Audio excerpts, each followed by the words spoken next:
May I have your attention, please? The second day of the second International Conference on Maqasid Al-Wahy and the Future of Interdisciplinary Scientific Research, or the second MAFIS, is about to begin. For this reason, we would like to inform all participants to get ready. So today we will have the virtual academic presentation session with attendees from around the globe. Hope this second MAFIS can inspire many scholars and researchers to be actively involved in research and international scientific forum activity. So before we start the program, I would like to inform you about the general rules during the conference for the virtual participants. So ensure your computer sound or volume control is at an appropriate level. You may not hear the conference if it is disabled or turned down. Use a headset or earbud if available to reduce external noise. Identify your Zoom account with your actual name. Use the second MAFIS Zoom virtual background. The committee will type the link in the Zoom chat box because later we will have the group photo and documentation. Stay seated and stay present. Do dress appropriately. Be aware of your surroundings. Do not interrupt other speakers. Do not make distracting sounds or movements. And then next, fill the attendance and later the feedback form, and the committee will type it in the Zoom chat box to be eligible for the e-certificate. So respect. The key to a successful virtual international conference is to remember that you are in a meeting. Give your full attention to the participants as you would if you were in the same room. Don't be distracted by another task so that you can be prepared to be actively involved in the session. So good morning once again, ladies and gentlemen. It is a great honor for us on behalf of the second International Conference on Maqasid Al-Wahy and the Future of Interdisciplinary Scientific Research, or the second MAFIS. My name is Vina Zefrin, to be standing here as a Master of Ceremony in this international conference, and welcome to each and every one of you for being with us today. So before we are going to the main programs, let me read out the structure of our agenda or the conference program for the second day of the second MAFIS. So after this, we will have the welcome remarks, the keynote speaker session, and then continue to the virtual academic presentation session in this main room. So after that, we will have the awarding ceremony and the closing speech. So as an additional information, at the awarding ceremony, we will announce the award for best presentation, best paper, and the session share recognition. So we recommend all participants to stay until the end of the conference today. So now, without further ado, let's open our agenda.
So it is an honor to me to inform you that among us here we have His Excellency, the Conference Chair of the second MAFIS and also the President of the Maqasid Institute, Dr. Zaid Barzinji.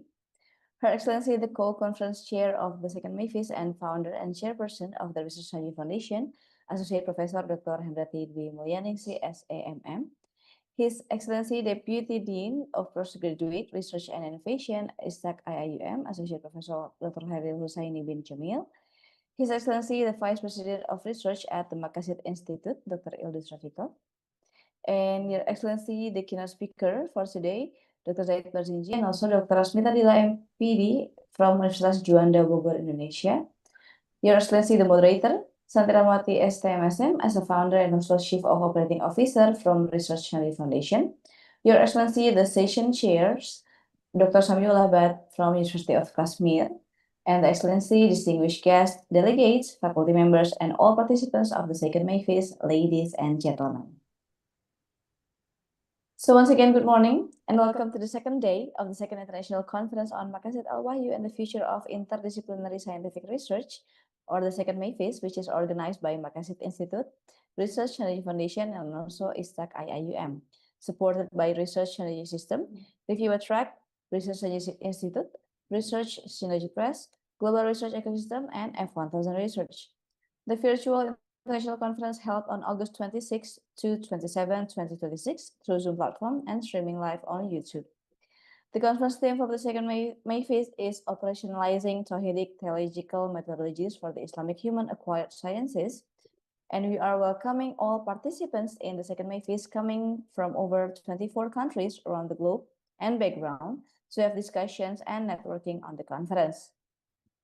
So next, today's second MAFIS is also supported by the keynote speakers, session chairs, scientific reviewers, and presenters from well-known and recognized higher education institutions and organizations. We welcome all the strategic partners from the members of the Research Knowledge Foundation Global Research Ecosystem Network to the second MAFIS.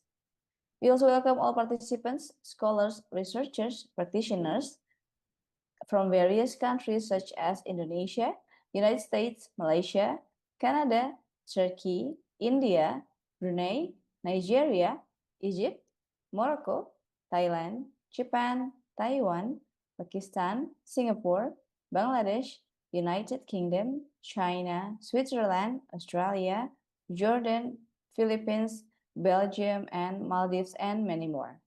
So we believe at the second MAFIS, you will get a lot of insight through the knowledge obtained from the interdisciplinary fields of studies, and this will lead to fruitful future collaboration and research opportunities. So we are sure that the discussion that at this international conference today will be a lively and interesting one. So therefore, we'll provide all the participants and attendees to discuss further about the research presented in the second MAFIS in our Global Research Ecosystem Community platform. So in the platform, you can connect, interact, comment, discuss, and even find opportunities to collaborate with other scholars in your research field worldwide. To join the Research Knowledge Foundation community platform, simply scan the QR code shown on the screen or sign up using your Gmail or Facebook account on the link of researchknowledgefoundation.ning.com. So next, regarding the material of the conference, the virtual background, the conference program, and the abstract book can be accessed at this link, and you can also scan the QR code shown on the screen to get the materials related to this conference. So next, for the Q&A and e-certificate, the Q&A can only be asked via Zoom chat box when or after the speakers have finished delivering their speech. The moderator will arrange as time available. So please write your name, affiliation, question, and the speaker's name they should answer. And the e-certificate for the attendee or the audience will be provided for participants only registered in the Global Research Ecosystem platform and actively involved in asking questions or giving feedback in the session. And the next information is about how to claim and get the e-certificate for the second MAFIS for the attendee. So first, you can sign up to the Global Research Ecosystem to participate in the conference. Click to the events menu and change the status into going for the second MAFIS, and the committee will only send the e-certificate to the participants who confirm on going to the event. So don't forget to get your e-certificate through the community platform. So once again, please fill out the registration and attendance form as can be seen on the screen. You can also find the instruction of how to claim the certificate in the form. So for the video and audio, all online participants are required to mute their audio. The host has every right to mute any participant's audio and remove those who are deemed disruptive without warning. So moving on to the next agenda, we'd like to invite Associate Professor Dr. Hairil Husaini bin Jamil as the Deputy Dean, Postgraduate Research and Innovation from ISTAC-IIUM to give the welcome remarks of the second MAFIS conference. But before that, allow me to read his profile first. Associate Professor Dr. Hairil Husaini bin Jamil is the Deputy Dean of Postgraduate Research and Innovation, and a scholar whose intellectual journey unfolds within the luminous tradition of Quranic and Hadith sciences, where text, meaning, and being converge. As an associate professor at the International Islamic University Malaysia, his work reflects a sustained engagement with Islamic epistemology, theosophy, and the deeper architecture of revealed knowledge, formed in the scholarly circles of the Islamic University of Medina and later refined at SOAS, University of London.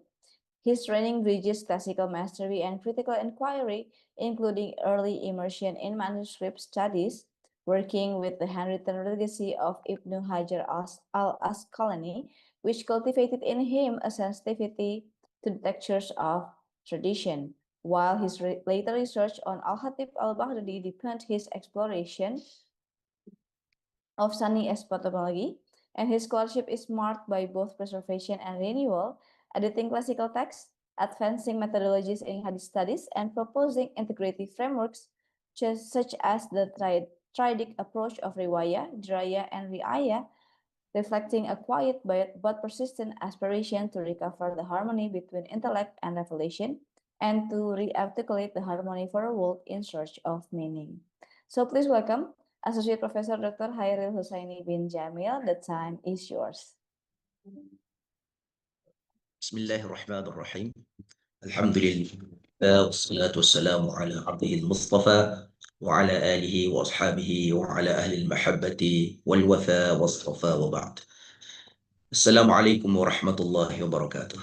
Distinguished scholars, respected colleagues, presenters and participants, and brothers and sisters. It is my great pleasure on behalf of the International Institute of Islamic Thought and Civilization, ISTAC-IIUM, to welcome all of you to the second day of the second international conference, Maqasid Al-Wahy and the Future of Interdisciplinary Scientific Research, MAFIS 2026. At the outset, allow me to express our sincere appreciation to all the institutions that have made this gathering possible: the Maqasid Institute, Research Synergy Foundation, and the International Islamic University Malaysia, ISTAC-IIUM. A conference such as this may appear on our screens as a sequence of presentations, but behind those screens, there are months of planning, correspondence, evaluation, coordination, technical preparation, and many details that most participants will never see. To all members of the organizing committees and supporting teams, we offer our sincere thanks. I wish especially to acknowledge Dr. Ildus Rafikov, Vice President of the Research, Vice President of Research at the Maqasid Institute, and Associate Professor Dr. Hendrati Dwi Mulyaningsih, Co-Conference Chair and Founder and CEO of Research Synergy Foundation, for their leadership and commitment to developing this conference and its wider research ecosystem. Yesterday, we were also privileged to hear from Professor Dr. Jasir Auda, founding chairman of the Maqasid Institute and distinguished visiting scholar at ISTAC-IIUM.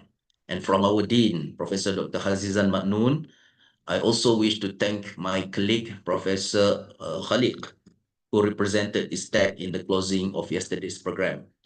Today, we have the honor of welcoming Dr. Zaid Barzanji. كيف حالكم Dr. Zaid?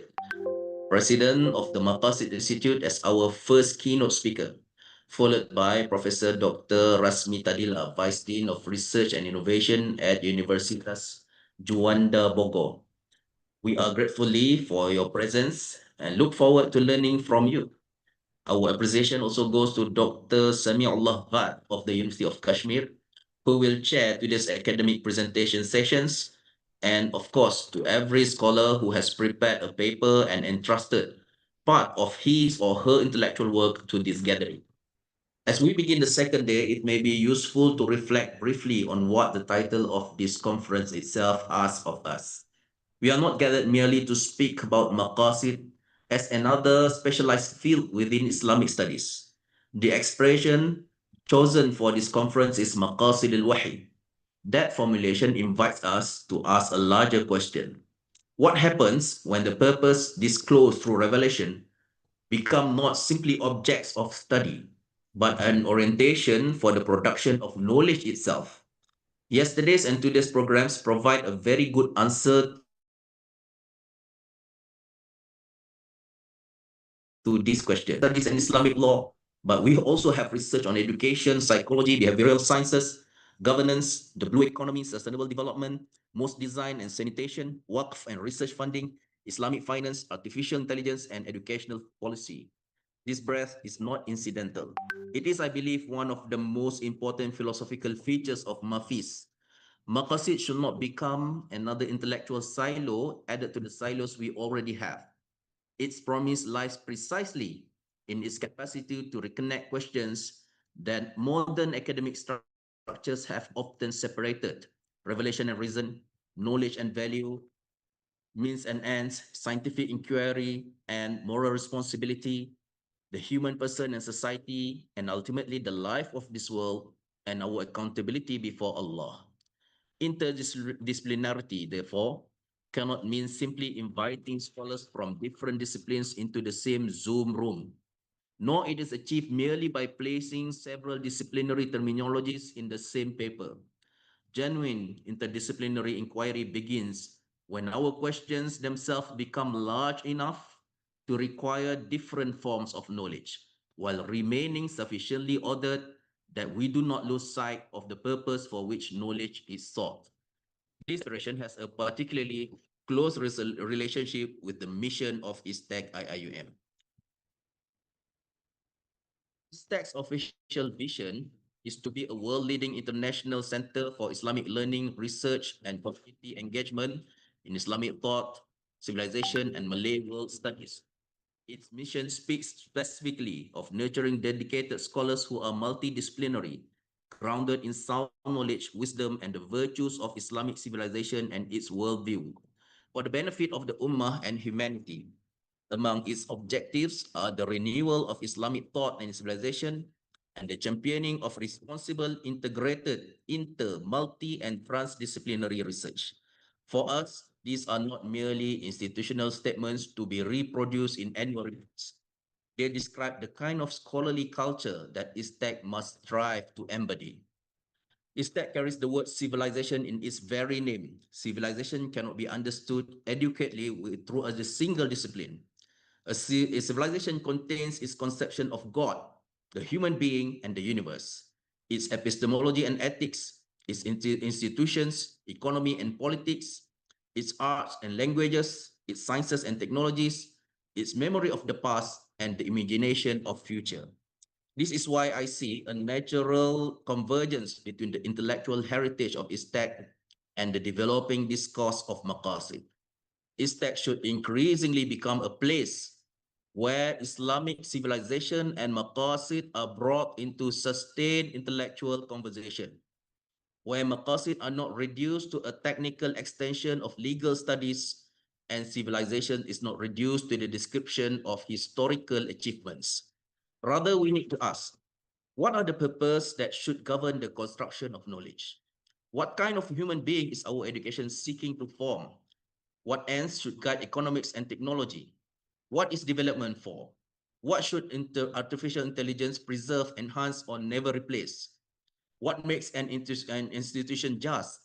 What does sustainability mean within the created order that belongs ultimately to Allah? And perhaps most fundamentally, what kind of civilization are our disciplines collectively helping to build? These are Maqasidi questions, but they are also civilizational questions. And I hope that ISTAC-IIUM can increasingly provide an intellectual home for precisely this kind of inquiry. Our aspiration is not simply to study Islamic civilization as something that happened, but to contribute to the intellectual resources through which Muslims and our partners across humanity may think seriously about the civilization that ought to be. This is consistent with ISTAC's broader commitment to civilizational renewal and transdisciplinary scholarship, which its recent institutional reporting describes as being anchored in Islamic epistemology and the higher objectives of Sharia. To our presenters today, I would therefore offer one small encouragement. You have 15 minutes each. 15 minutes can seem terribly short after months or perhaps years of research. But brevity has its own intellectual discipline.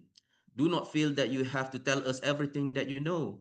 Give us instead the question that matters most. Show us the connection that we may not have seen. Leave us with one proposition worth continuing to think about after this conference ends. The success of a conference paper is not measured by how many slides we manage to complete before the chairperson tells us that our time is over. Sometimes its success lies in making one person in another discipline say, I had never thought of my problem in that way before. That is how interdisciplinary research begins. And I will encourage all participants not to treat these presentation sessions merely as occasions for delivering completed research. Conferences should also be places for discovering unfinished questions. A comment from a scholar in another discipline may open a direction we had never considered. A disagreement may reveal an assumption we did not realize we were carrying. A question we cannot answer today may become the beginning of our next research project. This is also why I hope that when we meet for the third MAFIS next year, we will not merely have a larger conference. I hope we will have a deeper scholarly community. I hope that some of the encounters that began here will have become joint articles, collaborative research projects, postgraduate networks, comparative studies across countries, and perhaps new methodological conversations. I hope young researchers who presented this year will return with more mature work next year. And I hope that MAFIS will increasingly become not merely an annual event, but a continuing international platform for scholars seeking to rethink the relationship between revelation, maqasid, scientific inquiry, and the future of human civilization. If we can achieve that, then the conference itself will have moved from discussing maqasid to realizing some of its maqasid. Once again, on behalf of ISTAC-IIUM, I thank the Maqasid Institute, Research Synergy Foundation, all members of the organizing committee, our distinguished keynote speakers, session chairs, presenters, and participants. May today's discussions be intellectually rigorous, genuinely open, and beneficial. May they produce not only papers and publications, but new questions, new friendships, and new possibilities for knowledge that serves both the Ummah and humanity. With that, I warmly welcome all of you to the second day of the second MAFIS conference. Assalamu alaikum warahmatullahi wabarakatuh.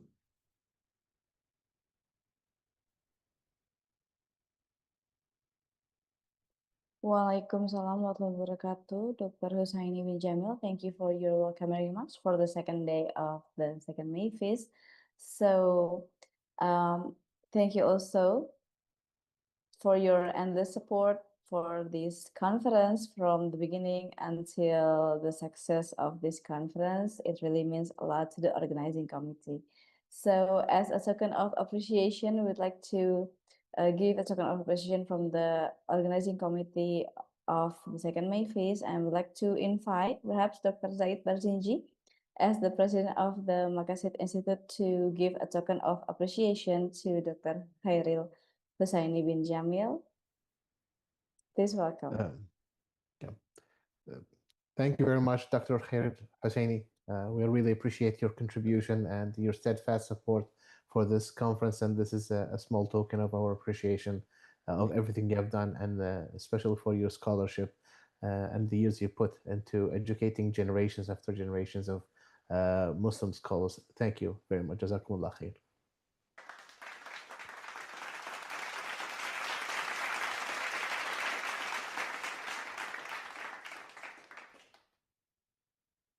Yeah, thank you once again to Dr. Zaid and also Dr. Husaini.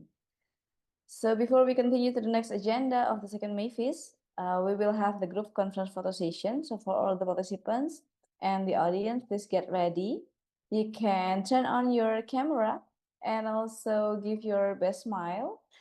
Don't forget also to use the virtual background that the committee already sent in the group chat box, and also you can get it from the conference material link. All right, so I will start to count. We have 3 screens here and the committee will help in taking the photo for all of us. So 1, 2, 3.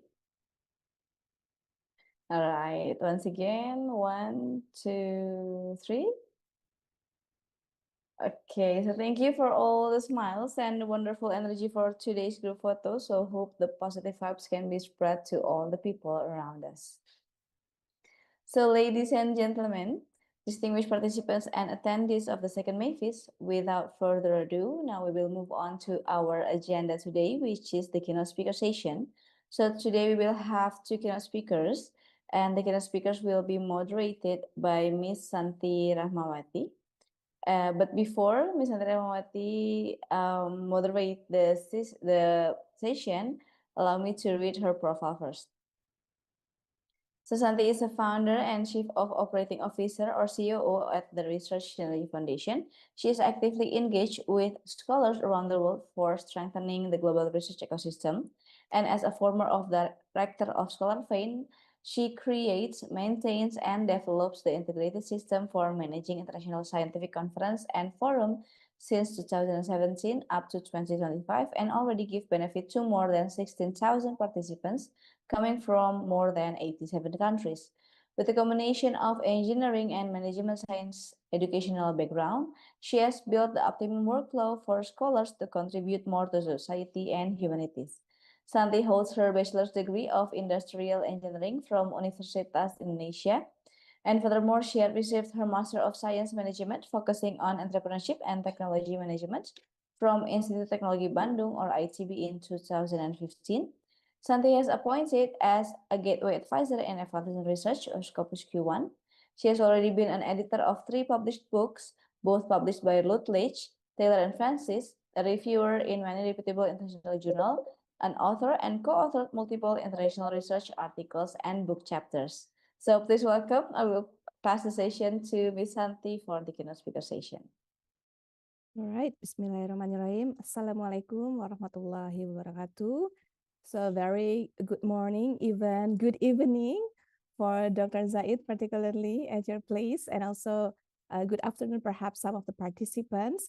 So welcome to the keynote speaker sessions in the second day of the second MAFIS 2026. And today we will hear the topic and also the insight from our 2 keynote speakers. So the first keynote speaker is going to be Dr. Zaid Barzinji as the president of the Maqasid Institute. And then after that, it will be following up with the keynote speaker from Professor Dr. Rasmita Dila as the Vice Dean of Research and Innovation at the Universitas Juanda Bogor, Indonesia. So we would like also to encourage all of the participants to kindly stay updated on the presentations, on the keynote speech of the 2 keynote speakers. And then please do not hesitate to asking the questions and also type your questions in the Zoom chat box. And however, if you want also to raise a live question, so we can also see if the time is permit, so we can have also an interactive live sessions also with the keynote speakers.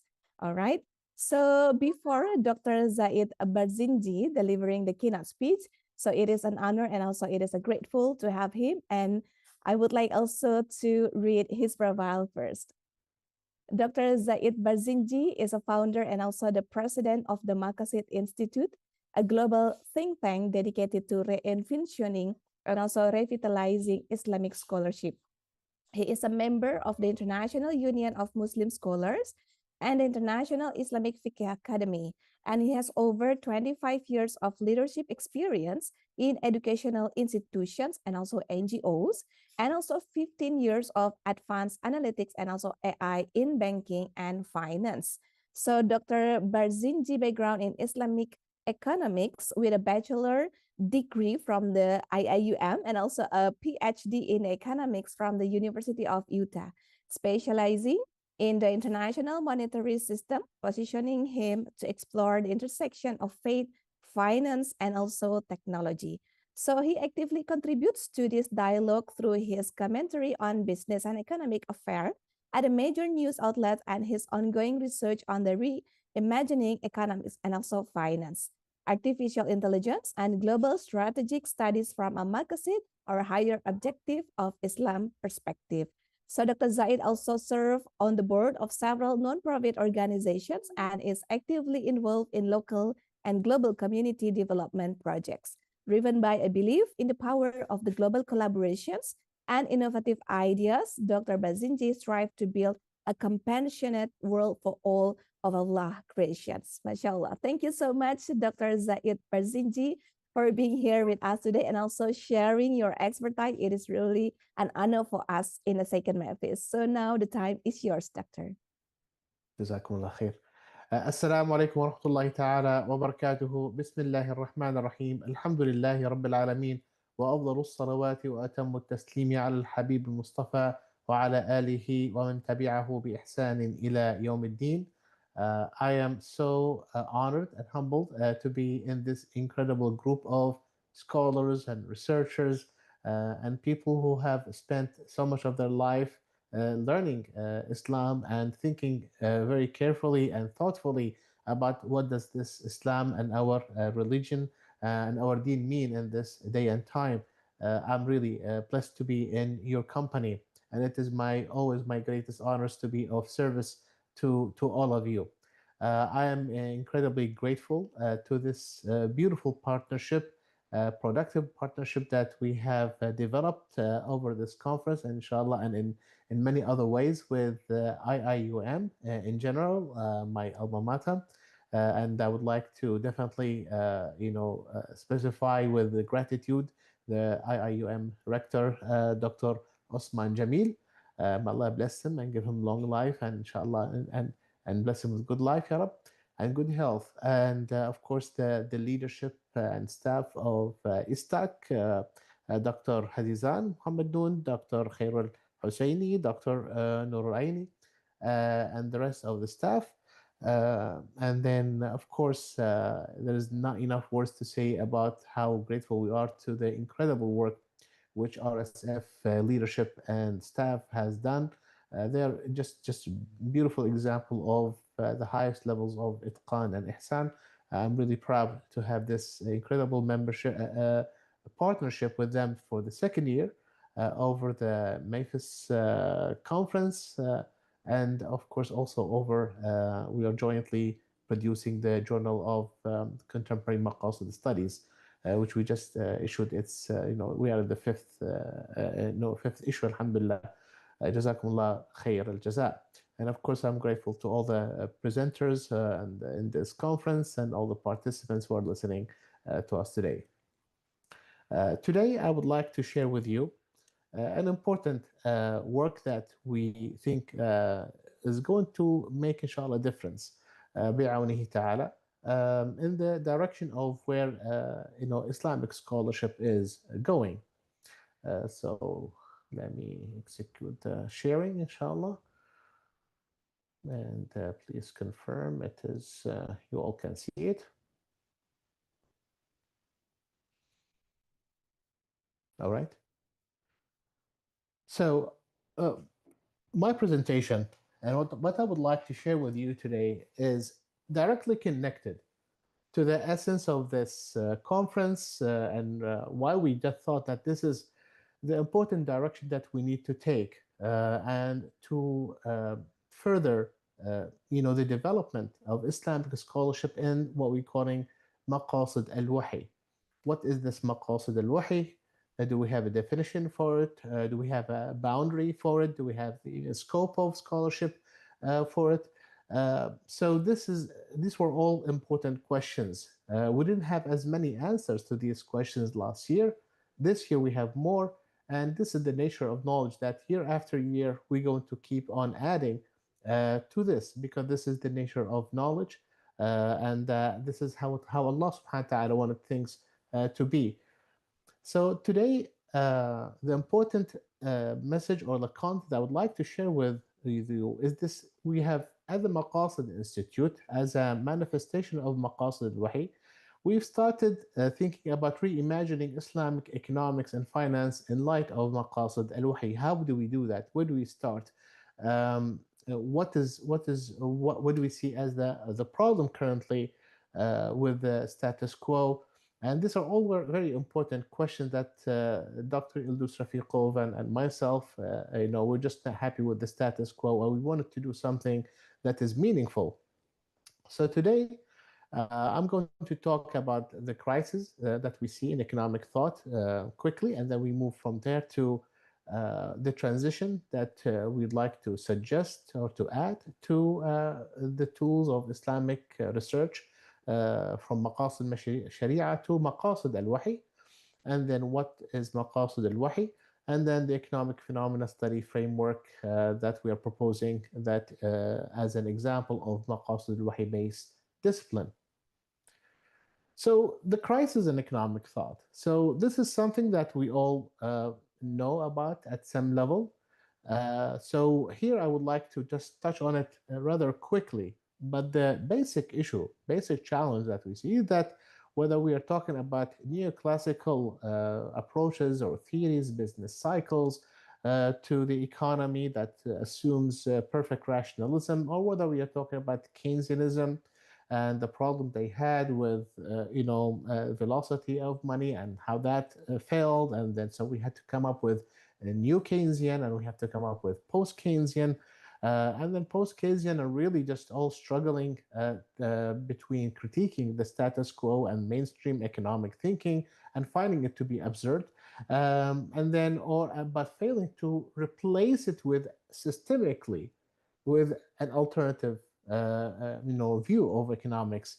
That continued to be a big problem. And then we have the Marxist slash socialist approaches that had major problems previously when it was applied, whether under communism, and everybody kind of likes to highlight that, but it had actually an incredible aspiration for humanity to flourish and to actually for human beings to realize their higher aspirations.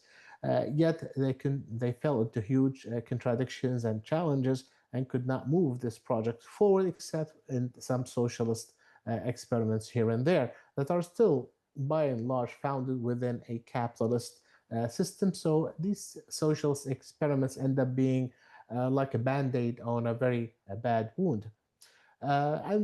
And because of this, we have either stark wealth inequalities, we have soaring national debt, whether it is in the United States or let alone third world countries or less advanced countries. We have social turmoil as a result of that. And then climate disruption, recurring of financial, crises that engulf all countries, whether they are part and created the problem in the first place or not. So there are just these simple or few aspects of manifestations that we see and that actually we suffer from no matter where we are in the world. So this is the limits of conventional economics. Now, the challenge that we see that when we go to what about Islamic economics, we're really proud. I am a graduate of Islamic economics programs. The teachers and the professors and who are some of them have passed away in recent years are my teachers, and we learned everything from them. So we really appreciate that they established the science.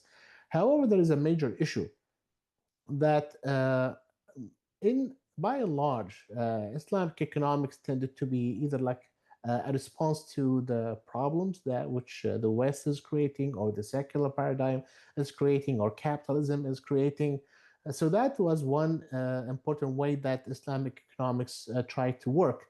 The problem there is that we ended up with, especially in a very clear example, in many of the instruments under Islamic finance, they ended up being nothing more than hiyal sharia, or an apologistic way of dealing with this. Like, okay, we also have these transactions, but we all feel like that now we are not satisfied. We need to have something more. So so intellectually, there has been some sort of felt stagnation in the field over the past 30 years. I can, from my times at IIUM until now, I feel like we haven't really have made a breakthrough, or we need to be ambitious enough to think system-wide a breakthrough. So, so how do we move forward? This discussion matters now because we do firmly believe there is a massive untapped potential in Al-Wahy, and we will explain what that is. And our Muslim societies deserve something that is really suited for us, that comes from our own worldview, that feels natural, and we feel at home at. And then there is a high level conceptual ethical approaches need to evolve into a systemic modeling of realistic economic life. This is very important potential. And these the assumptions under the system does not need to be based on just self-interest and so on and so forth, the way that capitalism or neoclassical modeling puts us in a box and forces us to play their game. That we really need to challenge these assumptions. Then there is also global relevance. So here we are reaching a level of maturity, whether in the Islamic-driven knowledge and sciences, to say that we actually have a message. We actually have a mission, not to be good only towards our fellow Muslims, which is even though that's a priority, but we have something that is incredible and amazing and valuable, that all humanity, and not only all humanity, but all of Allah's creations that are that enter under the term al-alamin, they're all they can benefit from what we can offer. But this requires a change of approach. So here we come to this challenge that Ma'had al-Maqasid, so we call ourselves Maqasid, and everybody start thinking about Maqasid al-Sharia. And then, but what about, but when we often talk about something, a frame work bigger than Maqasid al-Sharia, and that sometimes or many times like led to some confusions about what we exactly are talking about, or we are competing in one tight space with Maqasid al-Sharia. But anybody who have studied and have learned about the new Maqasid methodology as presented in Dr. Jasser Ouda's book, Re-envisioning Islamic Scholarship, no, we're talking about a bigger scope.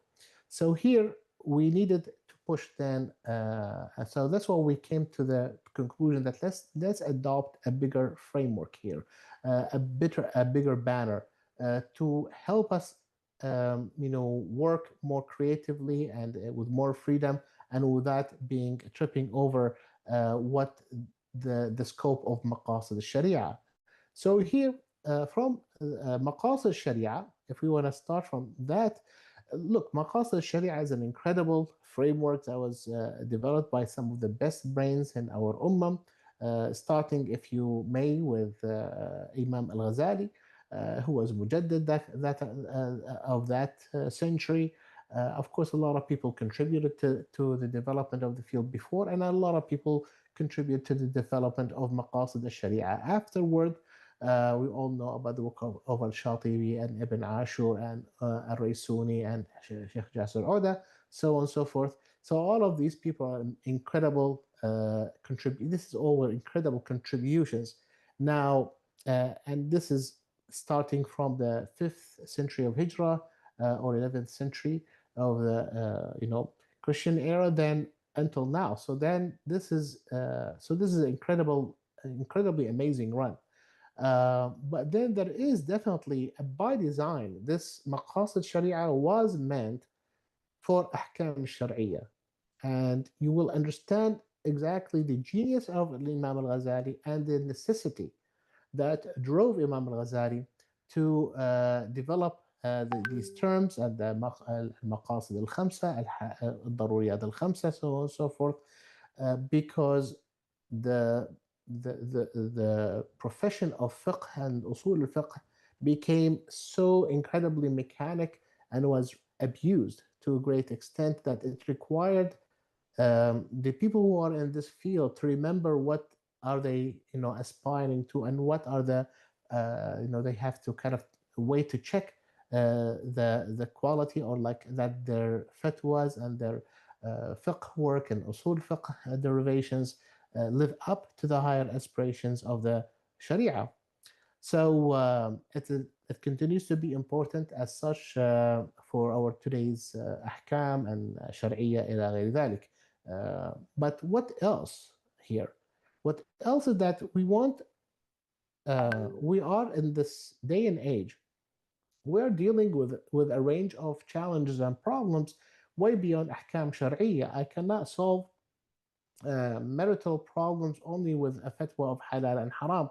I cannot solve the issue and the challenge of AI with a fatwa, whether it is halal or mubah or mandub or any one of these ahkam sharia. I cannot even solve it with moral admonitions or pleas. We need something else beyond that. So here Maqasid al-Wahy comes along, and we introduce Maqasid al-Wahy as a transformative analytical framework. Maqasid al-Wahy is the field of scholarly effort that uses the new Maqasid methodology developed by Professor Jasser Oda to engage the revelation as a whole, its purposes, values, and vision of humanity and how it conducts itself. So it's a very expansive scope underneath this one. Key features that you can think of and keep in mind that it is used to study and explain social, scientific, and economic phenomena. That's we wanted a larger framework. I wanted to give it a name and a term. Just like Maqasid Sharia deals with Ahkam Sharia, Maqasid al-Wahy deals with the sciences and whether they're social or hard sciences. The goal is not to judge them and not to issue judgment. Actually, that probably is a failure if you just end up saying passing a judgment. It is a lot more. It is how to develop a framework or solutions, model solutions that actually bring transdisciplinary, that requires transdisciplinary research, that requires piloting and testing, that requires empirical research, that requires consultation and the development of institutions, so on and so forth. So it's a much bigger structure for knowledge and how knowledge can affect life.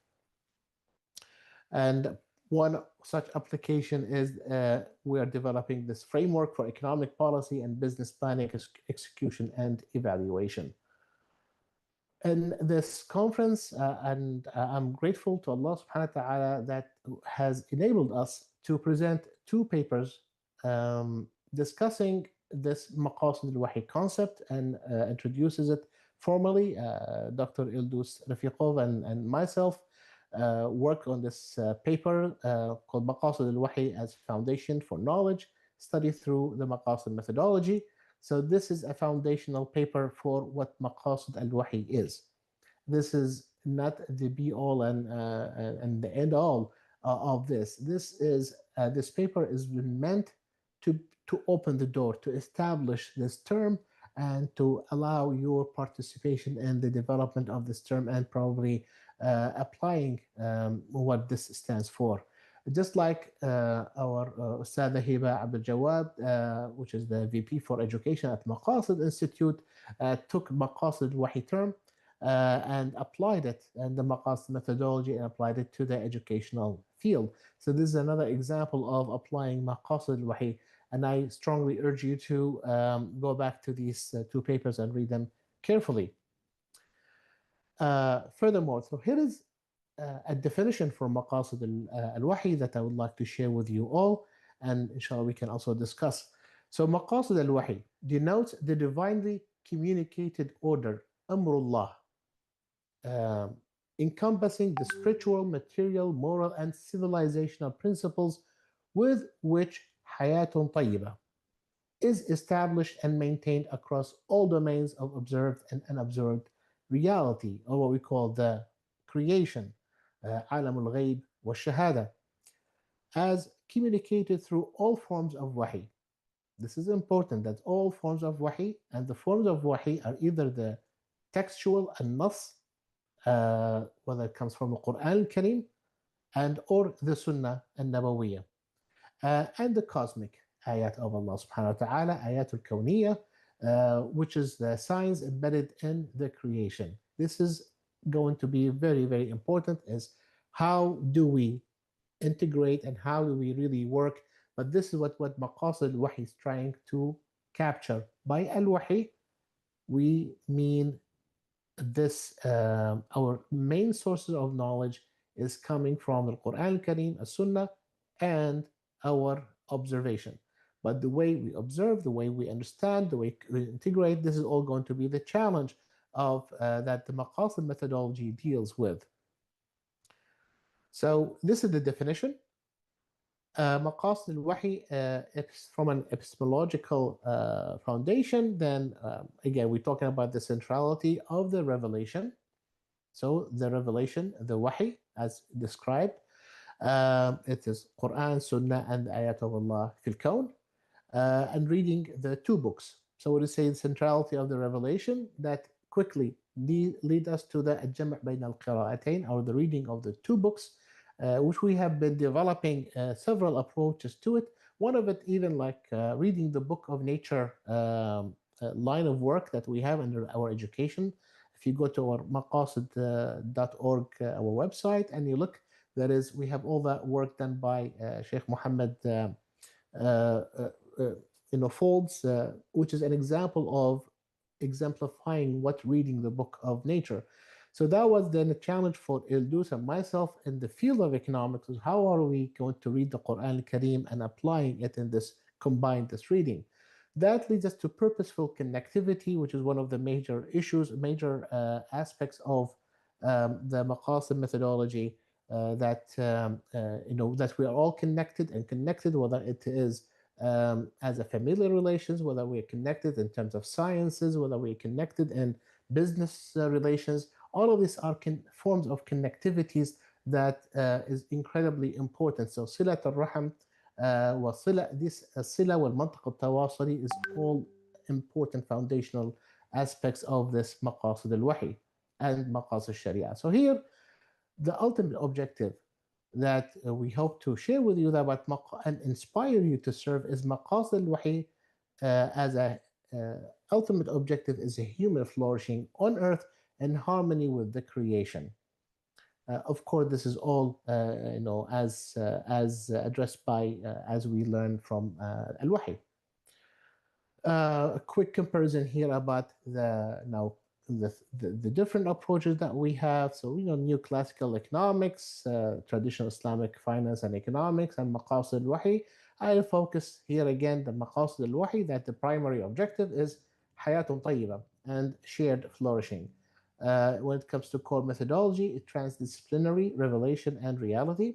And resource allocation, for example, it is a rizq and infaq dynamic economic system and ecosystem. And then the ethical scope is holistic Tawhidic value system. So here, if we move on to how are we introducing Maqasid al-Wahy and developed this economic phenomena study framework. This is a proposed field of knowledge under Maqasid al-Wahy and an application of the Maqasid methodology. There are three core operational pillars in this economic phenomena study. One is we are thinking as we are integrating microanalysis, like like from fiqh muamalat, it is one-to-one relationship, but then we also have macro, like how do we generalize, how do we scale up, and incredibly important that it is not is to consider the socio-behavioral factors that make these muamalat and make the system work, what value system and what relations that we have to have, what connectivity factors that has to have for this model to work. Second, we insist on realistic phenomena modeling. We don't speak about abstract, and we try to bring our solution and deal with real world problems. And then dealing with real world problems requires collective ijtihad and shura. We have to listen to the people who we're trying to help, We have to listen to people from different walks of life, from different disciplines, from different fields of knowledge and different experiences to really form this good view and fuller understanding of various economic phenomena and how to address it.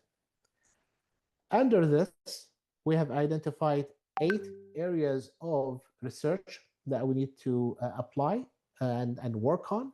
And one thing I would like you to notice here that you might find other terms that comes from mainstream economics that match these ones. And so is this just relabeling? No, that's not what we believe in. We believe that we are introducing new thinking. And then under each one of them, we have put some thinking that this is how we would like to really think about it. So the basic economic system is based on rizq and faq cycle. We deal with Hayat Tayyiba as the objective of this system. Imran is how do we deal with science, technology, and innovation that is ongoing. How do we deal with fitra and ta'awun? What is the fitra? What is the core nature of human beings? And our propensity to be collaborative, to care, to love, to work with each other, and to wish the best for each other. What is this system of qist that deal with fair sharing of resources?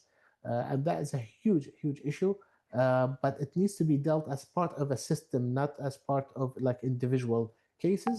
What is this holistic and well-designed, well-thoughtful growth that we need that is really conducive for Hayat al-Tayyiba? What is the siyasa or the public policies, institutions, governance, control, transparency that we need for the system to work together? And what is the firasa? Firasa is ability to see the future based on what assumptions, because that is actually a major issue with the current economic system that cannot see beyond its short-term gains, and it is blind to major challenges facing humanity and the world. So we are actually translating these fields of knowledge into an educational framework.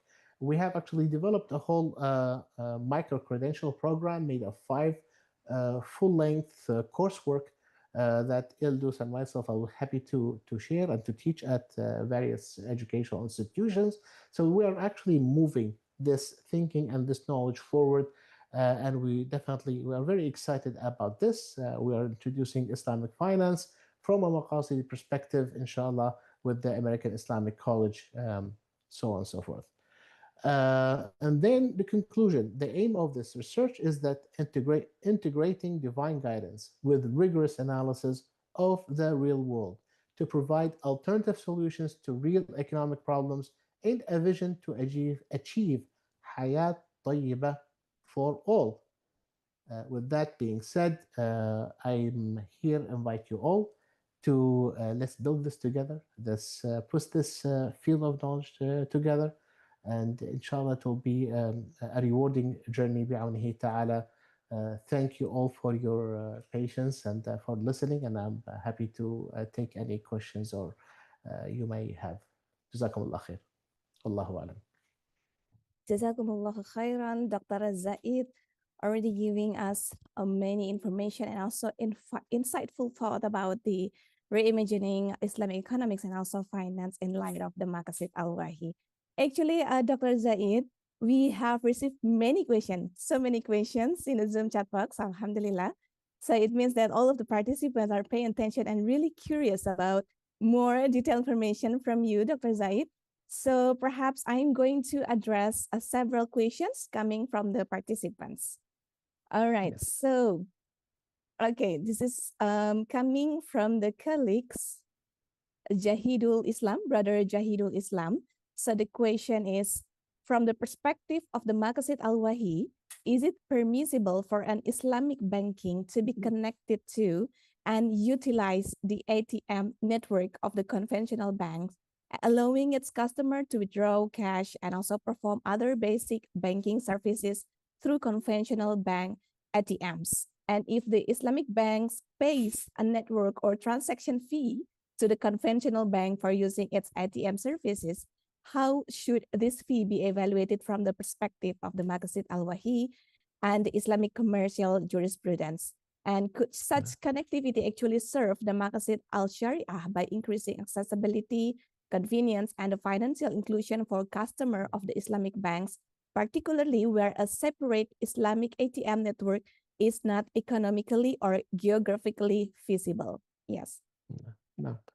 Jazakallah khair. A good question. So one thing I mentioned in my presentation, that reaching a حكم شرعي, whether it is halal or haram, mandub or makruh, that is not our number one priority research or question or objective even under Maqasid al-Wahy. Now from Maqasid, even Maqasid Sharia, or if you use the tools of Usul al-Fiqh, almost always we end up saying, well, there is a darura.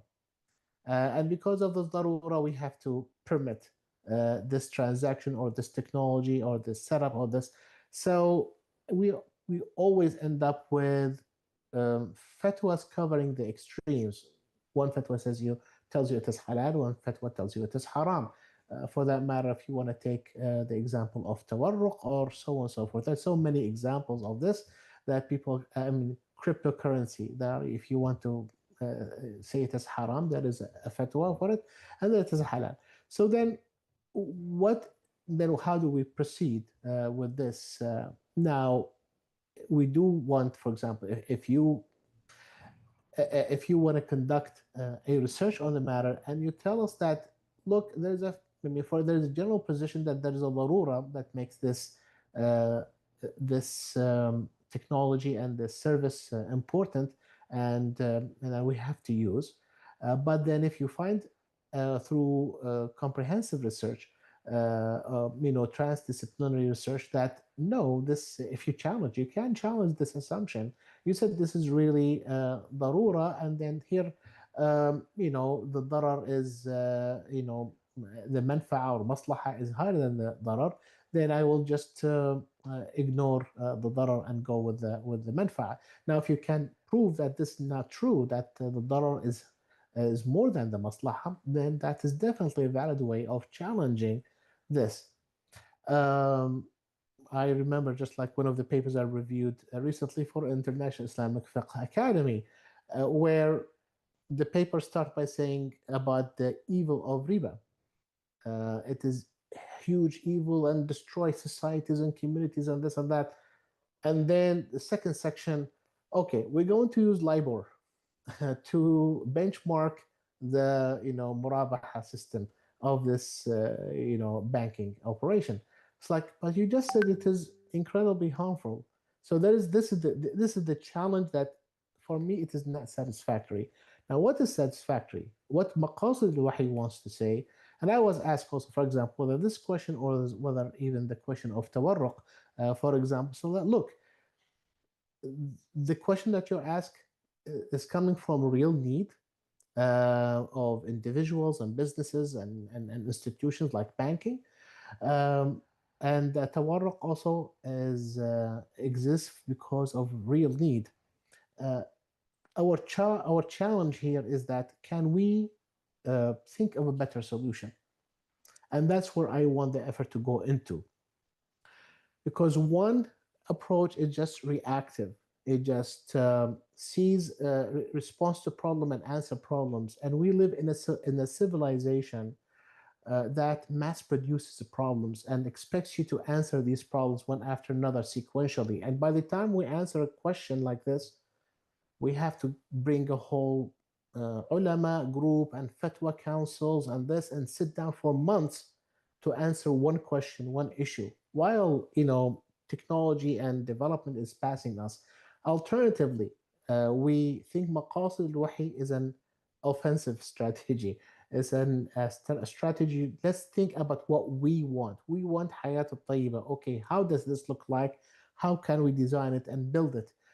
some of the aspects of Hayat Tayyiba will have similarities with the current economic system. For example, Ildus and myself have worked on several examples of cooperative contractual agreements that really brings holistic development, or we have worked on also cooperative business structures between smallholders and big holders. So they're always the alternative that we are trying to provide. So in short, that let's think about why this is needed and can we provide an alternative.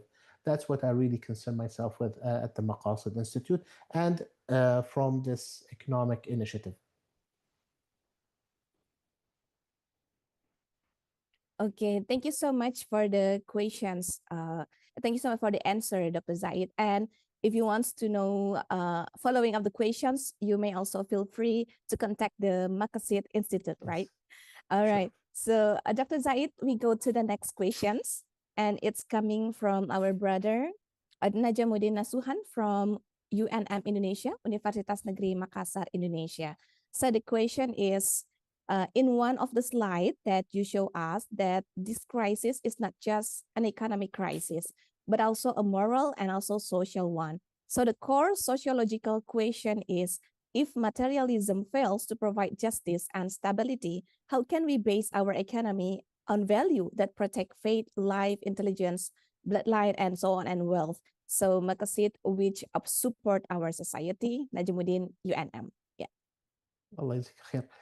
This is a great question. Number one, like, you are thinking about it from Maqasid al-Sharia, and that's why you brought the Daruriyat al-Khamsa. And we say that these are great, but they're really meant for Ahkam al-Shar'iyya. The higher objectives that we want to advocate for under the system of economic study phenomena is in these 8 research areas that I am proposing. Like, the rizq and infaq. This is one of the highest maqasid اقتصادية. Now, what is maqasid اقتصادية for us? It is رزق الإنفاق, it is عمران, it is قسط, it is سياسة شرعية مناسبة, it is حياة الطيبة, it is الفطرة والتعاون, it is النماء, it is الفراسة.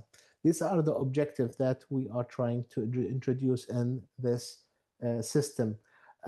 This is why Maqasid Wahy really opened the door of thinking. Now, when it comes to the first part of the question, when you talk about, okay, what about the spiritual or values or ethical values? You see, we really have this incredible challenge that we think ethical values means the economy and the economic system becomes less efficient. It's actually the lack of morality is like, even like, this is something that Adam Smith talks about, that in the theory of moral sentiment, that without ethical values, all of these economic structures and so on and so forth are all going to fall apart. So this was well known, but then what we ended up doing, like, let's just put all this tight contractual agreements and let's have enforcement mechanism like courts and lawyers and accountants and auditors and this and that, which is many of them, like, they do not really produce economic value, but we need it to protect who exactly? To protect property rights and the intellectual property rights for the rich and powerful, really, more than anybody else. So there's a huge loss in efficiency and and resources when we do not uphold ethical values. In the modeling that we do at the Maqasid Institute and my work with Dr. Ildus, we try to bring actually ethical values. For example, Rahma. Rahma is an essential part of a human fitra. No matter how much you are hard-hearted or you are materialistic, but you see a baby or you see somebody in need, your heart goes to them. And that's part of the fitra that Allah subhanahu wa ta'ala has created. So just to establish that we have that fitra that is universal in all of Allah's creations, so we can work with it. And part of this fitra, so for example, like say, like, okay, how when we build cooperative farming, and we're trying to scale up and down, we know that there is a level of that the model itself, number one, needs to be logically developed, and is based on meaningful assumptions, not outlandish assumptions that has no relation to real economic life. And then we say what moral system and values and covenant does this model require? So we think about that, and we think that if you explain it to people, people do, number one, they do already uphold it, or traditionally upholded these moral values, and don't believe that, if for example, sometimes the example is given, like if suddenly there's no police in the town, would everybody just jump and rob everybody else, as you see sometimes in Western cities that are suffering from huge income disparity? No, that does not happen in many Muslim societies, even poor one. When something like that happens, they actually stand up for each other, protect the wealth and property of each other. So these assumptions are really does not exist. But the modern technology, especially for me, like AI and social media and so on and so forth, really just cut this silat al-rahim and silat between us. So no, we don't think that ethical values are essential for successful businesses and economic models that are developed with sound business models. Wallahu alam. All right. Thank you so much, Dr. Zaid. So previously we saw that Brother Najamuddin Nasuhan is raising the hand. So if he wants to asking again or following up questions, or perhaps giving some comment from the answer of the Dr. Zaid, please let us know so we can have some interactive sessions regarding those topics. Yes, Dr. Najamuddin or Brother Najamuddin? Okay. All right. So I think we can continue to the next questions, Doctor. We still have time. Okay, so the questions, it's coming from Muhammad Taufik bin Muhammad Ramlan. So the question is, how do we operationalize Maqasid Al-Wahy in a way that can actually be translated into economic variables, indicators, and models without reducing revelations to merely another form of social science preference? For example, if preservation of wealth, justice, human dignity, or social welfare are Maqasid-derived objective, what would be their measurable economics proxies? Yeah.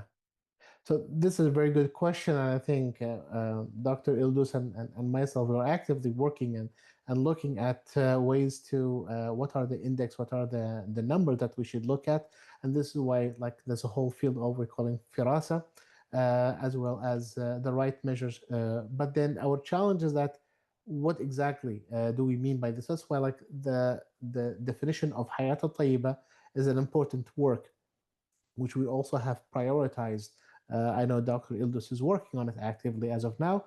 We have delivered a short course, 8 hours, on the definition of Hayat al-Tayyiba. It's under Maqasid Thinking and Living, which I strongly encourage you to take a look at, because it brings this whole discussion into focus. Now, a bit more specifically to your question is that, number one, for example, in the way we design that we have been proposing at the International Islamic Fiqh Academy and other forums, when we were asked what does maqasid-based thinking produce at the level of contractual agreements, because that was because the focus is ahkam fiqhiyya.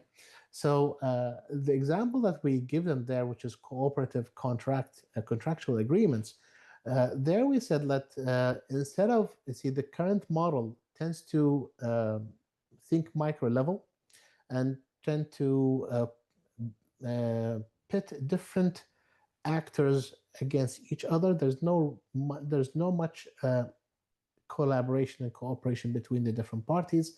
So, for example, you're trying to bring development to a rural community and a farming community. You might be, so you have one organization or one entity giving them training, one entity trying to give them some financing, one entity trying to, uh, maybe give them some supplies and so on and so forth. And then at the end of the day, then many of these projects fail because one, there is coordination challenges, or they receive the wrong thing, or the wrong timing and the wrong quantity, so on and so forth. Or there are a bunch of other infrastructural challenges that exist. You might go through, you get the training, you get the right equipment and the supplies and so on and so forth, and you have the best produce, but then the whole process failed and the project failed because you have no way to transport it or market it or sell it in the right time to the right find the right buyers. So there's all of these challenges. So here we said, like, how can we have large scale or like one contract that encompass the end result? The end result, we want economic prosperity to this area. Think about all the different players and actors that need to come together in and be part of this um, project. So simply the project here maybe is saying that, we want this economic development, but the way you go through it, the way you structure it, you bring collaboration and cooperation between, for example, transportation, electricity, agricultural ministry, education resources. You need to bring maybe, instead of dealing with one farmer at a time, you build a cooperative that brings all the farmers together to pool resources, to synergize resources, to use mechanization over larger pieces of land, so on and so forth. And you can have all of that in one contract. Now, this is something that we are not used to in Islamic fiqh because we have too many red flags that might fly in this kind of contract, and there's some gharar and this, or like all people can strongly criticize this. But he said, look, there is a higher maqsad that is coming out of this whole which can, this is the only way we can really bring truly meaningful Bismillah ar-Rahman ar-Rahim, collaboration, cooperation among large groups of people to really achieve economic objectives. And in this case, it might be there is one metric here that it is we are selling profitably an agricultural product. But then while we're doing this, we are also making sure that environment is taken care of, and so this and that. So there are all these constraints that are also included in, because part of our value system. So then we have one. So we can have a whole bunch of metrics here underneath that one big project. Wallahu alam. So, but that is one way to look at it. Let me just stop here to take more questions, but I have other examples of how we're trying to really capture the right metrics for the success that we would like to see. Yeah. Okay. So Dr. Zaid, so I think we can address one more questions from the audience. Or do you want to share the example first? And I would like to take, because there's so many, questions Okay. as well. Okay. So I want to give them. And potential, we might be able to try to answer these questions if you share it with me, and then Yeah, sure. maybe in series of videos, or I can Yes. inshallah answer them and post them. Yes. Yes. So we will give all the questions also to you, so you can answer it, and also we will post it also in the community platforms, because the discussion also can be continued in those platforms. And perhaps we can address one last questions, Doctor. Yes, please. Okay. Yes. So this is a questions. I think it is also another great questions, because it's related with, I think, many scholars or many participants here. So how do we, sorry, okay. Oh, this one. So when two Maqasid appear to conflict in an actual economics policy problems, what is the decisions rule within the proposed framework for prioritizing one maqasid over another? Is there a hierarchy, weighting system, or some form of the maqasid thread of analysis? No, no. That is natural and normal that almost any human activity creates positive and negative externalities. Now, once you start scaling, even like when if I am, I'm the head of the household and I make a decision, my decision most likely might please some of my children and make others, not so happy. So this is number one. This is normal. This is natural, and we deal with it all the time. And we find whether it is shura, whether it's consultation, whether it is through long-term thinking, we do address this, and this our families, stay together. So just I'm giving you a simple example that you're raising a very good, very important question. So now the question is, okay, how do we operationalize exactly maqasid al-wahy at a higher level? So are we just going to use utilitarian, and that's supposedly what Jeremy Bentham is all about, like let's just use utility. Now I would like you to just, one thing I want to keep in mind. So when I mentioned, for example, the utility approach for public decision making, now this is just a conceptual framework. It has no practical application. Nobody measures the utility of the different citizens involved in this. It's just an idea, higher idea, and then we think that it's, oh yeah, this is all like this is neoclassical theory is the best way of approach because it's scientific and it's all based on utility, and this is how But there's no way to track utility. There's no way to measure utility. There's no way to compare utility between yourself and your brother or and your wife. There's no standard units. It's all just the whole thing is made up. So how do we deal with it? There are two levels to answer you. One of it is that this is what Dr. Basma Abdul Ghaffar has been working on previously, and this will be best.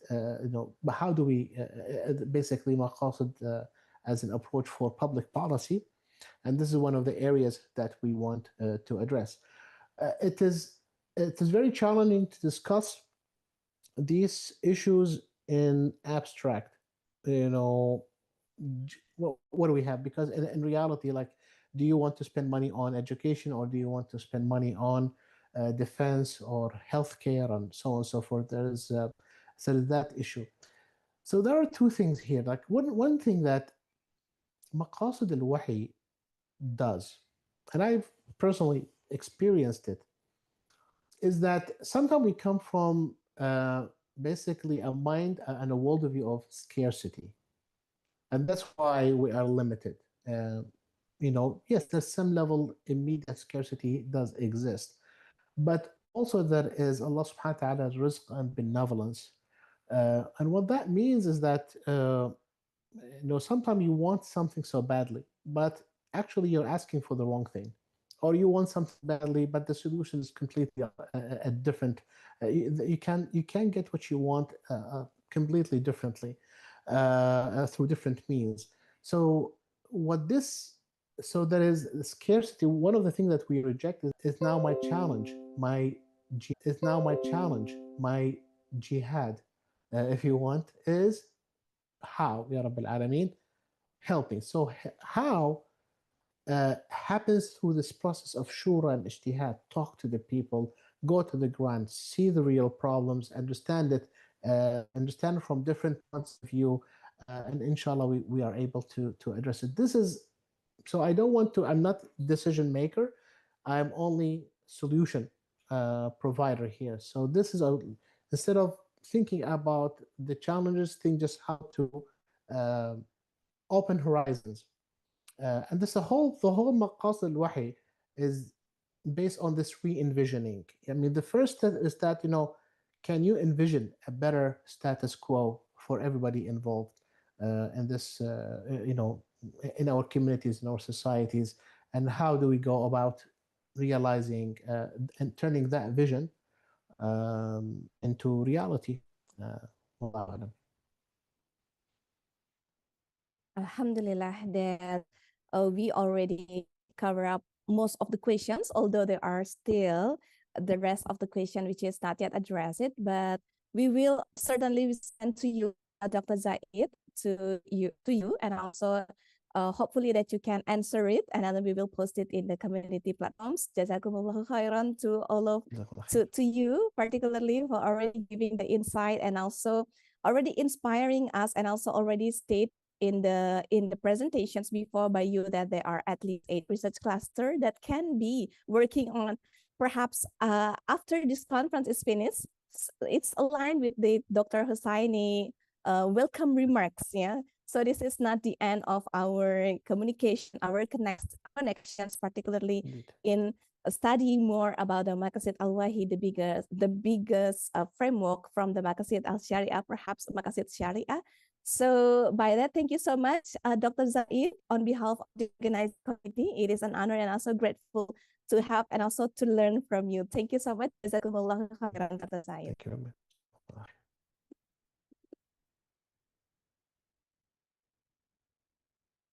All right. So now I think we will continue to the next speaker, and then we will wrap up for the token of appreciations to Dr. Zaid along with Professor Mita after her session, right? Okay, so the next keynote speaker is going to be Professor Dr. Rasmita Dila, already here with us as the Vice Dean of Research and also Innovations from the Universitas Juanda Bogor, Indonesia. But before Professor Mita delivering the keynote speech, so allow me to read her profile first. So Rasmita Dila is an Indonesian scholar specializing in basic and inclusive educations. So her research center on teacher professional development, collaborative partnerships, and support system to foster meaningful inclusions for students with diverse learning needs. So over time, her works has evolved from classroom level instructions to broader system governance and multi-professional collaborations. So currently, her latest research focuses on educational support systems in Indonesia underdeveloped, frontier, and remote or treaty regions. So differentiated learnings grounded in social, emotional learning, and also multi-sectoral integrated service center.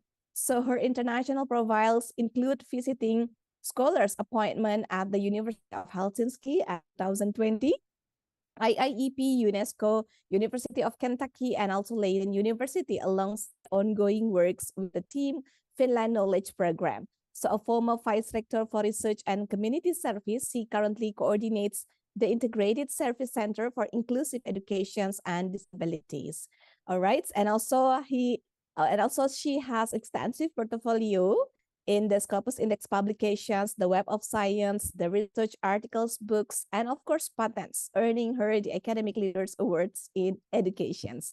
So it is a great honor also to have Professor Mita here sharing her insight and also expertise in the second MAFIS. So without further ado, let's welcome Professor Rasmita Dila. The time is yours. Okay, thank you, Ms. Santi. Let me share my presentation first.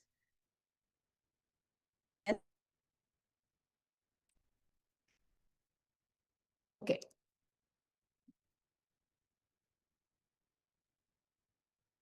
Oh, can you see my slide, Ms. Santi?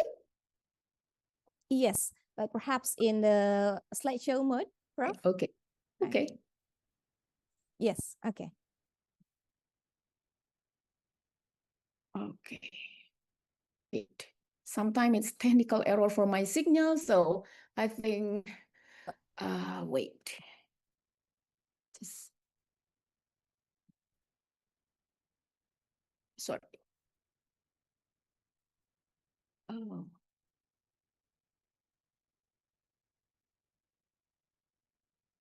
Yeah, I think I have a technical signal. Can yes, the committee or yes. yeah, the can the operator operate?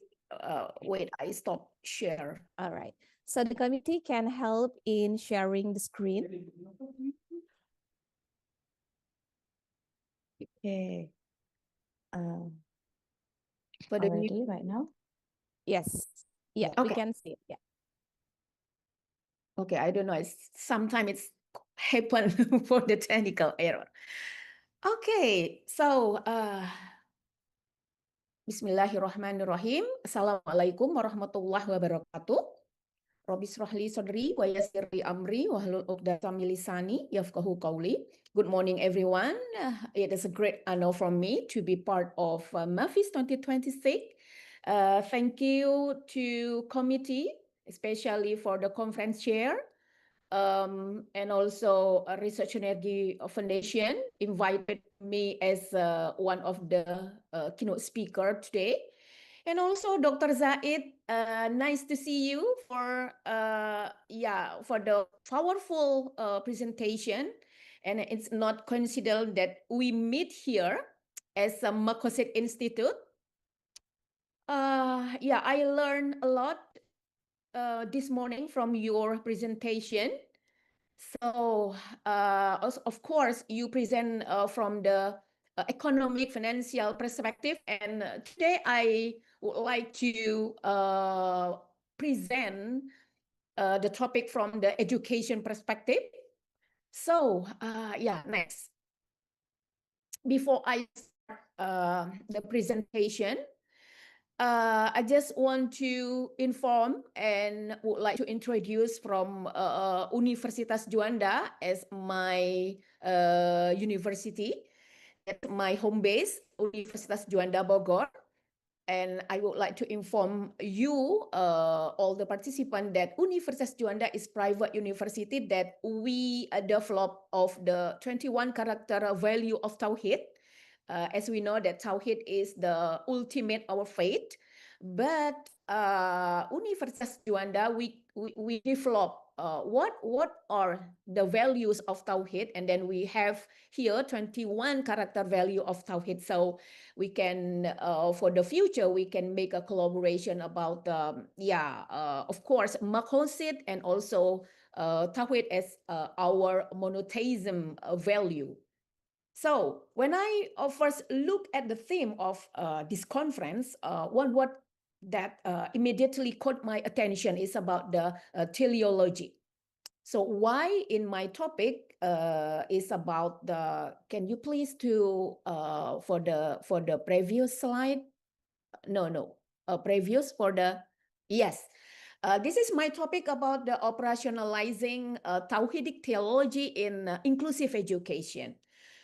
So, that I mentioned before about the teleology, why I choose this specific topic, because as educators, we often spend a lot of time discussing about how we teach, including in all the level of education, like early childhood, primary or elementary school, senior high, senior, junior high school, and also, of course, in higher education. So, but perhaps we need to step back and ask a more fundamental question. Why do we educate? That's the big question. Why? Why do we educate?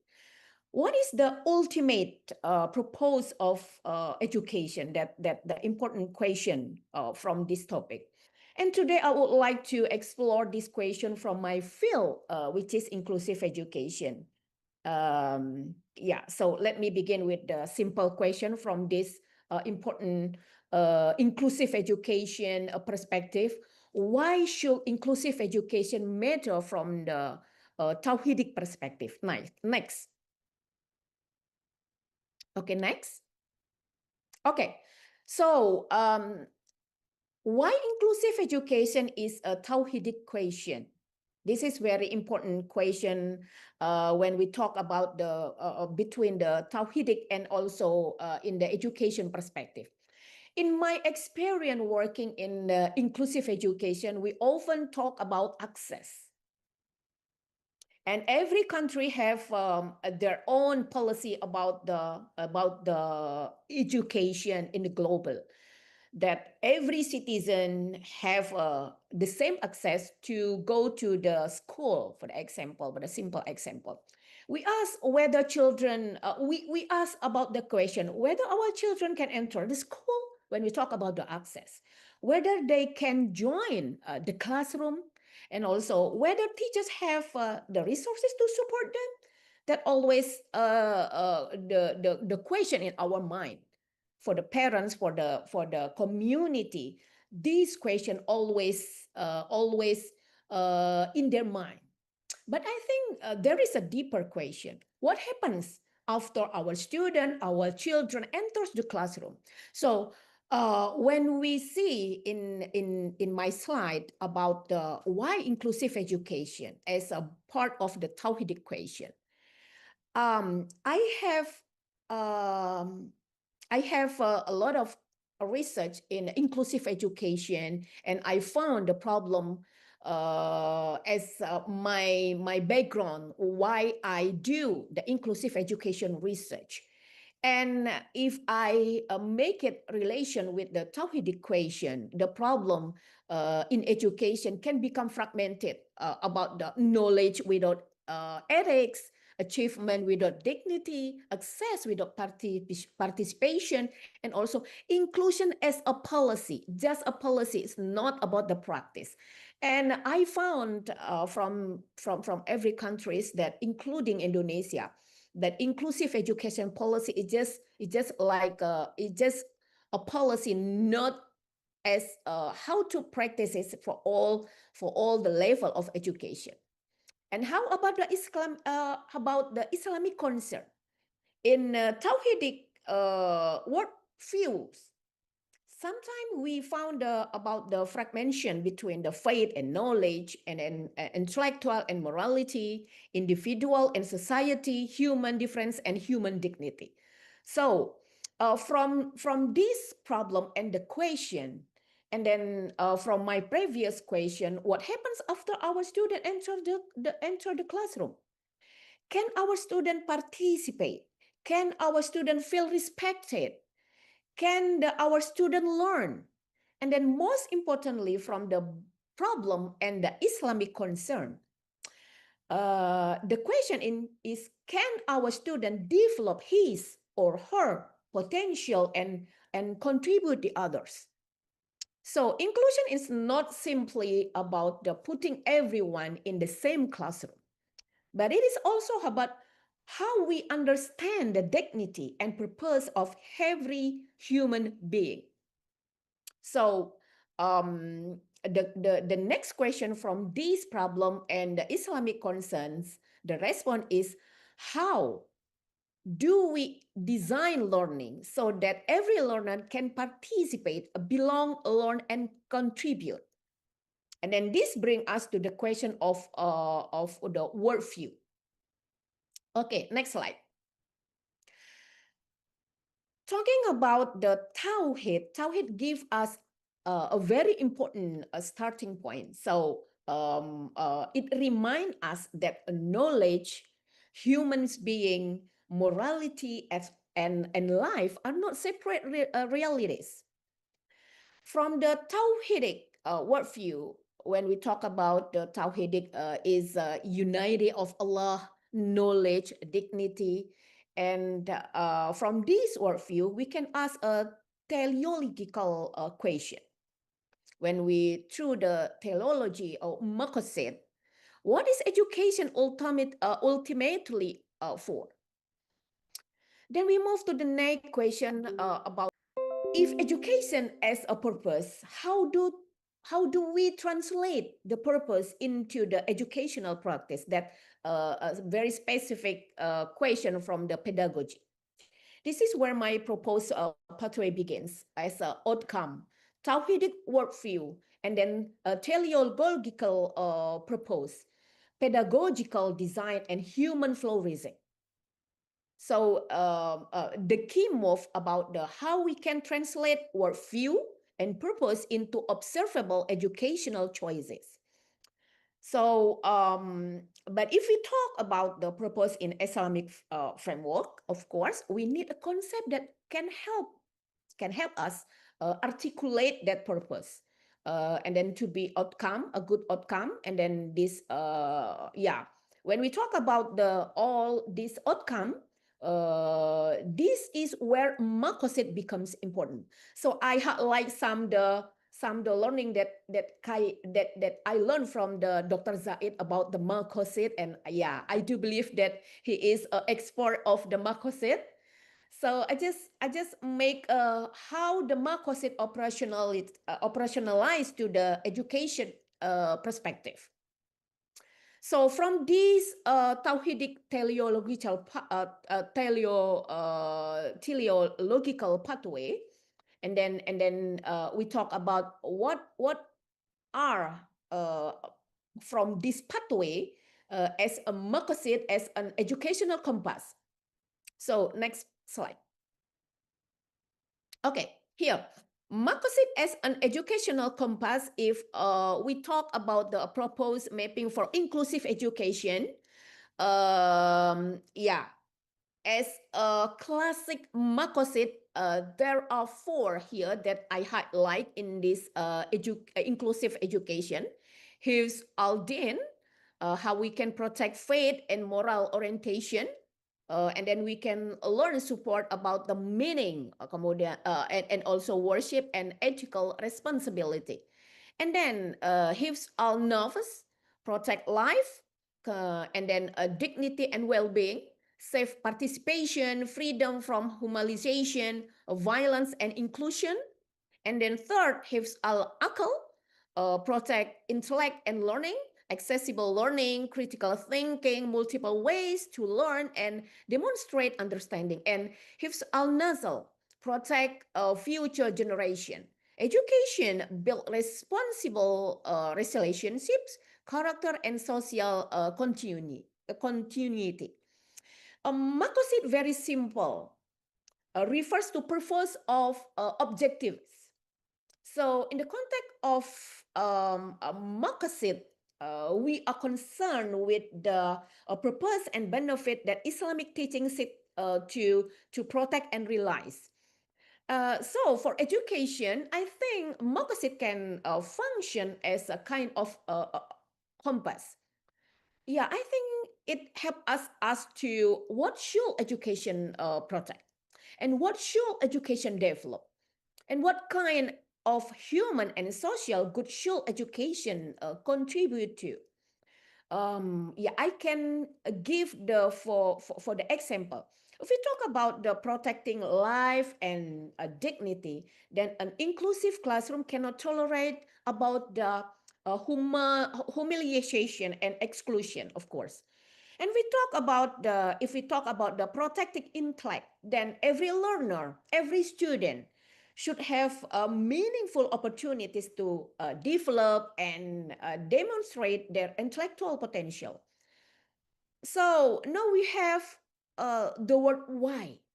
The next question is, how do we translate this proposed into actual pedagogy, especially in inclusive education? Next, please.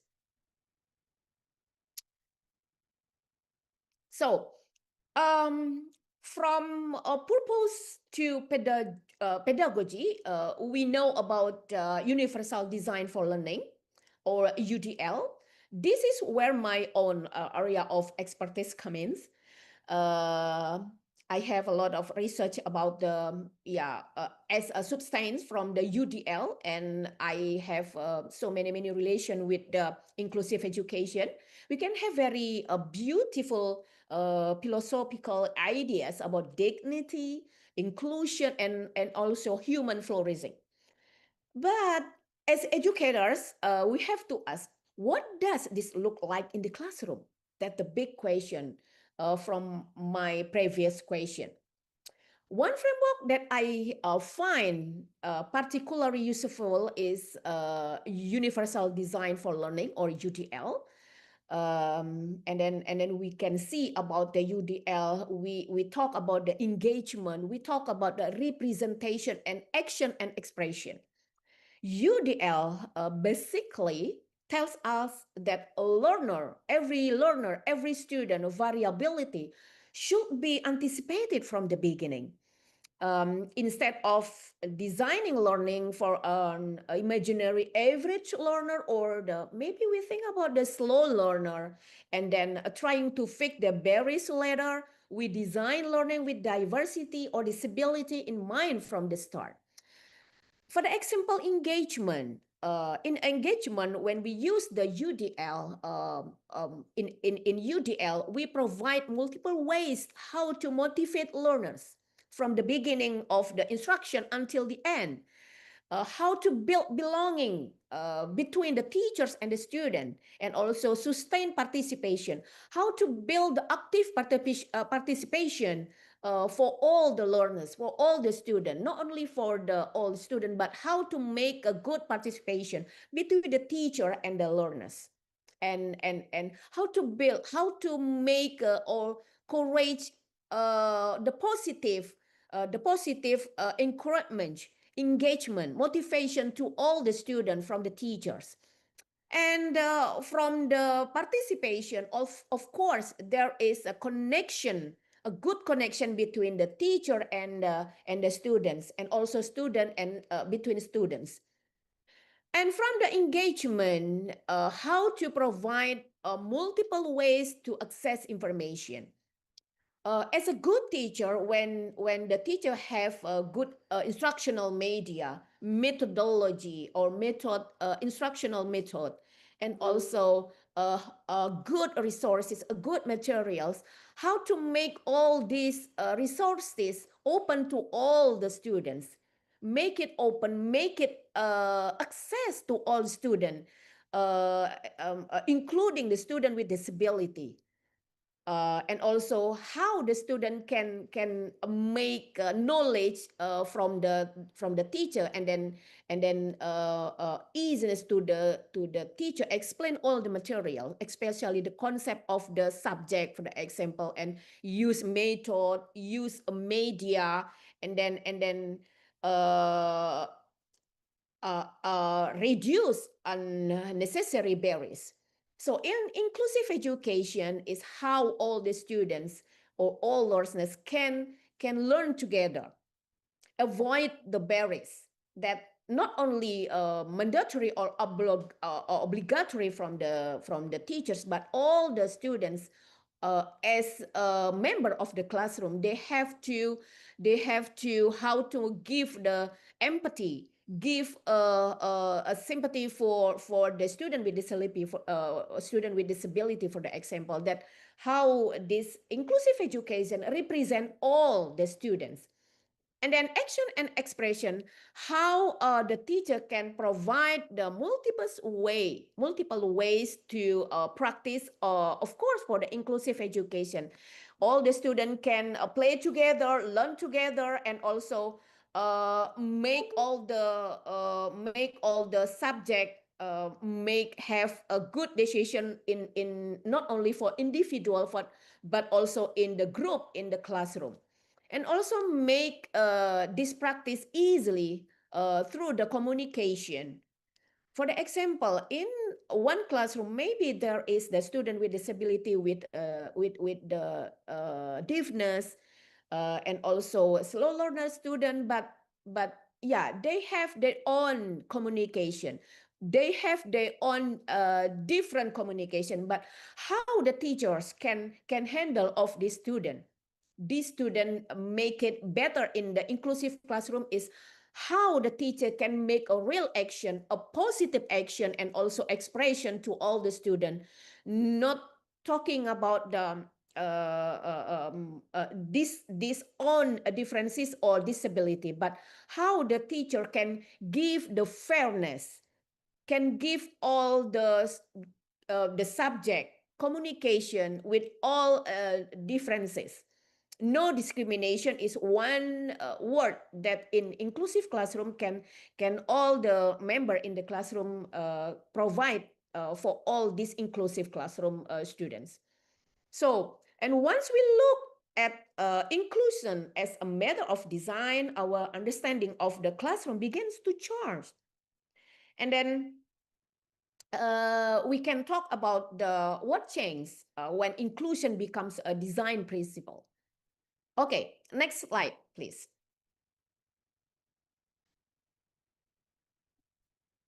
Okay, as my question, what changed when inclusion becomes a design principle? we talk about the before and after. Before design use UDL, and after design we use the UDL here.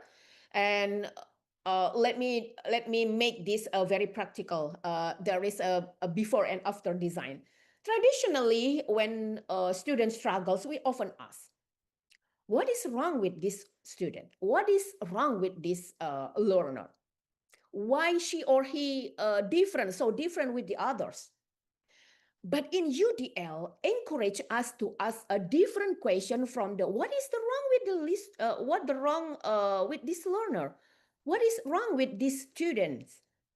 In UDL, that question to be what barriers exist in the learning environment. That's totally different with the my previous question, right? And that is very important shift. We move from saying different as a problem. That's the basic question and the basic problem, to seeing learner variability as something that should be expected in the design of education. For example, traditionally, before design, the question, who cannot keep up? And then after design, use the UDL, what barrier did we build? For the assessment, before use the UDL, one prefer way to show learning. And after assessment, multiple valid ways to demonstrate learning. For the example, before assessment, traditionally, teacher only use the paper base, or maybe just want to what is the competency that the student can grab from this subject or this material. Just use a paper base. But after assessment, use UDL in inclusive education, because there are so many differences all from the students. And then multiple ways the teacher can use. For the example, not only paper-based, but also teacher can use the interview. Teacher can use practice-based. And then for the slow learner student, for the example, a teacher can make like a storytelling. That's my experience, one of my experience when I face to the student with disability. And the other student with disability, like a physical limited, just like IQ, or from their cognitive aspect, they have like the same with the other students. But in the physical, maybe she or he have a limited for the moving. So as a practice, maybe the teacher can do that, but as a cognitive aspect, teacher can ask from the interview and also the paper base. So teacher can use assessment in the multiple ways. And also about the support before the UDL. Support is added after value. For the example, when the teacher don't know why this student have a value for the one or more subject, then the teacher don't know how to handle this student. But after the UDL, access and flexibility are planned from the start. So the teacher can design the instruction from the beginning. For the example, for the slow learner student or the other disability student, and then teacher can design how can transfer the material to the student, for the give the motivation, not only from the teacher and also between the students, and including the assessment and the feedback, of course. Before use the UDL, before the difference is a deficit. Just the teacher only thinking about the difference is just like a barrier. But after use the UDL, the teacher can think about the learner variability is expected from the student. Sometimes a teacher can learn a lot, from the diversity, and then what is the impact for the teacher for the next subject, for the next meeting. So that I can explain about the thing when inclusion use the UDL as for the example how the teacher can create or design the instruction for all the student in inclusive classroom. Yeah, but of course, no framework works automatically. The person who translate the framework into practice is, yeah, of course, the teacher. Okay, next slide, please. Okay, so teacher competence is the bridge. When the teacher thinking about the inclusion and meanwhile the teacher only talking about or thinking about the inclusion or diversity is about the barrier. So competency or the teacher competency is more important than the others. So when we talk about the teacher competency, this is something that I have learned a lot from my research in inclusive education. Yeah, we can give the teacher about the policies. We can give them guidelines. We can give them a UDL frameworks. But ultimately, inclusion happens through people. It is not about the policies. It's not about the guidelines. It's not about the framework or the theory, but how the teacher competency can increase every time.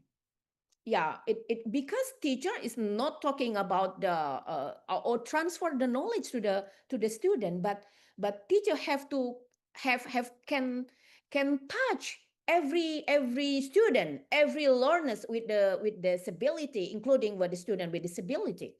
The teacher has to understand the learner, the students, design the lesson, select appropriate strategies for the instructional strategies, method strategies, and also media strategies, adapt the learning environment, assess learning, and reflect on what happened in the classroom.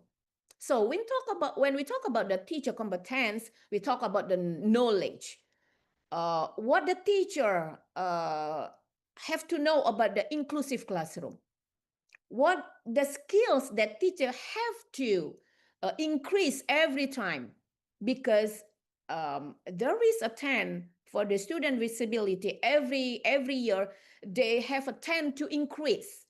For the example, for the autism, slow learner is the most student in the inclusive classroom from my research. Values that when we relate with the Maqasid Tawhid, values is one of the important thing to the teacher, how to handle the student, including for the student with disability, about the dignity, equity, care, integrity, empathy, not only for the teacher, but also the students. And also from the knowledge, skill, and values, when the teacher have to teach in the inclusive classroom, how the teacher make a reflection, their own reflection, how the teacher can adapt, can collaborate, learn from practice from the previous instruction to the better instruction to the next meeting. That's make the background why the teacher have a good competence. So knowledge, skill, values, reflection, action is one of the teacher competence that they have to have. How to teach in the inclusive classroom for the global in the inclusive education. So teacher competence becomes the bridge between philosophy and practice, not only about the theory for the inclusive education, how to bridge this all this thing. And for me, competence is not only about the knowledge and skills. It also involves all these values, attitudes, and reflection action. And this is where I would like to bring in some lesson from my research context in Indonesia. Just, yeah, even though I have experience from the other countries like Finland and also Malaysia. Of course, we have some collaboration with the other colleague from Malaysia also for the inclusive education. But let me explain and share about my research in Indonesian context. So next, please. Next slide, please. Next slide, please. Okay. So what my research tells us about the inclusive education in Indonesia context. Let me move from the conceptual discussion to empirical context. In my research with inclusive elementary school in Indonesia, we found that the teachers are often very willing to implement inclusive education, but willingness alone is not enough. Sometimes teachers face challenges related to the diverse learners' needs, instructional strategies, limited resources. There is no mentoring and also institutional support. That's the problems that in Indonesia context for the inclusive education. So one important lesson is from my research, we cannot ask teachers to create inclusive education, especially in inclusive classroom, while leaving them to solve the problem alone. All the stakeholders have to good collaboration of the government and also school, teachers, communities, and also parents. They have to make a good ties and a good collaboration to increase the quality of education, especially in inclusive education. So for the example, when I do my research in inclusive education about the challenges here that I found about talking about the flexible instruction, diverse learner needs, instructional system, resources and support, and sustained mentoring. That's the problem from the very challenging for the teachers in the inclusive education in Indonesia. And what school needs from this problem. So like a continuous mentoring, and then university school collaboration, practical classroom strategies, professional development, and organization support that the program, not only from the university, for the example, that my university always give the support for the inclusive school, but also from the other stakeholders like government, schools, and also parent, of course, and then a community. And what is the implication? Inclusive education is not delivered by a teacher alone, that I mentioned before. It's even though it's very challenging for the teacher, but also it requires to be a big ecosystem where the knowledge, practice, collaboration, and institutional support have a good collaboration and work together. Of course, from the government as create or produce the policy. So from the challenge, what the school needs, and the implication is to be a big ecosystem for inclusive education. So this leads us to another important shift from individual teacher responsibility to a collaborative ecosystem. So this is very important for inclusive education to be a better education for all the students, for including the student with disability. Next, please. Okay. From the individual teacher to collaborative ecosystem, inclusive education is sometimes presented as the responsibility of the teacher. That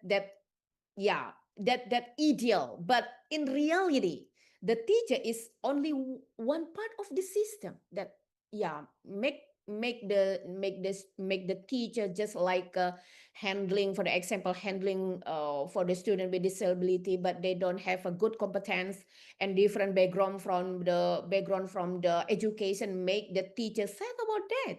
But that's the reality. University have a role as a producer for the teacher education. School leaders have a role. Families or the parents have a role. Communities have a role also. And of course, students themselves have a role. So I propose that we think about the inclusion as a shared responsibility with a shared purpose. Ensuring dignity, participation, learning, and contribution for every learning that the learners or the students need. So what the shared purpose or the shared responsibility about the dignity, participation, learning, and contribution. So if we put all these ideas together, what will an operational framework actually look like? Yeah, we hope that all these shared purpose and then a responsibility can feel for all the learners. But what will the operational framework actually look like? And then we can see in the next slide, please. Okay, this is the operational framework. This is the central proportion of my presentation based on my research. I'm proposing a simple pathway for the operationalizing Tawhidic theology and inclusive education. We begin with the Tawhidic orientation. Tawhidic orientation, we talk about the knowledge, ethic, and human dignity are not separate. It's just like one line, one time. It's not separate between knowledge, ethic, and human dignity in one unity. So from the Tawhidic orientation, then we ask about the teleological question. What is the education ultimate for? That the specific question about the what human and social good should education relies. And then we go to we go and translate that purpose through Maqasid into educational priorities. In the Maqasid translation, is talking about turn purpose into priorities: dignity, life, intellect, faith, future. And then after that, we need a pedagogical mechanism. In the pedagogical mechanism, like a pedagogical design, we can use, for the example, UDL to anticipate variability and reduce barriers. After that, finally, we need evidence. We need to ask, can we actually observe the values and purpose that we claim to promote? Measure participation, competence, belonging, learning, and contribution. In the other words, let's say philosophy should not stop at just like a philosophy. It should change what we design, what we do, and what we measure. That let me give you a very simple example of what this might look like in the practice from my research. Yes, next slide, please. Okay, this is a simple classroom, for example, that from my research, and the other I get the example from the teachers in inclusive classroom. When you talk about the there is a Tawhidic plus Maqasid, and then UDL design, and what is the evidence of the learning? Imagine that we are teaching in an environmental science. We can simply teach students about the ecosystem, food chains, biodiversity, and environmental problems, just in the environmental science. That is about the knowledge, right?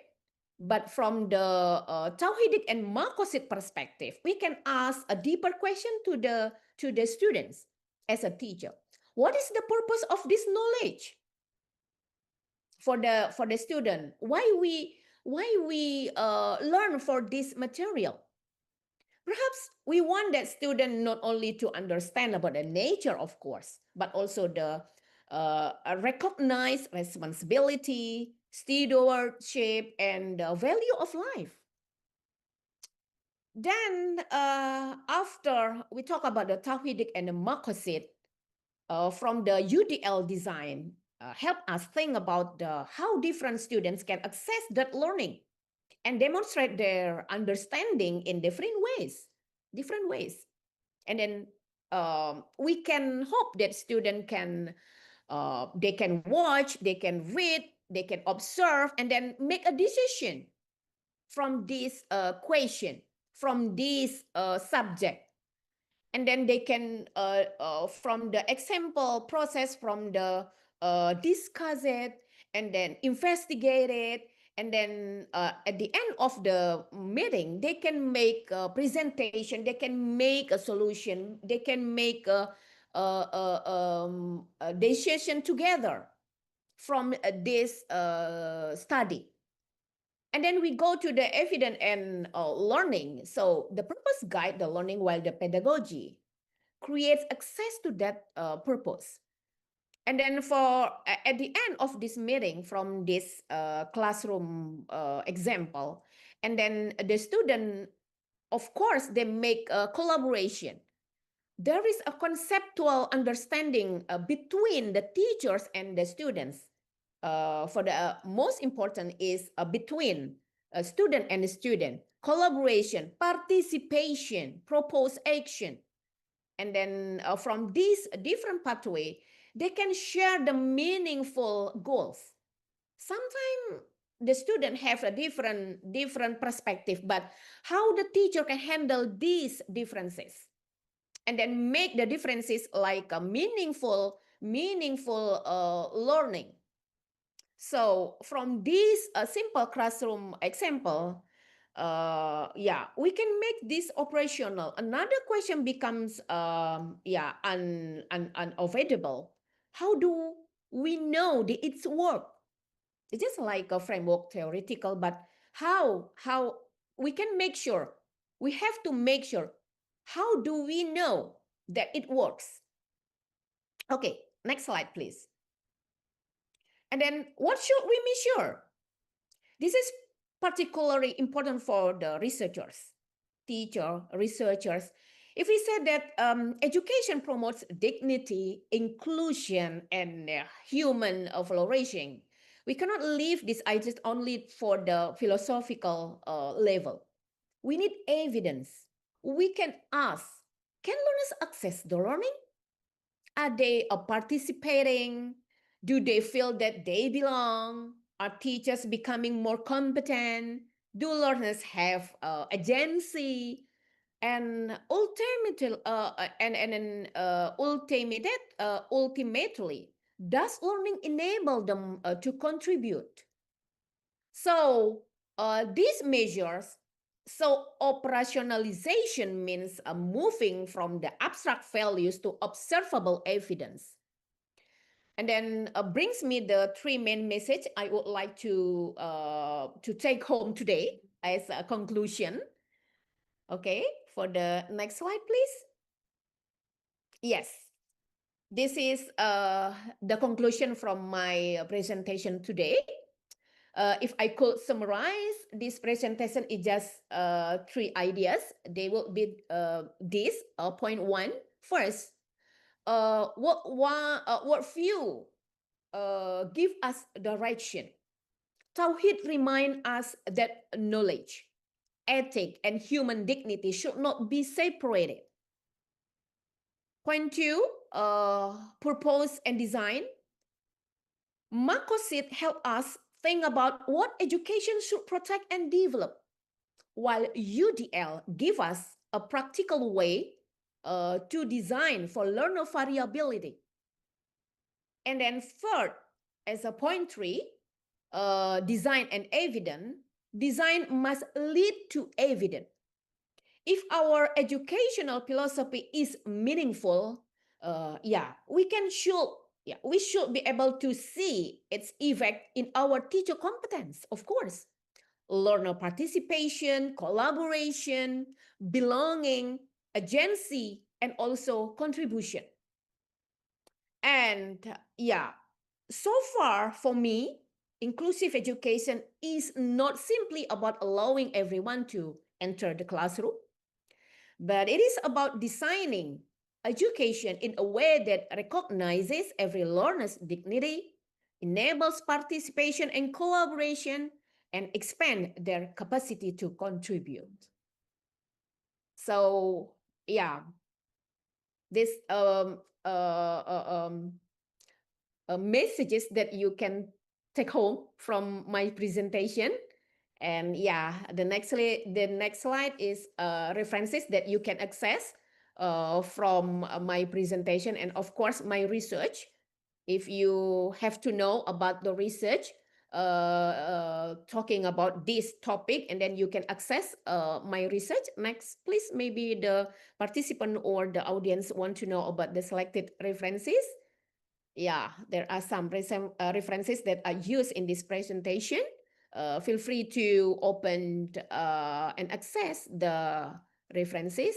And yeah, the next, please. Thank you very much for your attention from me, Rasmita Dila from the Basic Education Postgraduate School, Universitas Juanda Bogor, Indonesia. Assalamualaikum warahmatullahi wabarakatuh. Waalaikumsalam warahmatullahi wabarakatuh. Thank you so much, Prof. Mita, for giving another insightful perspective in using also the Maqasid framework, particularly in the application of the inclusive education. And yet we can see in the Zoom chat box, Prof. Mita, we have a lot of questions, but please no worries that we will send you all these questions so you can also answer it if the time is not permit. However, we still have the time. So I'm going to select several of the questions coming from the participants. Okay, hold on. All right.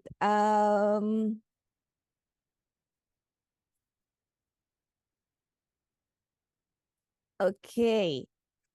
Okay. I think this one is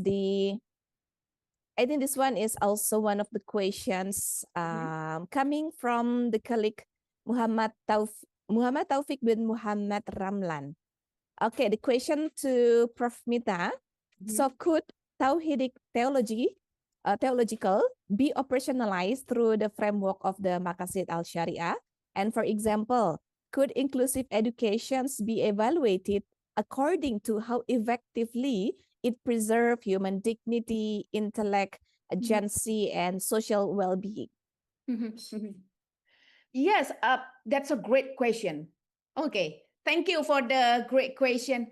Yes, I do believe that Tawhidic teleology can be operationalized through the framework of Maqasid. Yeah, the key is how to treat Maqasid as an ethical and teleological compass for education that I mentioned before in my slide.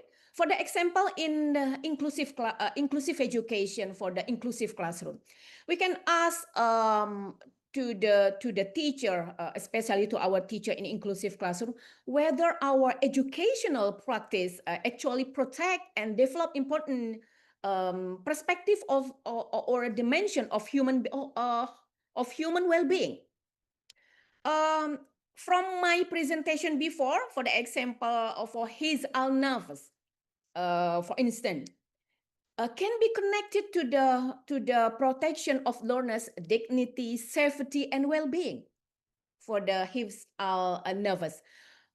And the other, his al-aql, can guide us toward protecting and developing every learner's intellectual potential through meaningful access to learning. And yeah, I think in the broader dimension of, for the example, agency, social participation, and also contribution can help us consider whether learners and students are not merely present in classroom. It's not only in absent in the classroom, but also they actually able to exercise their potential and participate meaningfully in the community or the society. Yeah. However, I would not say that a dignity or the social well-being are simply new name for the classical Maqasid, of course. Yeah, I see them as contemporary educational indicators through which the higher purposes of the Maqasid can be, yeah, maybe it interpreted and examined in the context of the inclusive education. So when I turning back to the about the question Tawhidic worldview to be a Maqasid as a purpose and to be educational values from the educational values as pedagogical design and measurable outcomes. So yeah, of course, in this sense, in this perspective, we move from asking is the policy is a policy inclusive to maybe it's a deeper question is yeah, it's not only about framework also, but does the educational practice actually realize the human and ethical purpose that the policy claim to pursue of the inclusive education? So yeah, I see Maqasid as a kind of ethical compass, and then tell us about the education is ultimately supposed to protect and develop. Yeah, I hope that I can answer the question. Yes, Prof. Yeah, I think it's answering the questions. And I think we can address one more questions, since after this, we will have the academic presentation sessions right away. So I'm going to combine between two questions into one questions. It's coming from our colleague Muhammad Imran and also Yedi Purwanto. So the questions is related with the competence in the inclusive educations.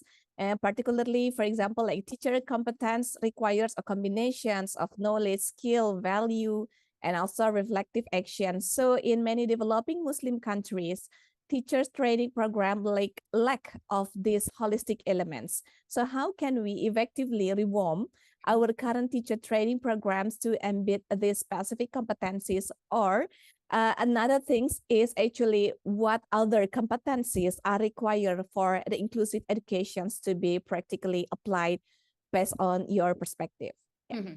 Yeah. Okay. Teacher competence is one of the most difficulties that they have to build in inclusive education, especially in inclusive classroom. From my research, teacher competence is always faced in every inclusive school. So why it could be happen in this classroom, in this inclusive classroom? From my research, I have some the answer of this question is most of the teacher is not, it's not only for the Muslim country but also the other countries that I figure out it.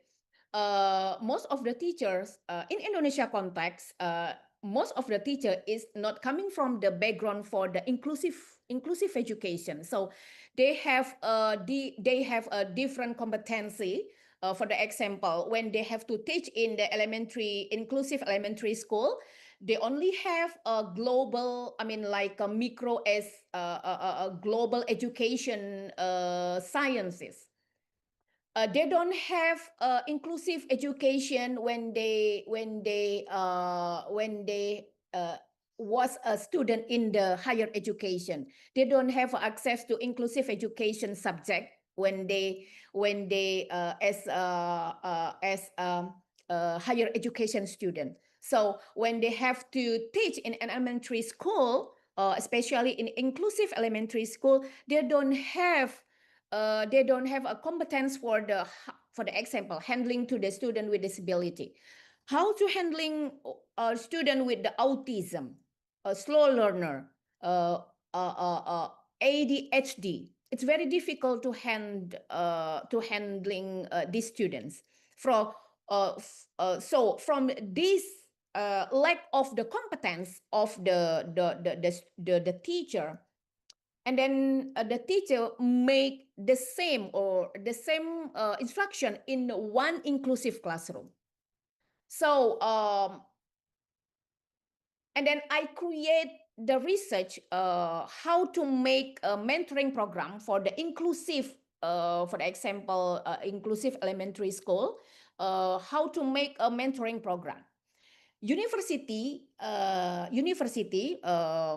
a specific as a produce the teacher education, we have a role. University have a role how to make a candidate of the teacher. For the example, give the subject for inclusive education a subject in the one of the meeting or in one semester, for the example, and also from our research, especially for the mentoring program, how to make a program for the professional development for the teacher in the continuity program from the university to the school. For the example, every month we have a meeting between the academician and also a practitioner from the university. In Universitas Juanda, we have a center of the inclusive education, and then we make a program every month. We have a meeting to the schools, for the example, for the inclusive elementary schools surrounding from the university, and then we give the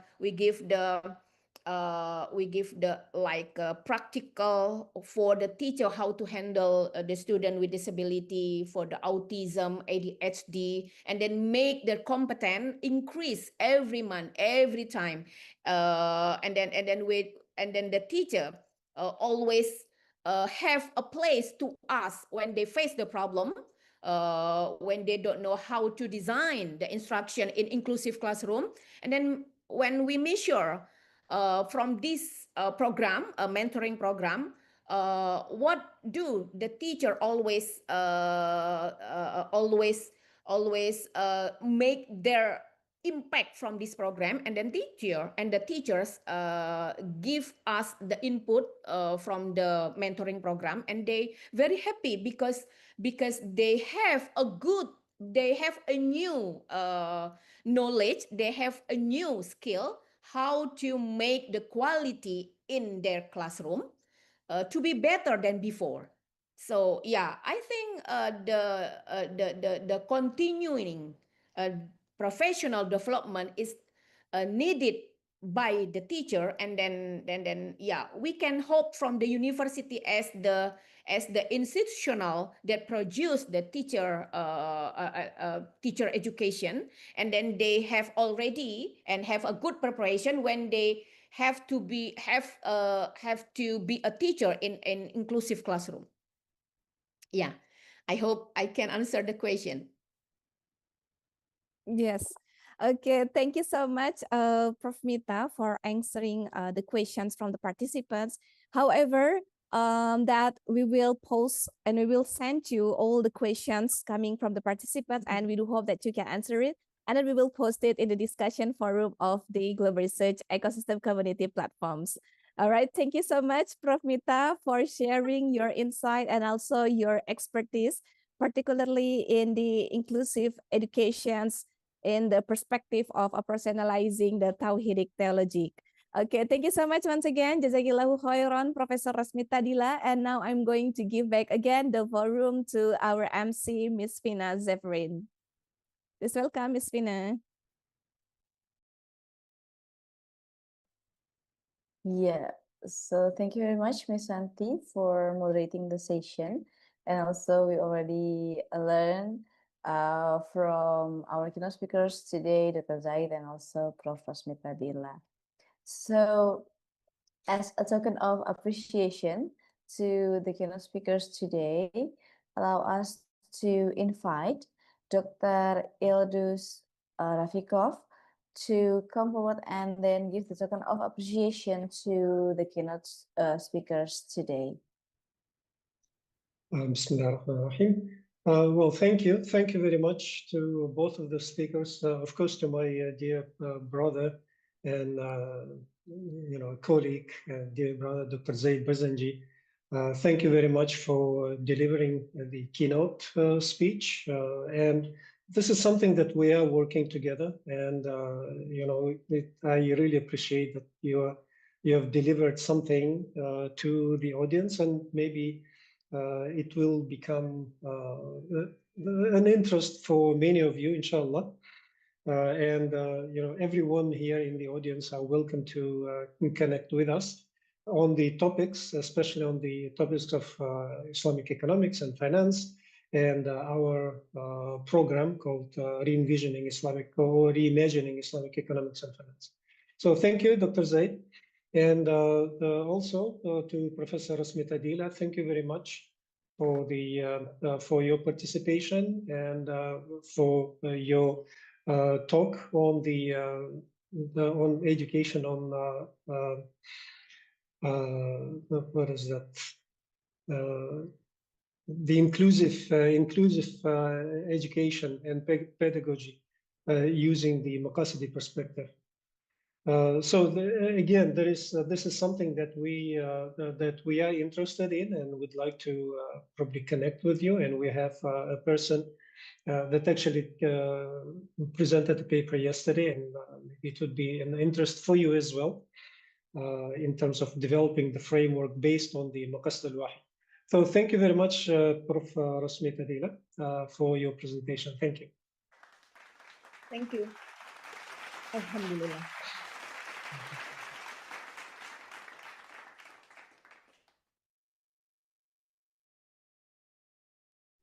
All right, so once again, thank you to Dr. Zaid Basenji, Professor Dr. Rasmita Adila, and also Dr. Ildis Rafiqov.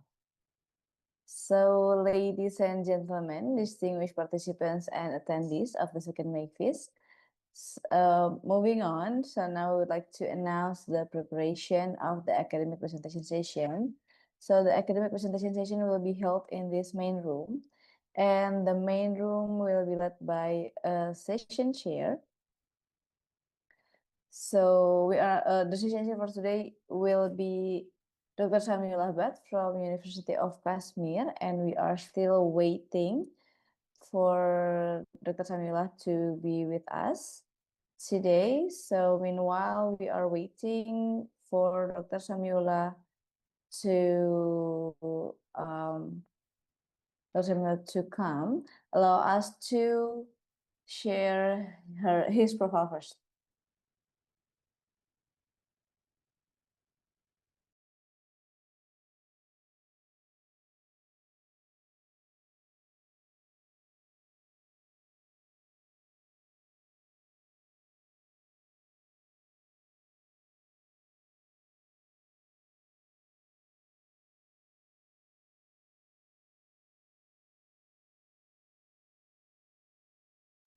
So apologize. We still have one token of appreciation to our moderator for today, to Ms. Santi Rahmawati. So allow us to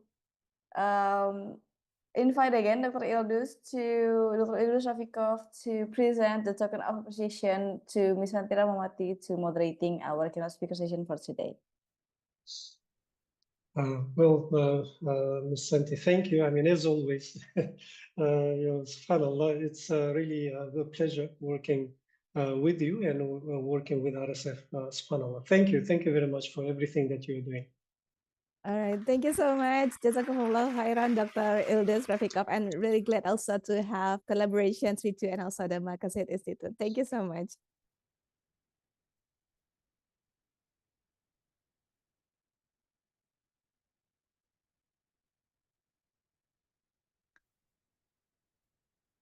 All right, so while we are waiting for Dr. Samila Ahbad to come, allow us to read his profile first.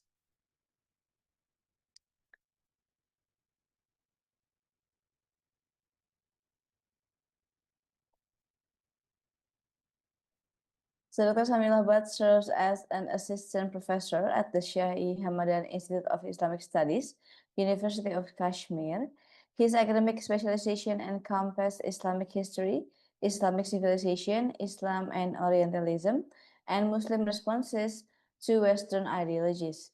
His current research activity investigates the comparative theology of the Quran in relation to localized Sufi methodologies and approaches. So right now we are still waiting for the session chair to come. Perhaps for all the presenters that already present, that are going to present their paper can prepare for today.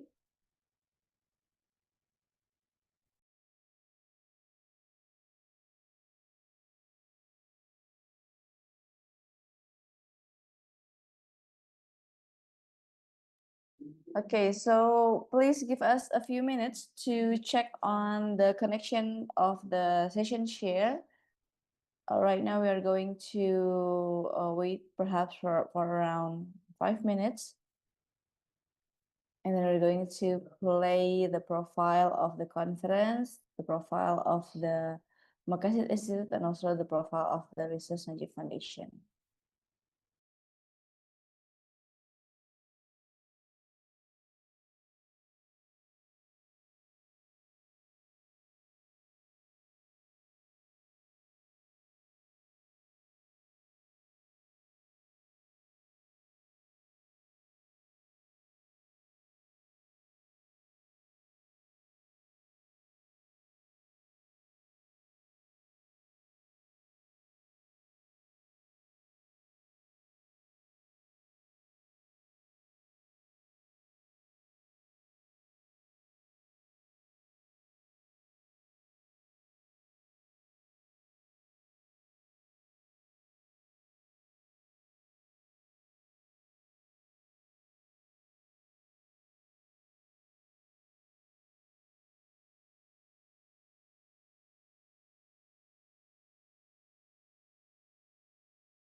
Okay, so we have an account here, Samuela Memon. Are you there, doctor?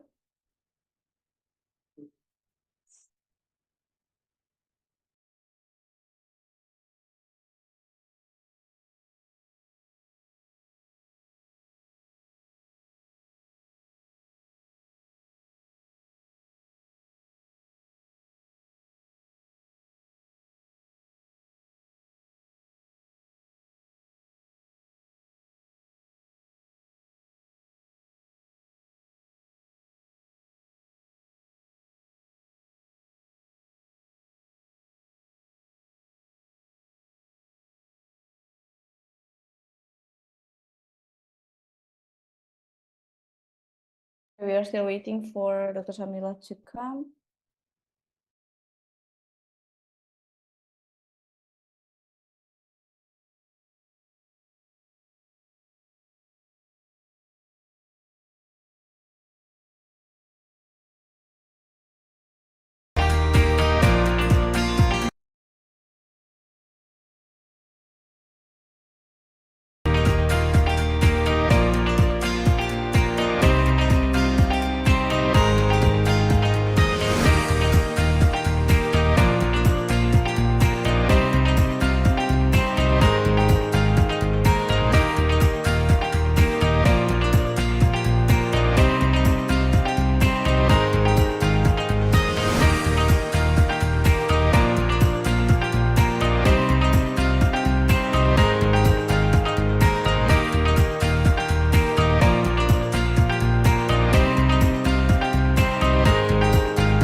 We believe that everyone should have equal access to learn, share their knowledge, and enhance their research capabilities.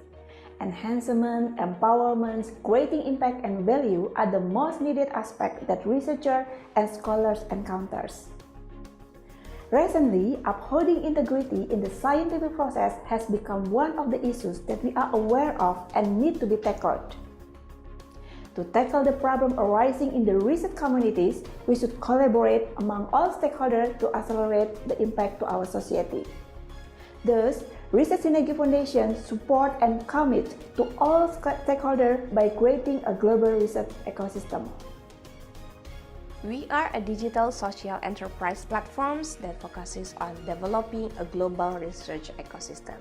We build collaborative networks among researchers, scholars, professors, and practitioners globally for the realizations of knowledge accelerations and to contribute more to society and humanity.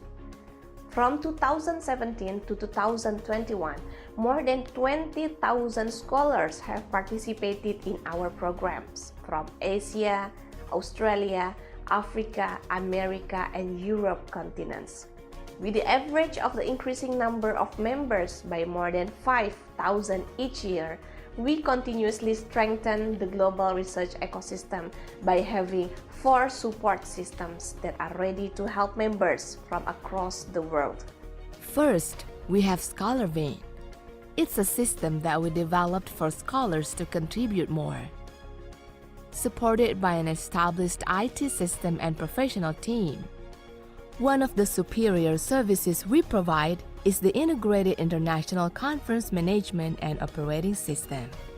Scholarvein system has been conducting the international conferences platform both in person and virtual effectively and efficiently in terms of time, cost, and resource. From 2017 to 2021, the system has served over 8,448 scholars from 85 countries.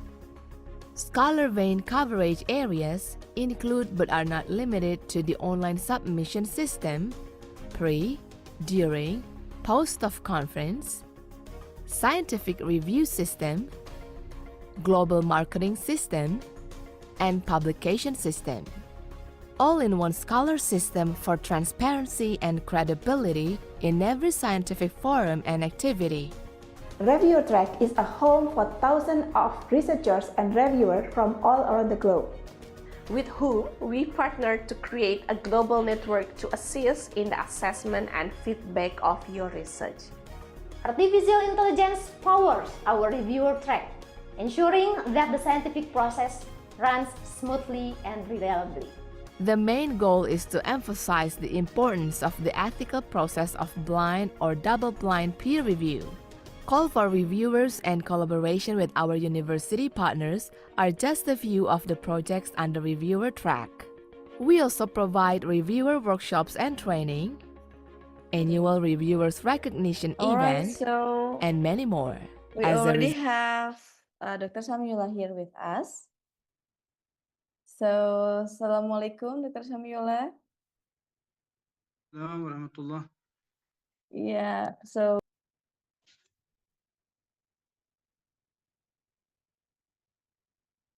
good to have you with us here today. So the committee can start. We're going to start the presentation session. We can start from the profile of Dr. Samyula. So before Dr. Samyula sharing the session, we will start by reading his profile first.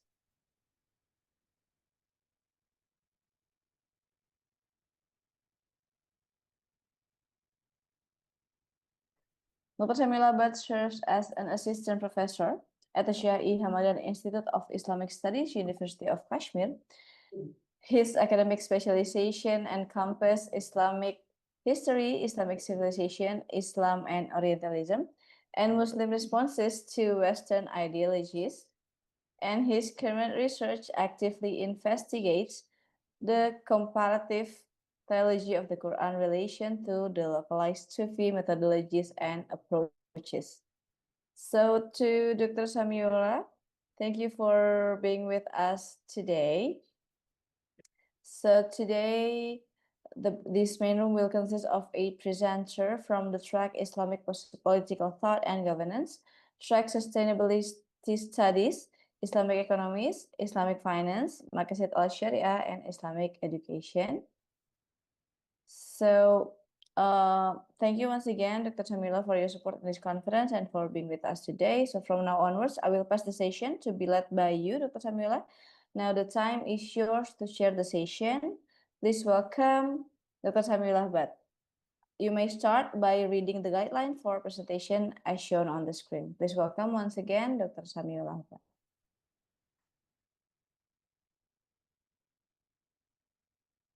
So the guidelines for presentation will be 5 guidelines are there. Number 1 will be the presentation is limited to 10 minutes and 5 minutes for question and answer session after each presentation. The question and answer will be facilitated by the session chair. The audience and other co-presenters can ask questions using the chat feature, which will be read by the moderator. A recording of presentation is allowed. Make sure that you are in a place free of noise to avoid disruption of the presentation. Help the presenter give the presentation that they deserve by not talking, eating, drinking, or engaging in activities that are uncalled for during the presentation.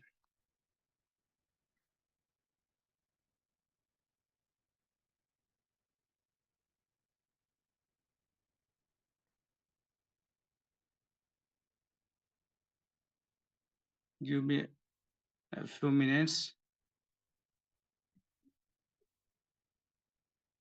Yeah, so we are going to start with the first presenter. So first presentation, okay.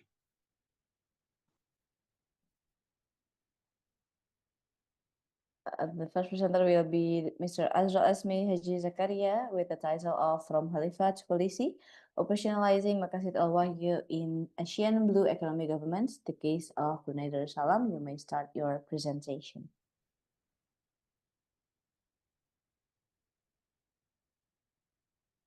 Assalamualaikum. Walaikum assalam warahmatullah. Let me share my presentation slide there.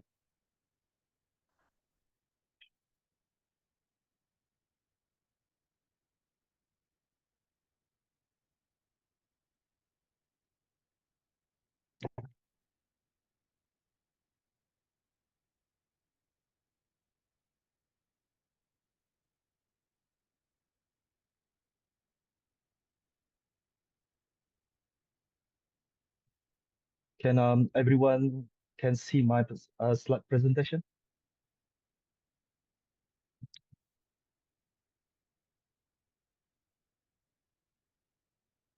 Can you put it in slideshow mode, please?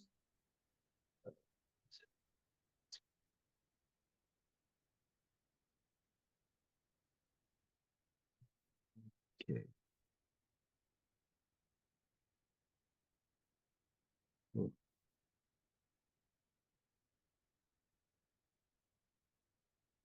Can you see my presentation, Doctor?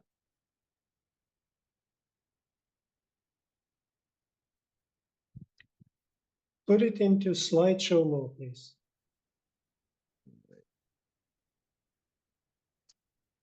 Okay.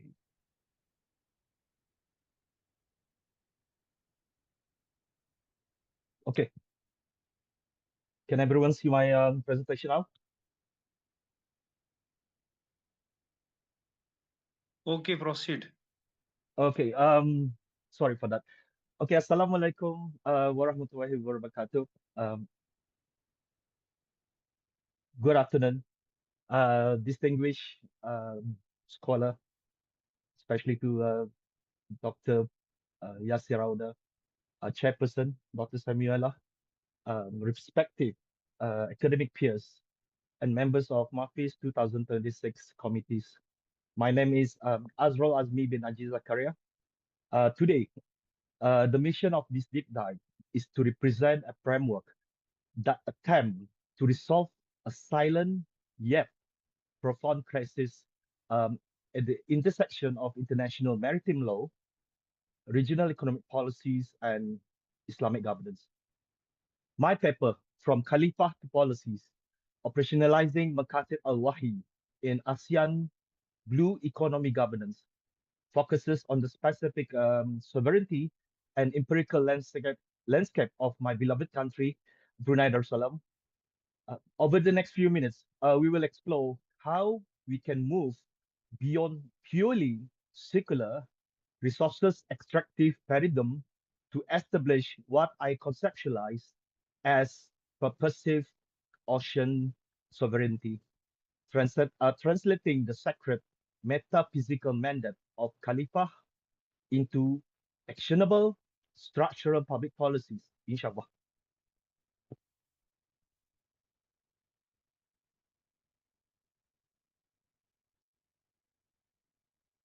Where's the next button? Okay, to understand the genesis of this work, we must first confront a critical structural loophole in international maritime law. The current global maritime architectures rests upon the 1982 United Nations Convention on the Law of the Seas, or we call it UN clause. UN clause is a monumental technical achievement. It explicitly grants sovereignty right over exclusive economic zone, or EEZ. But there is a loophole. International law is completely, utterly silent on the moral end of those rights. It tells a state where it can extract, but it cannot answer why or how it should be governed beyond economic self-interest. For a secular state, regulatory compliance or technical manual might be enough. However, for an Islamic constitutional state, it's a structural void.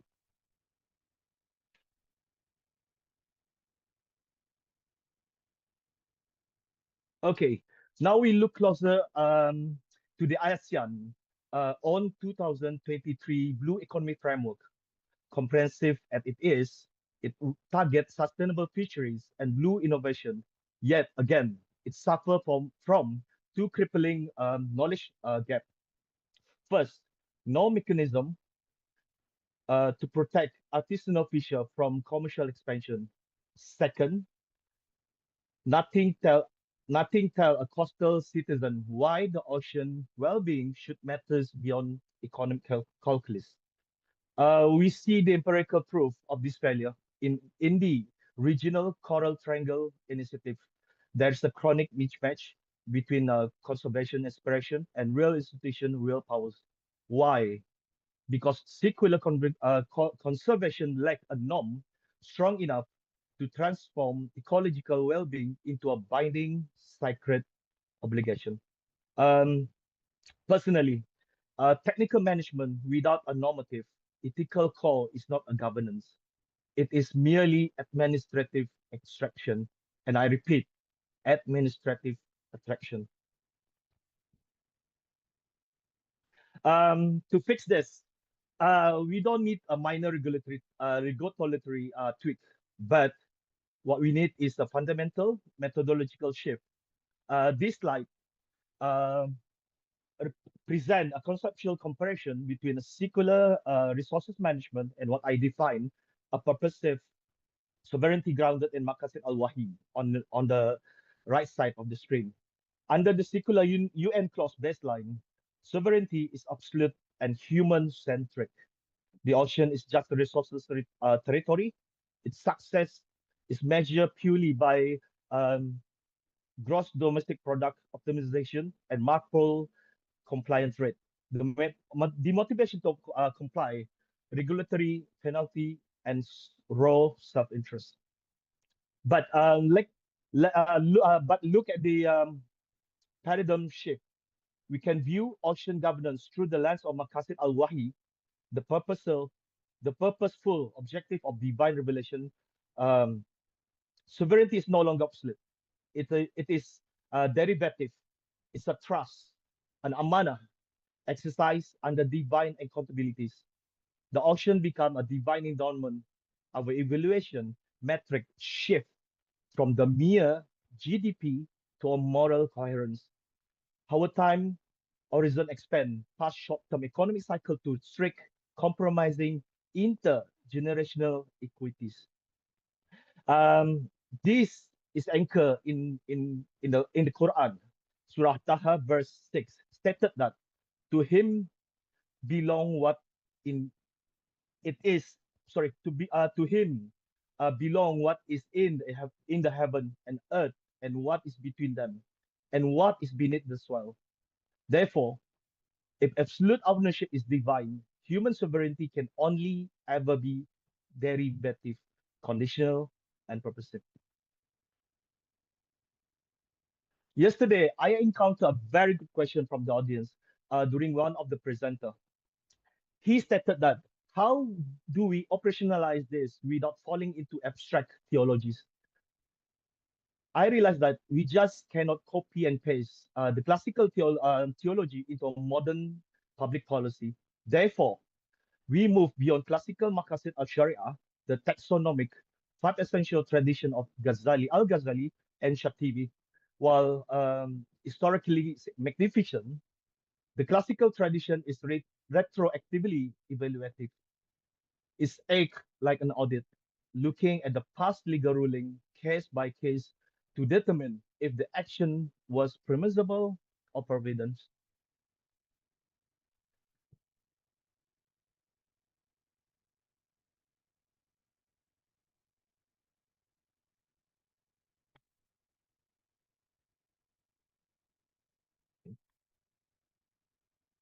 Okay. The first thing we need to remember this: we cannot govern a rapidly changing ocean economy using an audit of the past. What we need is a theoretical engine or generative system. Therefore, this research utilize our distinguished Professor Yasir Rauda system-based reformulation of the Maqasid. It moves us beyond narrow legalistic and into overarching divine purposes. By operationalizing its six core feature: first, cognition, wholeness, openness, interrelated hierarchy, multidimensionalities, and the last one, purposefulness. Again, operationalizing this, we gain an active, dynamic design engine to construct new, forward-looking public policy institutions. Ladies and gentlemen, the time is critical, as national blue economy roadmap are being drafted across ASEAN right now. Therefore, I strongly believe by applying this systematic lens, we can take a mutable theological value and map them directly into a fluid, complex socio-economic institution. It allows us to build a policy framework that can adapt in changing marine science while remaining firmly anchored in revelation.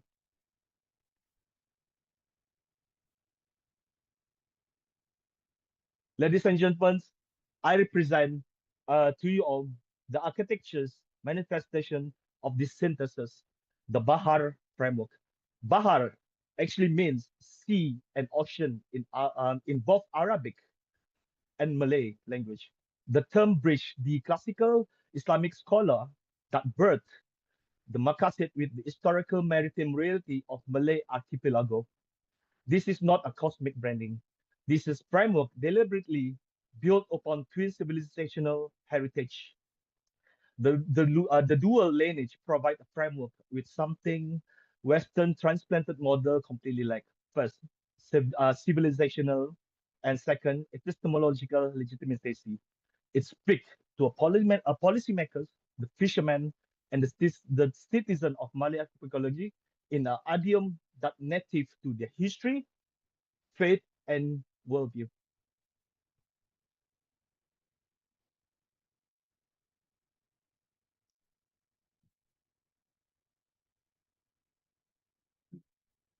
Okay, this slide illustrates how we translate this theological commitment into operational research and policy design across 5 specific domains. First, Blue, ocean stewardship, grounded in Maqasid concept of Khalifa and Fis al-Bi'ah, or preservation of environment, is demand that ecosystem integrity be treated as a primary negotiable institutional obligation rather than secondary regulatory box to check. A, aquatic, ecological justice, grounded in adalah or justice, and rahmah, is establish equitable resources access, enforce a non-instrumental, compassionate valuation of marine biodiversities. The third one, harmony. H is for harmony, intergenerational equities, anchored in Tamiyah Mustadamah, sustainable development. It dictates that resources extraction must be strictly limited by the ecological regeneration capacity of the ocean. The next one, accountabilities. A, institutional integrities, grounded in Fis al-Ma'al and Adalah. It's ensured that blue economy revenue are managed transparently to support broad community welfare, preventing elite captures of resources rent. The final one, R, is for Rahmah, merciful governance, grounded in Rahmah, and Elmu, or knowledge. It's required policy architectures to actively integrate traditional ecological knowledge alongside mainstream marine science. This is not a poetry. It is a mixed method design, mapping these 5 element theological standard into a verifiable empirical policy target.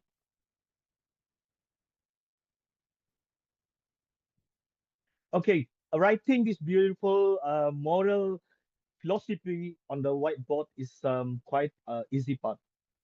But to prove it wrong, we have to subject it to a friction of realities, which bring us all to the ultimate analytical case or analytical testing ground, my beloved country of Brunei Darussalam, where normative architectures meet complex institutional realities.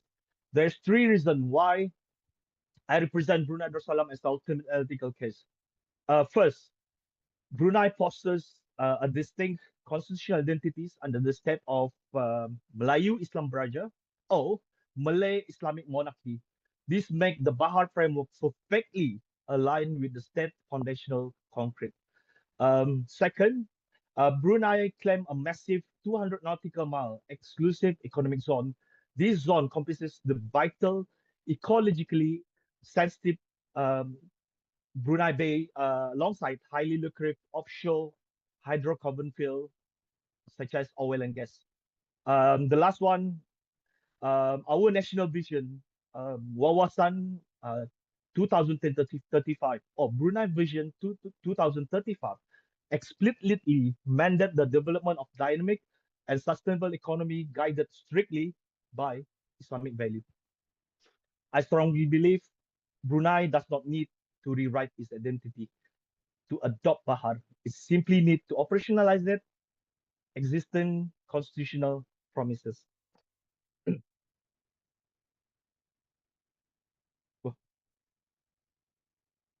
Okay. Let's us apply Bahar directly to Brunei most critical maritime challenge. Its hydrocarbon dependencies. Offshore oil and gas account for 90%. Imagine 90% of Brunei export revenue and 60% of government income extracted entirely from deep ocean floor. A secular economic view diagnoses this as the standard risk of, they call it resources cost or prescribed basic portfolio diversification. This is merely analytically correct. I do agree with that. But it is a morally shallow. It stripped the ocean as a mere bank accounts to be hedged. Sorry. Under the Bahar framework, using harmonophila, the last one, we reframe this entirely under Tanmiyah Mustadamah, extracting finite resources without leaving a legacy of renewable wealth for future generation is not just a bad economics. It is direct breach of our covenants of Khalifa.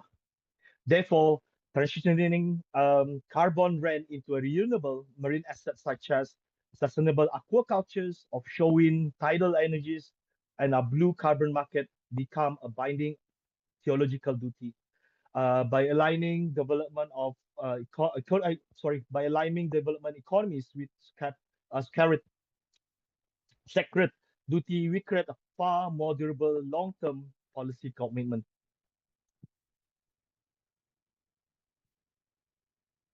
Okay, our second empirical application. First, the hydrocarbons. Second is the social fabric of our coastal parameters. Traditional Malay coastal fishing community in Brunei Bay have fished this water for generations. Today, sadly, they face a severe catch decline due to industrial commercial license or unlicensed foreign enrichment. Under circular technical framework, this catalog as a minor resources management failure. But under Bahar framework, we diagnose this clearly as a severe justice failure.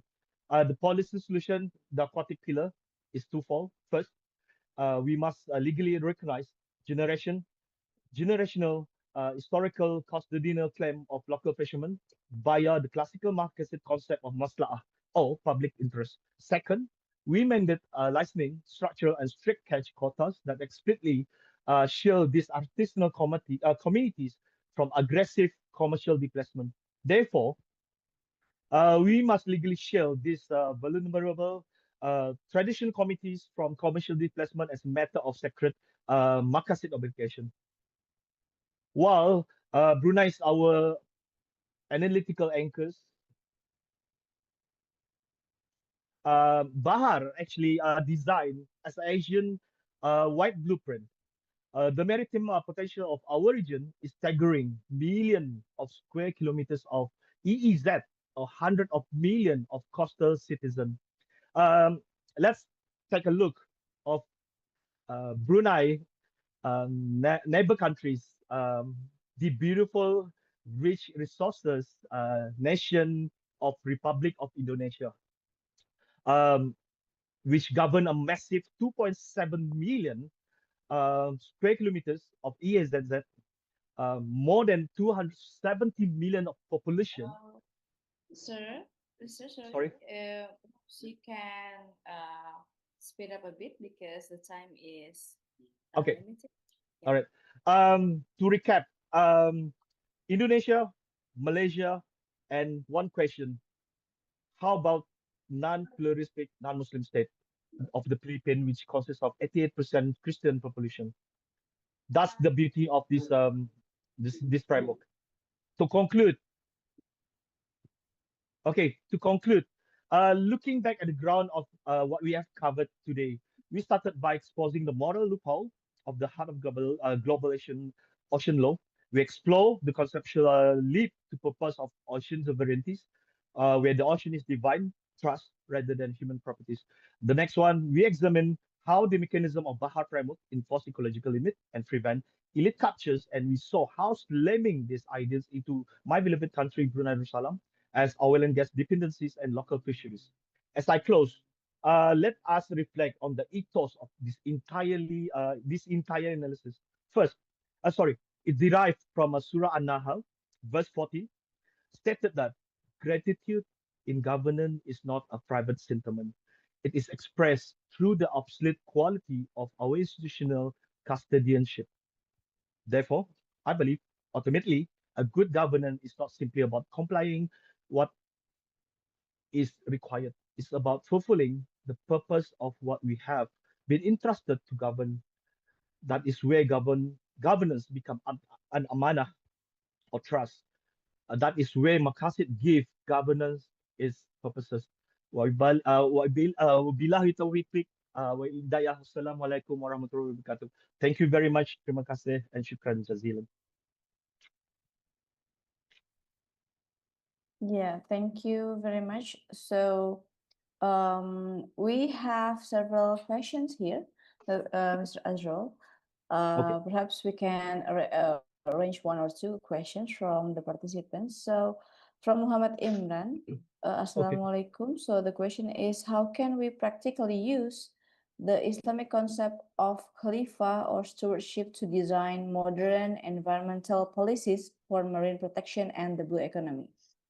Okay, that's a very good question. Actually, the answer is this one. Some audience, especially from the other side of the world, secular management, they might ask this question: Does Maqasid is for only for Islamic constitutional? But I'm sorry about the time. Yeah, actually, the beauty of Bahar framework.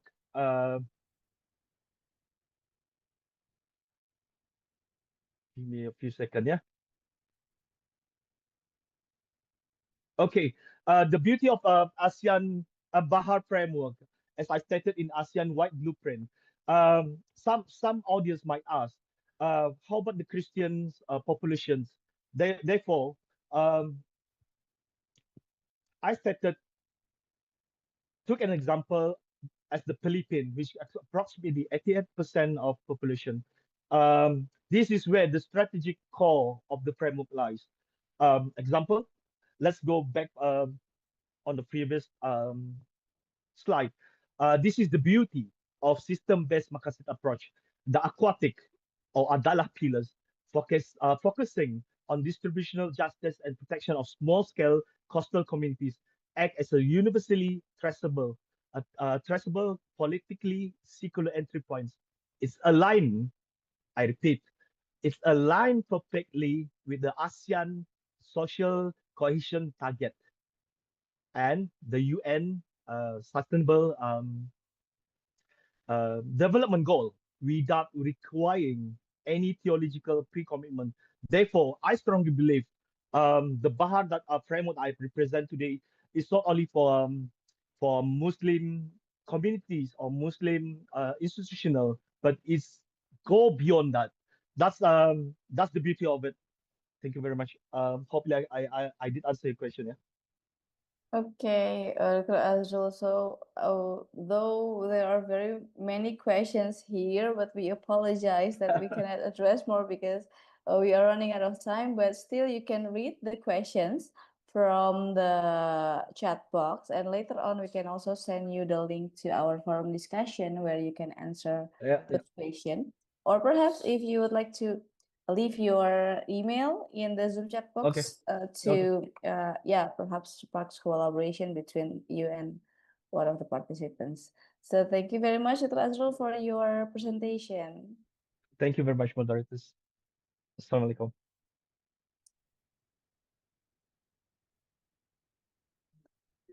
Right, we're going to go to the next presenter. Dr. Samyullah can perhaps announce the name and also the title of the presenter. Yeah, we have second presenter, Mu'taz Al-Sahir, and the research title which he is going to present is Rethinking Mass Sanitation Through Maqasid-Driven Design, 2 case studies.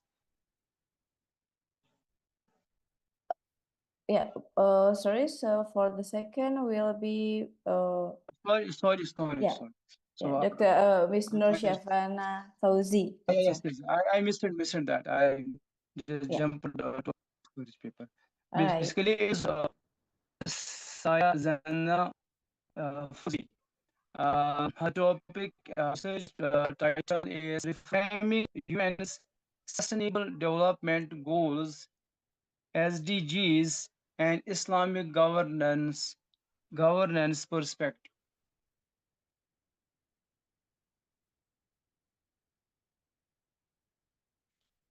She may proceed with her research paper.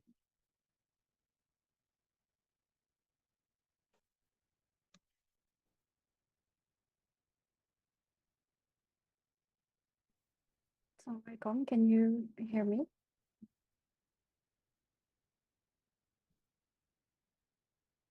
Yes, you are quite audible. Alhamdulillah.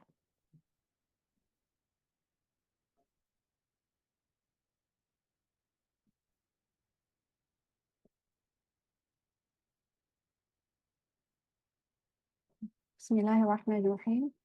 Alhamdulillahi Rabbil Alamin. Salatu wassalamu ala ashrafil anbiya wal mursalin Sayyidina Muhammad wa ala alihi wa sahbihi ajma'in. Assalamualaikum warahmatullahi wabarakatuh, everyone. So I'll just get started. So as we all know, the blatant effects of global warming and other environmental destructions have pushed the world to rethink its once complacent practices. We now realize the gravity of protecting, or rather sustaining, the earth.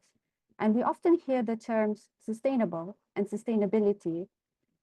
And the World Commission on Environmental and Development, WCED, defines sustainable development as a development that meets the needs of the present without compromising the ability of future generations to meet their own needs.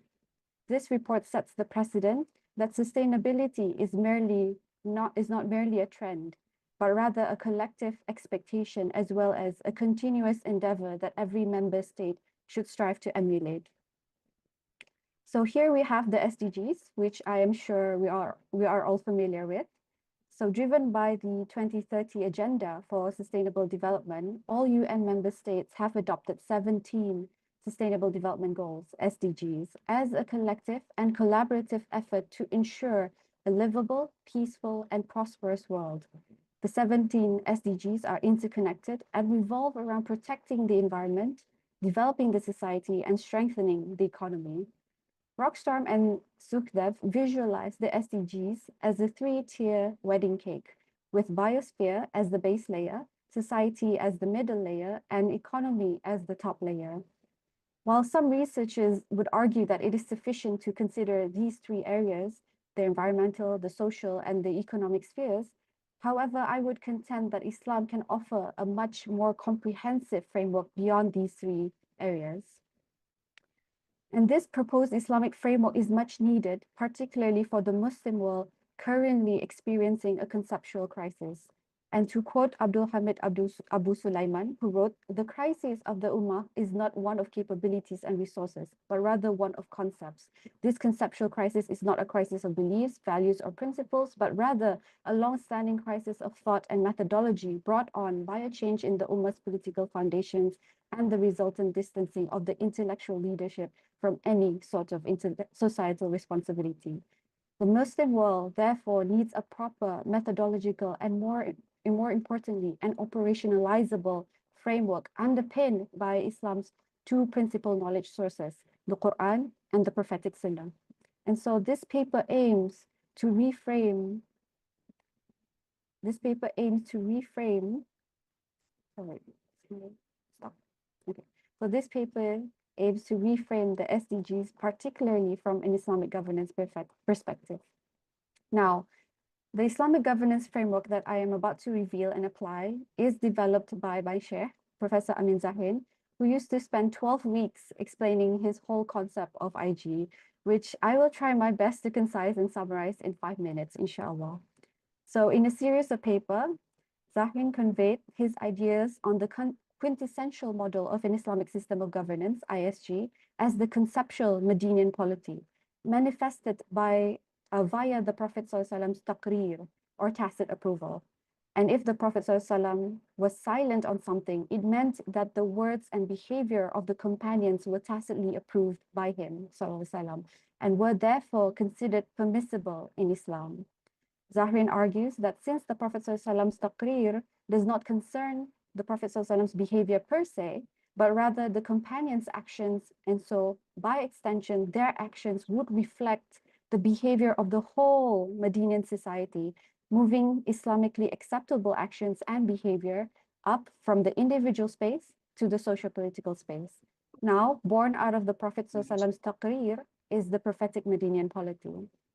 And inspired by the conceptual Medinian polity, Zahrin proposes the vision of an Islamic system of governance is to construct a society conducive for the worship of Allah. And to achieve this vision, certain strategic objectives must be met. And they are Al-Ghazali's rendition of the 5 Maqasid of the Sharia. His 5 maqasid are the preservation of deen, life, intellect, progeny, and wealth. However, Zahrin includes another criterion for the 5 components, their promotion, and he deconstructs the component of life into 3 subcomponents: physical security, health, and the environment. Thus, the maqasid of the Sharia under Zahrin's concept of IG are the preservation of and promotion of faith, life, more specifically physical security, health and the environment, intellect, progeny, and wealth. Zahrin justifies adding the promotive aspects into Al-Ghazali's rendition of the maqasid based on 2 Quranic verses. You are the best of Ummah, produce for mankind, you enjoin what is good and forbid what is wrong. And call upon people to the path of your Lord with wisdom and good words. These 2 Quranic verses illustrate that Islam is a proactive religion. And the 5 maqasid are the strategic objectives of a Quranic society, that is the Medinian polity. But the question remains on how to operationalize them. And so Zahrin conceptualizes his Islamic governance matrix or IGC matrix. Deconstructing the Medinian polity, Zahrin proposes 4 pillars: the Tawhidic, the juristic, values, and culture. The first pillar of Zahrin's IGC matrix is the Tawhid, which is the entire Islamic belief system, often verbalized through the Shahada. This Tawhidic impulse remains latent until it is internalized, manifesting into actions on the juristic pillar or axis. These actions, or rather sets of expectations, SOEs, must be calibrated by certain Quranic values, specifically compassion, followed by equity, and finally justice. These 3 pillars, the Tawhidic, juristic, and values, must function within a socio-political cultural context. Because of this cultural component, it allows variant phases of an Islamic system of governance to exist till this day. What has been explained thus far is only a snippet of Zahrin's IG framework, but it is enough for now to apply his framework into practice. I will now reframe the SDGs onto Zahrin's IG framework, including reorganizing them into their suitable maqasid classification and in Zahrin's IGC matrix. So here we have Zahrin's rendition of the maqasid of the Sharia.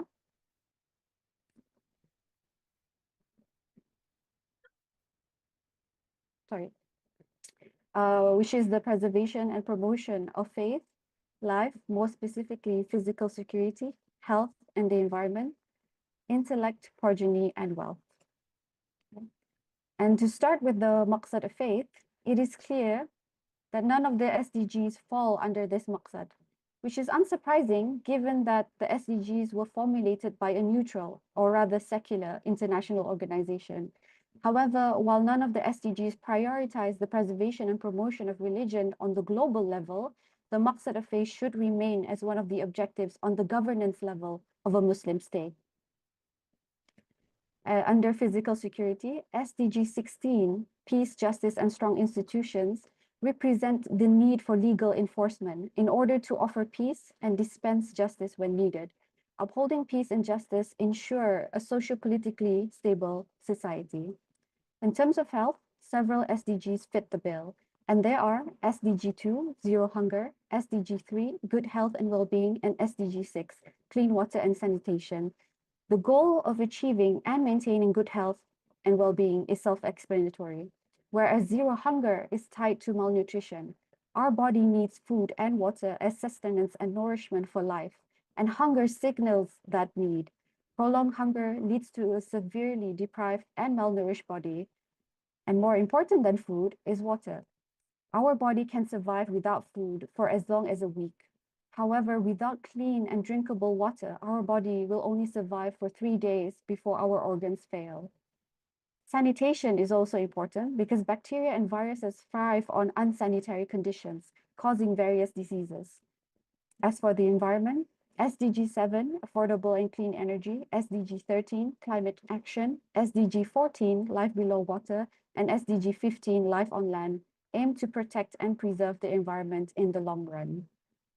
Now, the most obvious SDG to be categorized under the maqsad of intellect is, of course, SGD 4, quality education. And Islam strongly encourages all Muslim men and women to seek beneficial knowledge. As for the maqsad of progeny, since the most basic unit of society is family, then expanding to our neighbors, then to the whole village or area, to the whole city, SDG 11, Sustainable Cities and Communities, falls under this maqsad. And the key word here is sustainable, as it is important to not only maintain our cities, but also to preserve and protect progeny in order to carry on life through generations. SDG 1, no poverty, and SDG 8, decent work and economic growth, appropriately falls under the maqsad of wealth. In Islam, Muslims are encouraged to make ends meet in a halal manner. That is, by not engaging riba or through the dishonest means like stealing and cheating. And so wealth needs to be developed and used honestly to remove poverty, fulfill the needs of all, make life as comfortable as possible for everyone, and promote equitable distribution of income and wealth. Ideally, the main purpose of this fifth maqsad is to fulfill the other four maqasid. In other words, the acquired wealth should be used to build mosques, hospitals, schools, etc., as well as to secure wealth for the next generation. But as you can see, only 12 SDGs fall under the purview of the maqasid. So what about the rest? Under Zahrin's IG framework, for each maqsad, there must be one IGC matrix attached to it in order to Sorry to interrupt, Ms. Nur. Yes. Yeah, you have around 2 minutes more because, so that we can answer the question later on. Okay, You no can worries. go to you can please kindly wrap up and summarize your speech. Okay, no worries.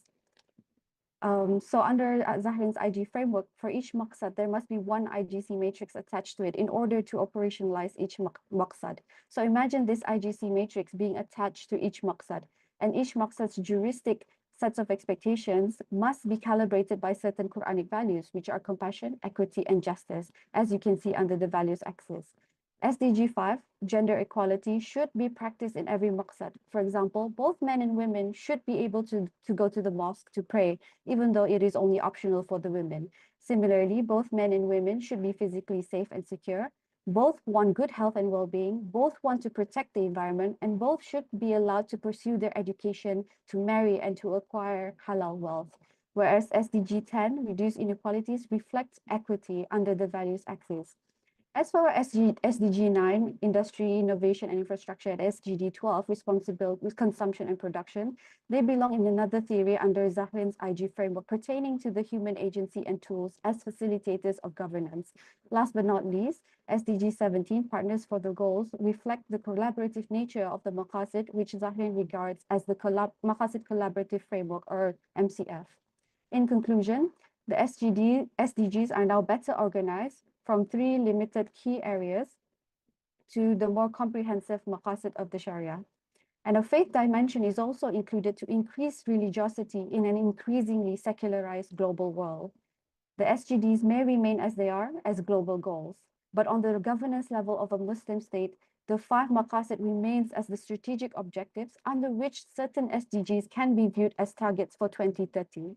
These targets can now be implemented and operationalized by Zahrin's IGC matrix, which hopefully will improve the implementation of the SDGs on the governance level of a Muslim state. Last but not least, this study is only part of a long journey towards liberating the Ummah from our conceptual crisis, as claimed by Abu Hamid Abu Sulaiman. That is all from my presentation. Thank you, everyone. Jazakumullah khairan.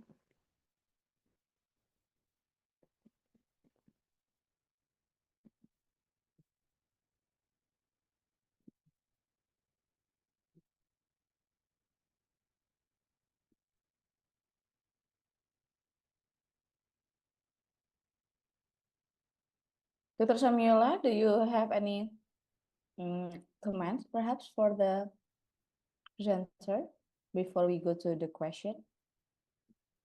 Yeah, I would like to comment upon her paper briefly because we are falling short of time. So these framing UN's Sustainable Development Goals, SDGs, and Islamic governance perspective provides meaningful dialogue between global development frameworks and Islamic governance principles. by examining the SDGs through a Maqasid lens. The paper contributes to ongoing discussion on faith-based approach to sustainable development and public policy. So this is my brief comment upon her paper. So we may proceed with the next paper. Thank you, Doctor. Or perhaps we can have one question Okay. for Miss Noor. So this is one question. You can also answer it briefly. So this is the question from Muhammad Taufik bin Muhammad Ramlan. In Islamic thought, however, human beings have a purpose beyond worldly welfare. Should an Islamic model therefore redefine development itself in the terms of falah, ibadah, khilafah, and the hereafter? So what would an Islamic definition of sustainable development look like? Okay. The thing is, we don't actually have to, that's why I say the SDGs remain as a global goals. But the reason why I decided to reframe it is for the benefit of the Ummah. So specifically the Muslim states, right? Because we know the SDGs are secular, but we still want to maintain our faith. So we don't have to announce to the whole world we have to have the SDG on faith, but it's good enough within our Muslim states that we try to implement all these things, khilafah, ibadah, and whatnot. That is why the operational framework, at the very first pillar, there's Tawhidic. Tawhidic is the entire belief system. So anything that you just mentioned, ibadah and khalifa, al-falah, it is there, but it is latent. So only humans, we are the human agency who are able to move that latent from being latent to manifestation. So now we do things that we know that pleases Allah. For example, economic growth. People would say, let's build the casino because that's the fastest way to make money. But no, in Islam, it's absolutely forbidden. So we have the framework, especially Zahrin's IGC matrix, to make sure that we don't actually, achieve the SDG for the sake of achieving the SDGs. We actually have to remain Islamically driven, inshallah. So that is my answer. Thank you. Yeah, thank you, Ms. Nur Shejana. You can check also the Zoom chat box if there are any more questions for you. Okay, so we can go to the next presenter. So we have next presenter, Mu'taz Al-Sahir. The title of his research paper is Rethinking Mosque Sanitation Through Maqasid-Driven Design, 2 Case Studies. So I would love to request the presenters to be very, while presenting their papers, try to be within the time bound, the time limit, the 10 minutes you have been allotted. So try to finish your findings, your research paper within that time limit. Assalamu alaikum wa rahmatullah. Inshallah, I will try to be strict to the time. Bismillah ar-Rahman ar-Rahim. Today I will talk about rethinking mosque sanitation through Maqasid-driven design. And I will try to make my presentation simple and to the point. Just if you can just thumbs up to check that you can see my slides, and I will go forward from there.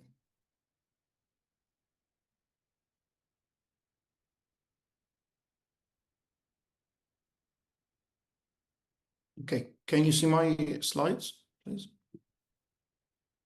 Yes, Dr. Mu'taz, please go ahead. That's good. Okay, Bismillah ar-Rahman ar-Rahim. Today I will talk about rethinking mosque sanitation through Maqasid-driven design. It's a kind of continuing work. The main question coming through reading the fiqh heritage about using why we don't use urinals and why urinals in general avoided in the mosques designs. We have a lot of prophetic or hadiths and fiqhi discussion about standing urination as its rejection, and I think all of you here aware of these hadiths about that Prophet Muhammad in general urinate except while sitting, etc. And all other narrations strongly discourage standing.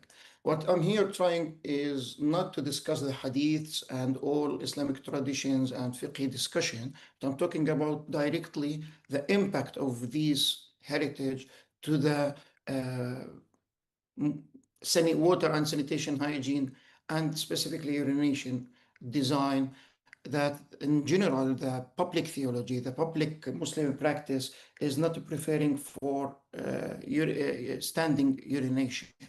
And then the question is how we can understand this in light of Maqasid question, and how we can redesign these type of water and sanitation hygiene features within the Maqasid lens. This is not just theoretical discussion, but it's kind of a practical case studies as a continuing work that I had previously do it through another presentation about the integration between water and sanitation hygiene and Islamic studies. And in this presentation, I would like to make it applying study, applied these things over the Maqasid lens. This is the previous theoretical, let's say, presentation, and the link is within the slides so you can see the previous presentation. In today's presentation, it's mainly, I'm talking about that we have exist design for water and sanitation hygiene or in the mosques specifically, and it's based on Western vision for using primarily paper-based hygiene in the toilets, dry washroom, and we don't have foot washing common behavior because it's not part of the Western daily practice and using of toilets. While we have in the Islamic practices two main concepts. The first one is istinja, cleansing, and the second one is washing our foot within wudu. These two Islamic practices not fit with the design that these type of toilets had been designed from the Western mindset. So what I'm trying to do is from a Maqasid lens, make kind of integration or the compatible between the fiqh concerns about the purification, about the black splashing or splashing in general, and how we can integrate these two together, how we can give access to water, how we can give water access to the person who is doing urination. By the way, it's in the defecation things that it's common to have access to water in the WCs in the mosques or any other facilities, but not for urination. So as a case study number one, between the theoretical design and the practice on the reality, many people, especially the elderly people, the people who has problems with their knees, etc., they can't simply use, as it's on the right, use these type of what called Arabic squat toilets, and they can't use it in a correct way. They are going to fall in the same najasa or impurification that caused by the urination. So how we can, or urinals. So how we can rethink about redesign urinal as a case study number one through Islamic common practice in general. And the question always is, if engineers can mathematically reduce the black splash and giving privacy, because with these urinals features there is no privacy, which is important in the Islamic mindset. And also the third one, which is the access to water, so we can have water for istinja. All of these things could be we can rethink about in redesigning the urinals to be a fixed feature within the mosques, but to be compatible with the Islamic mindset. This is simply the case study number one, no more than that. The case study number two, which is also reflects how the WC's toilets and washrooms, wudu, had been designed in just from Western mindset, not considering the Islamic practices. We can see the hand dryers everywhere, but we don't see foot dryer. Why? Hand dryer is a common, washing hands is a common behavior within all of the Western culture, but foot dryer is not exist at all, because foot washing is not part of the daily practice. And people who coming to the mosques over 5 days, they can notice that there is a type of a place wet zone between the wudu place and the prayer hall that always full of water, and it's always wet because there is no foot dryer transition between the wudu place and the prayer hall. And again, by thinking not only for hand dryer, but also for foot dryer, that would be a very good way to keep the mosque clean. So starting by zone one, have what we can call it wet zone, then drying, throw foot dryer, etc., and then having the dry zone, which is the prayer place. It's very simple ideas, these two case studies, but you can see, especially the men who are practicing salah every salah in the mosques, and they are aware of all of these challenges, or these main two challenges, let's say, in the mosques. So instead of legally or fiqhi just talking about this is halal or haram, it works or doesn't work, or the engineers who just keeps thinking about the design from Western mindset, this Maqasid lens could give us kind of compatibility and integration over small practical designs we missed in the mosques. So the question is not how we can accept or reject. Should we accept or reject all of these things, features, as a small case studies? But the question is how these type of maqasidi thinking through the water and sanitation hygiene section in general can redesign reshape our perspective of redesigning the features of toilets or urinals, or applying missing features like foot dryer as we have hand dryer. This is simply what is my presentation about, and I try to throw just practical case studies to present how Maqasid thinking will change small and big, will be effective tool for big topics and also for small features. Thank you.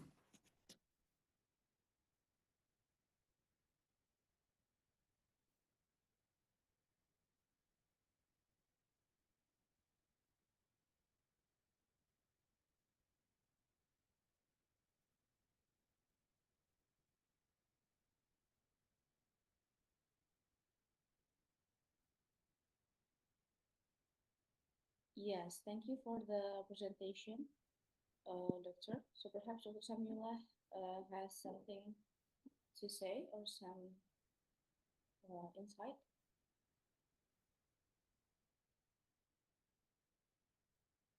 So authors Sahir's research paper successfully bridges architectural design, public health, and Islamic values. By applying Maqasid principles to the practical challenges of mosque sanitation, the research highlights the importance of integrating human well-being, dignity, and environmental responsibility into the design and management of religious spaces. So if we have some questions, we may take them and then we may proceed to the next presentation.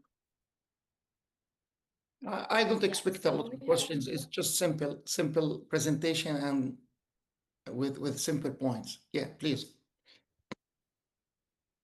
Yes, so this is we have questions Dr. Mutaz from Muhammad Taufik bin Muhammad Ramlan.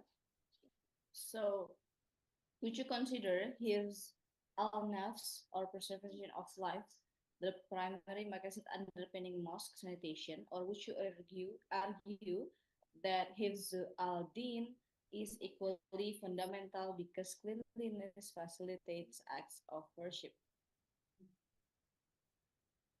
It's a very big question regarding to the presentation, which is we are here just talking about small partial maqasid, which is about the purification and tahara as kind of something supposed to be over daily practice. So I don't see it connected with حفظ النفس or حفظ الدين. It's just connected with a partial مقاصد, mainly طهارة and تطهير, not more than that.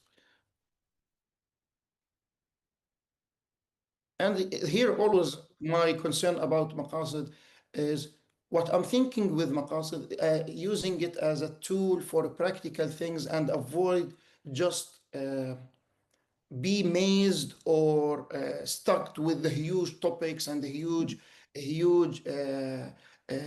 things. I'm just trying over time to find how maqasid would be very useful and applicable for our daily life, and through that we can, through changes these small daily practices, we can believe, or we will believe more, that maqasidi thinking will shaping big things. Yeah, and to also bring benefits such as health, yeah, to the person. Okay, so thank you very much, Dr. Motas, for your presentation. We'd like now proceed to the next presenter. Next presentation, yeah. So we have next presentation by Adam Abu Bakr Muhammad. We have a quite minor change. So Dr. Hairil will be presenting first. Which is now going to present? Dr. Hairil Hussaini bin Jamil with the title of Al-Hajj al-Qasd. Al-Hajj al-Qasd, reframing the monastic as Maqasid pedagogy.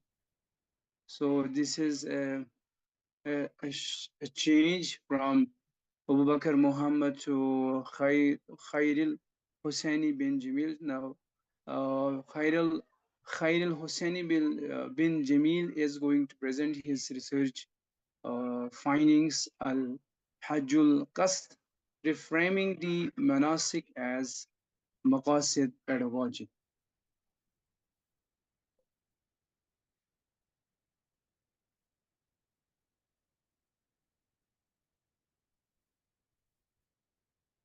Assalamu alaikum.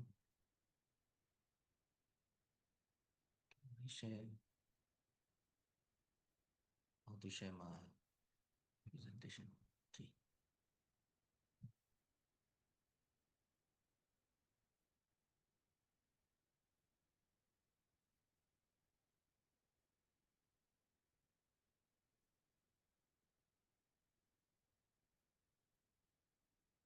Okay.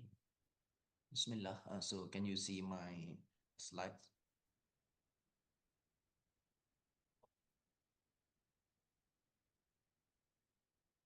Assalamualaikum. Can you hear me? Yes, it's visible. Okay. Bismillahirrahmanirrahim.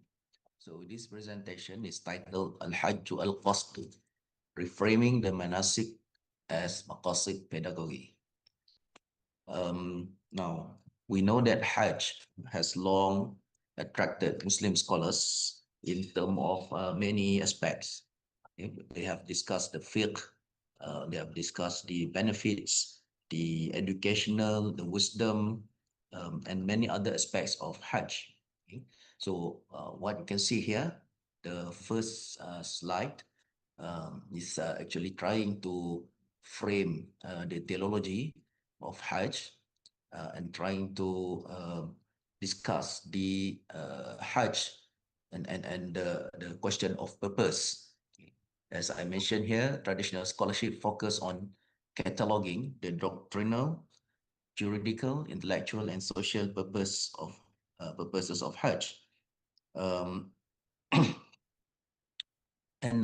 the book that you can see here, I think is one of the most comprehensive work on the Maqasid of Hajj by Abdul Wahab Abu Sulaiman. And he also, he elaborated on the ليشهدوا منافع لهم, شهود المنافع, to witness the benefits of Hajj. And he concluded that شهود المنافع can be regarded as al-maqsad al-jami' li kulli al-maqasid as far as Hajj is concerned. So he listed more than, I think, 30 maqsads related to Hajj. Okay, but the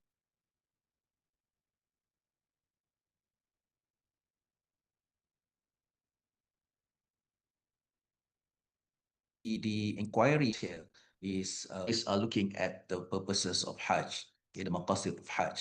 But what if we say, if the manasik are approached not only as acts whose maqasid are to be discovered, but also as a medium through which the very habit of thinking in terms of maqasid may be cultivated. Or as I put it here in the slide, rather than looking at what Hajj contains, our research now here shapes the cognitive and ethical faculties of the traveler.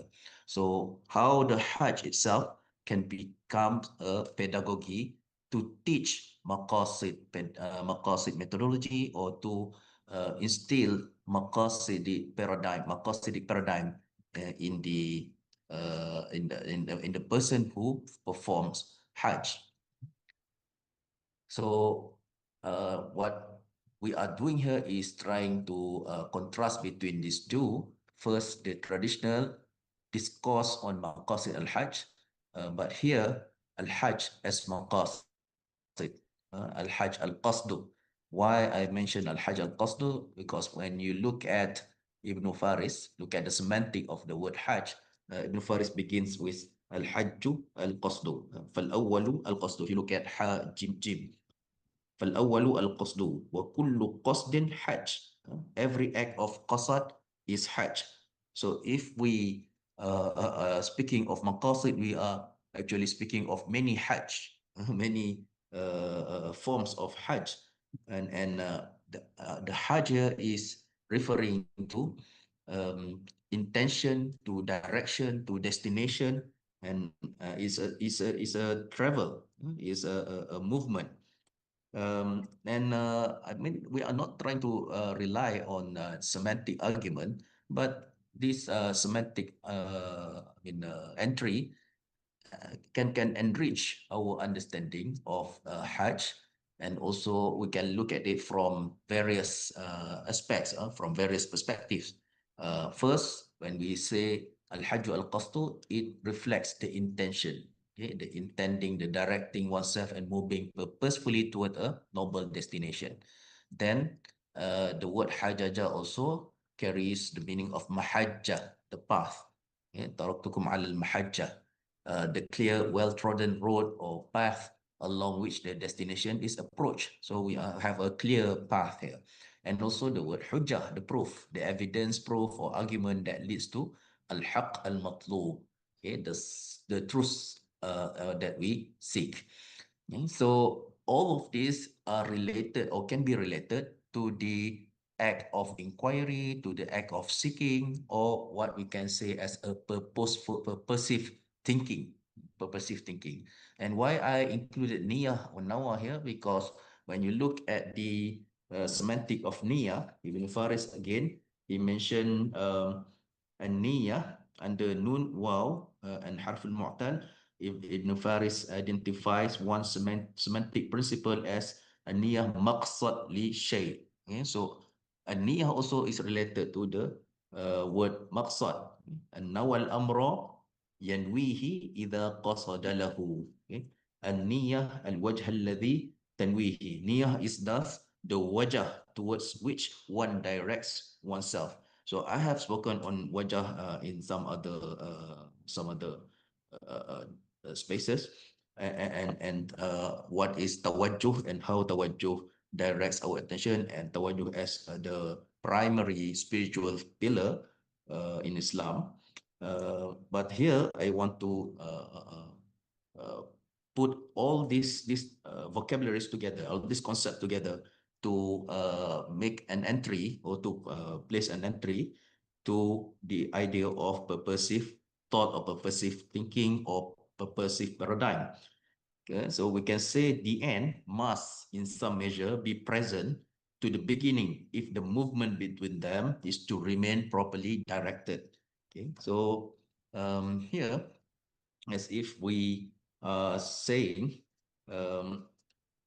in Maqasid pedagogy, as used here, denotes not merely the teaching of particular maqsad, but the formation of habits by which purposes are envisaged, meanings ordered, means discipline, and action directed towards fitting ends. So we want to distinguish between legislative purpose, like the maqsad syar'i, and pedagogical disclosure. Okay?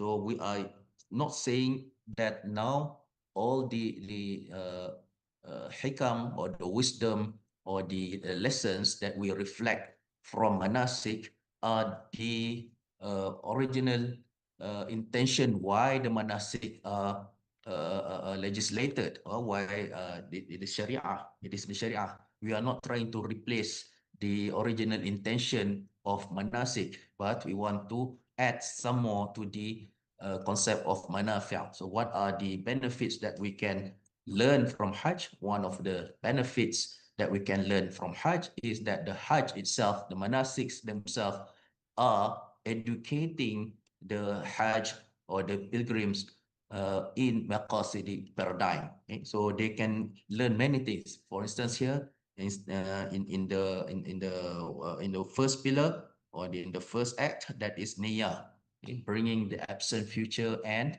into the present to guide action, and also ihram.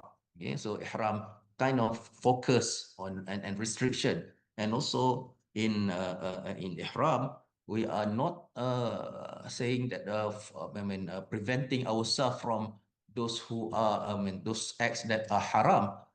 They are permissible in the first place. Okay, like marriage, wearing perfume. All of these are halal, but why do you make it haram? So there is no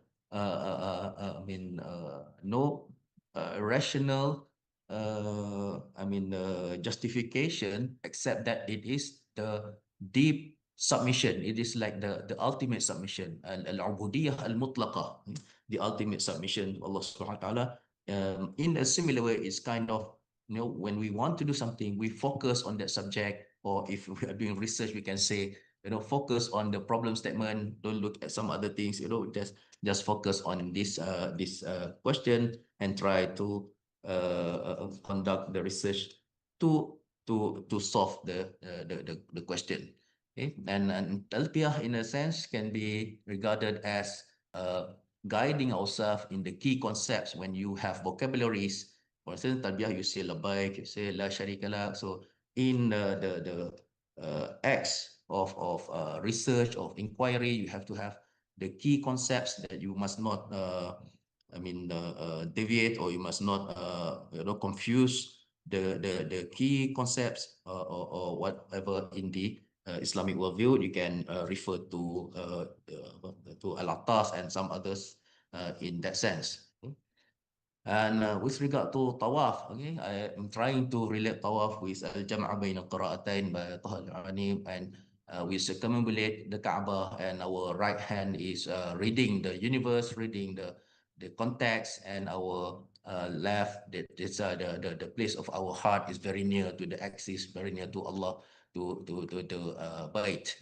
Okay, so combining between the two dimensions, between the text and context, and we read the world and then several times, okay? And even the story of Tawaf, even um, the Ramal, okay, Ramal is because of the view of the others. Is considered even in ibadah, and some others like Sa'i and Wukuf, and I think we don't have time to go into all of this, and Qurban and Tahallul, and most importantly, at the end is the al-jama', and there are many al-jama', including Arafah and so on. When Arafah, I attempted to relate Arafah to epistemology of the end, or eschatological epistemology, where many who speaks on worldview will speak of the covenant, the day of Alastu, but not so many who speaks of the end, the epistemology of the hereafter. And if we look towards the future, towards the end, so how that will affect our epistemological thinking. Now,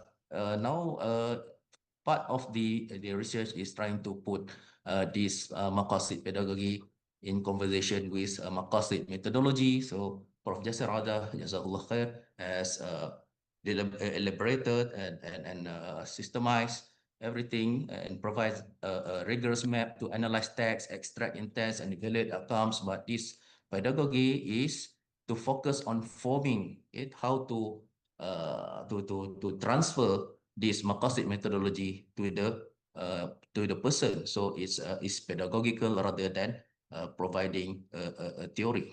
Okay? And beyond that, beyond methodology, is also to relate our act with the purpose of creation, where in some other place I have spoken on the 7 main purposes of creation. Here I say that Hajj provides a pedagogical grammar. The purposes of creation provide a wider field within which that grammar may become operative. Okay? And in conclusion, Al-Hajju Al-Qasdu names not simply the journey towards the house, but the mode of formation through directed movement. Qasad identifies the sought end, what we seek. Mahajjah evokes the path by which it is approached, and Hujjah recalls the evidentiary movement towards Al-Haq Al-Matlub. The lexical field with which the argument began thus returns with a fuller conceptual resonance. The pilgrim journeys towards a destination. The pedagogy of the journey may teach the knower how not to lose one. So that's all from me. Thank you very much. Jazakumullah khairan ala husni istima'ikum.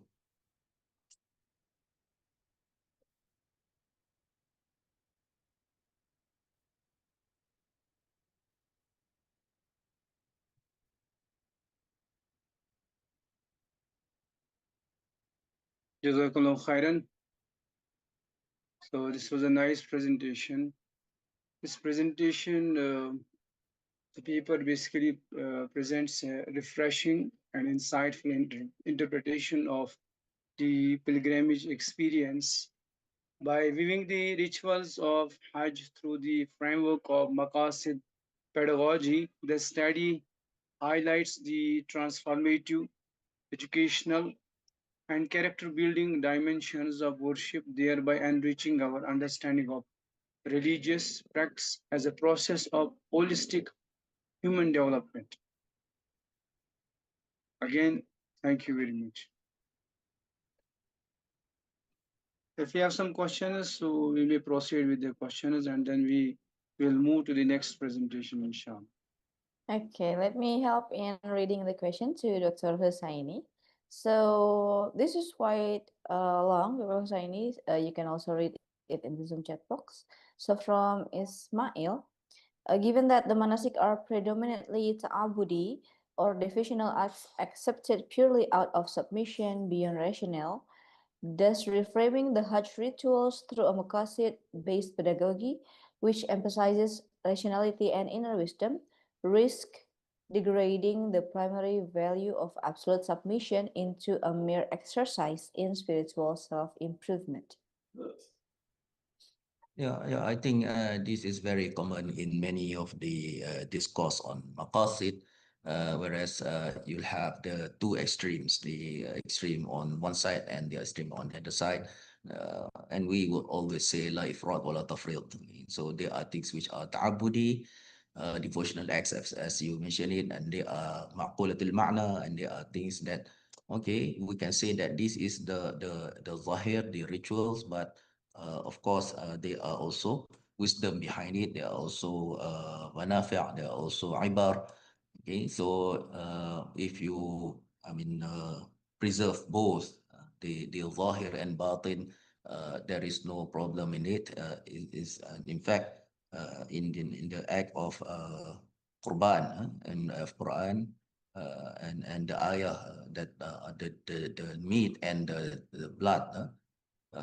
Do not reach Allah, but what reach Allah is your taqwa. Okay, so there's this wisdom and this spiritual dimension. But of course, we can't say that we replace Qurban with any other acts that brings taqwa. But the very fact that we mention Hajj as a maqasid, meaning that we retain Hajj. So okay, this is very interesting that Hajj and Qasad are both intact, and we can't separate between Qasad and Hajj.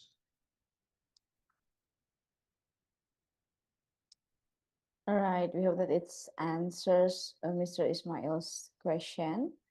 So there is another question, but it's quite long, I guess. So I just skip to the first question.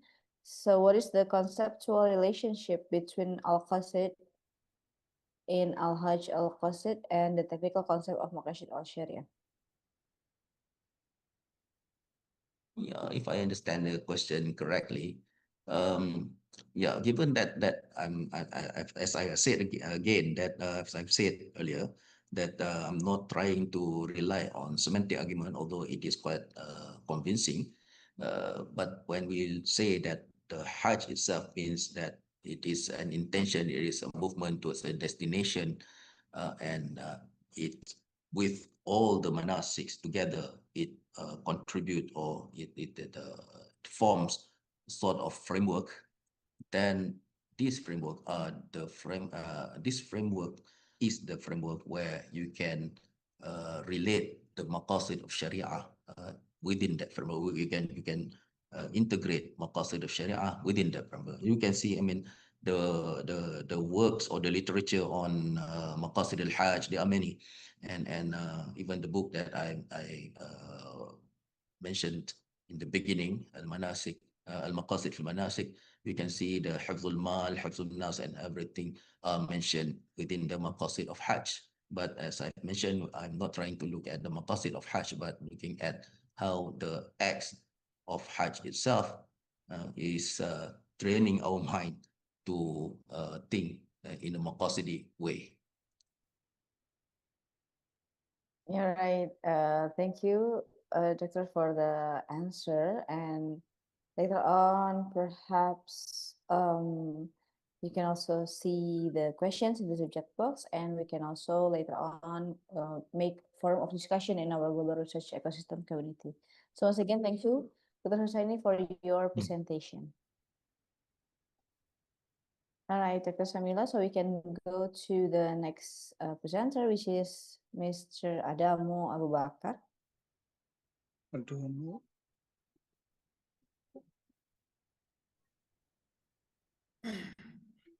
أعوذ بالله من الشيطان الرجيم بسم الله الرحمن الرحيم Alhamdulillahi wa kafa wa salatu wa salamu ala rasulihil Mustafa Muhammad ibn Abdullah salawatullahi wa salamuhu alayhi wa ala alihi wa sahbihi wa tabi'ina wa man tabi'ahum bi ihsanin ila yawmiddin. Rabbi shrah li sadri wa yassir li amri wa hlul 'uqdatan min lisani yafqahu qawli. Amma ba'du, assalamu alaikum wa rahmatullahi wa barakatuh. Prof, are we together? Can I continue? Can Okay. can you make it into slideshow? That's our demo. Yeah. Now, okay. Alhamdulillah. Let me start by mentioning my name. I am Adam Abubakar Muhammad from Federal University of Kashere, Gombe State, Nigeria. I'm from Africa. Alhamdulillah, my topic of presentation on behalf of my colleagues is Maqasid Al-Wahy, Waqf and Scientific Research Funding, Building Sustainable Knowledge Ecosystem. I divided the presentation into slides. You can see them roughly. In the first slide, there is background, problem statement, and the objectives. So what I want to shed more light on this here is, let us see the problem. Scientific research is central to knowledge advancement, innovation, human well-being, and civilizational development. But yet, many research systems face persistent challenges of inadequate and unsustainable funding, institutional capacity, and research autonomy. Historically, work of supported educational institutions, libraries, healthcare, and scholarly activities. But its potential as a contemporary mechanism for sustainable scientific research remain insufficient explored in these days. So the objective of our paper is this study examine the potential integration of Maqasid Al-Wahy and Waqf-based funding as an institutional framework for sustainable scientific research and knowledge production. So the next slide is on our methodology. A qualitative, conceptual, and analytical approach was adopted to examine the study's central concept through interpretive rather than empirical measurement. The approach involved a critical and systematic review of classical and contemporary Islamic scholarship on Maqasid Al-Wahy, Waqf, and Islamic philanthropy, with particular attention to how these traditions conceptualize knowledge, social welfare, human development, and the collective advancement of our dear society.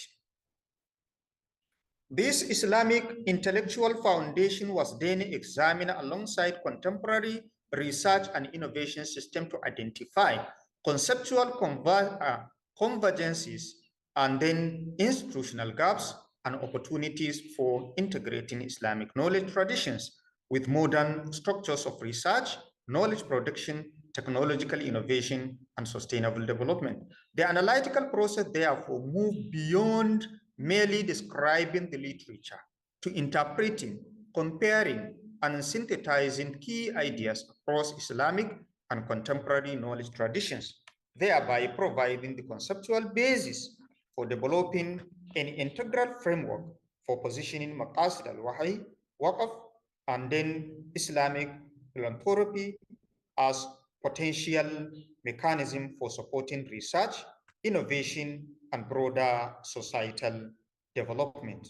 So the next slide is proposed Maqasid Al-Wahy Waqf Research Funding Framework, that is MWRFF. This proposed framework consists of 5 mutually reinforcing dimensions that together create a sustainable model for research governance. Due to the time, you can see them, I itemized them with a few explanation or small explanation as a key insight to these 4 mutually reinforcing dimensions. Number 1 is ethical foundation, that is Maqasid Al-Wahy. This ethical dimension, which prioritize research according to its contribution to human well-being and societal benefit, rather than commercial gain alone.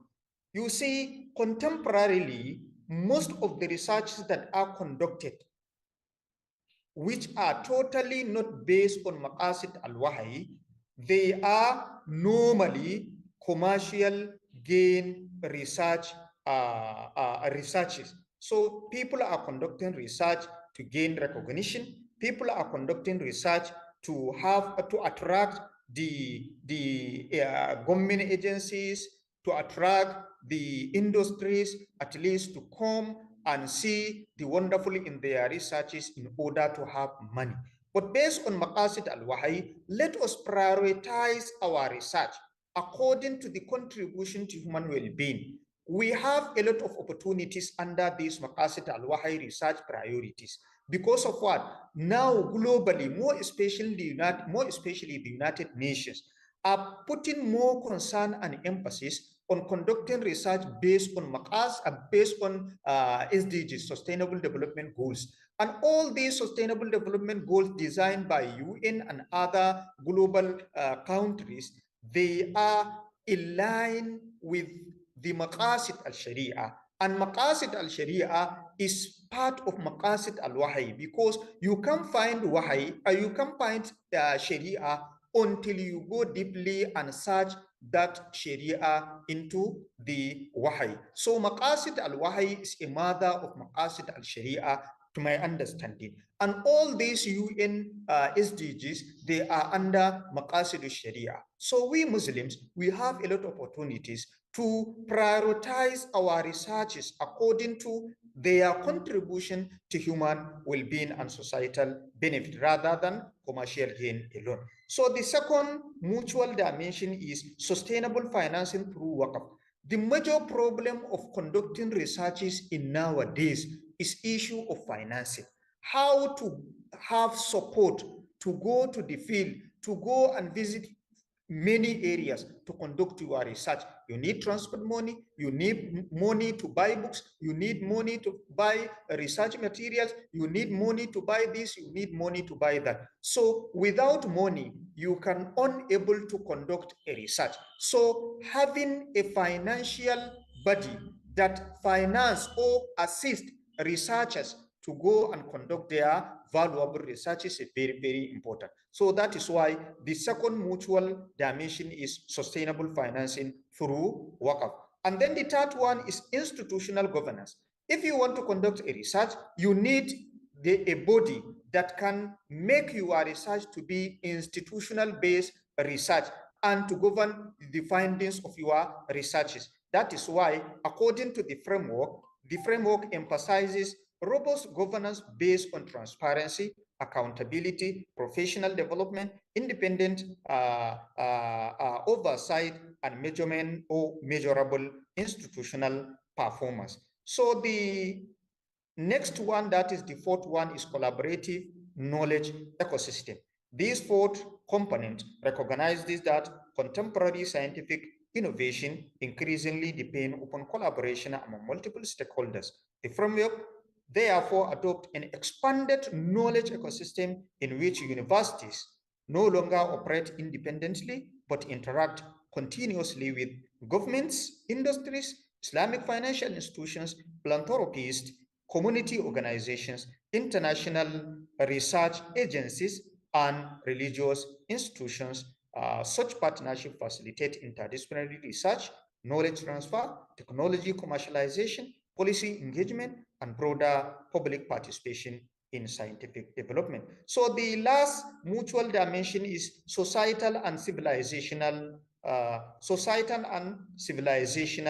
impact. So this is the final one, which concerns expected outcomes, rather than evaluating research exclusively through publications, including improvement through publications count or patent registration in our databases like Google Scholar, Scopus, ID, Cinta, and many more. rather than listing our publications to make them so bulky in these databases. Let us concentrate on doing it with good intention and how to assist in maybe solving the problems in our various societies. So the next slide is critical contribution of this framework.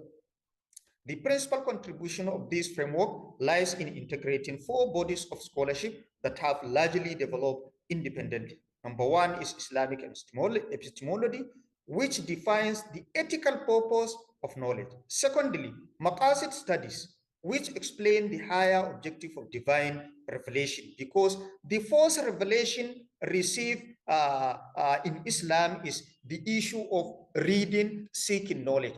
And in nowadays, you can't go and seek knowledge without having financial support. That is why if you look, the first verses in Surah Al-Alaq, Iqra bismi rabbika alladhi.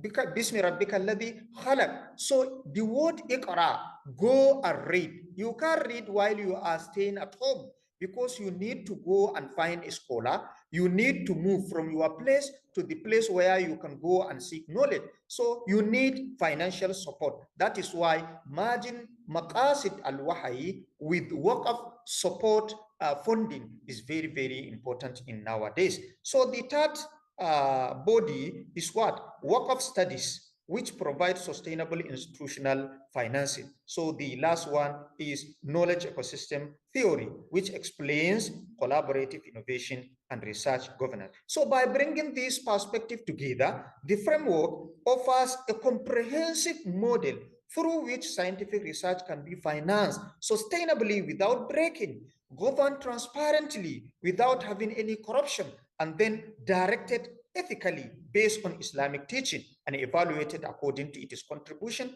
to both societal well-being and long-term civilizational progress. So this is the critical contribution of the framework. So the policy implication and implementation strategies for the Maqasid Al-Wahy Waqf Research Funding Framework, there are at least 5 policy implications. Number 1, establishing National Waqf Research Endowment Fund. This can be in our various countries, more especially the Muslim majority countries. And even the non-Muslim countries, they are understanding the benefit of Waqf in their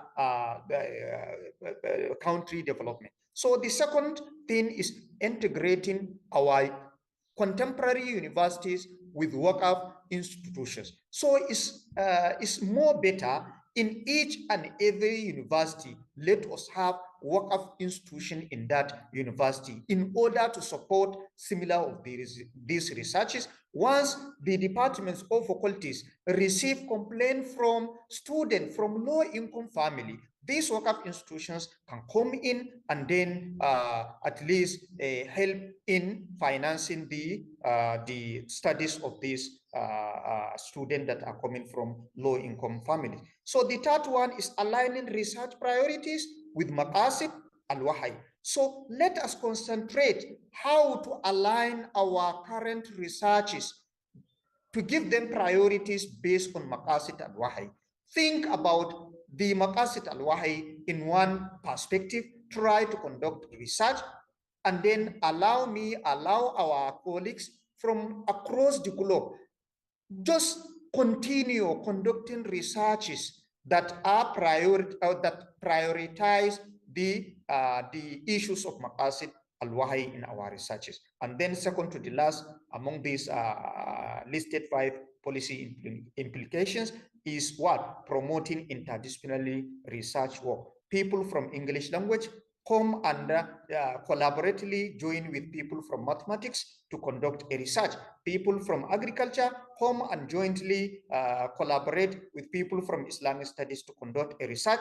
Prioritize the issue of Maqasid Al-Wahy in order to bring more benefit to the well-being of their people and then the transformation of their societies. And then the last, this policy implication is what? Strengthening international collaboration. That is why I want to seek in this gathering, me and you, people from Africa, people from India, people from Indonesia, people from Pakistan, from Thailand, from China, from other countries. Let us unite together, have collaboration, seize our various problems across our continent, across our nations, across our localities, jointly conduct a research and then produce the findings in order to benefit global society. So the recommendations based on the findings and arguments presented in this study, the following recommendations are proposed. One, establish dedicated work of research endowment fund,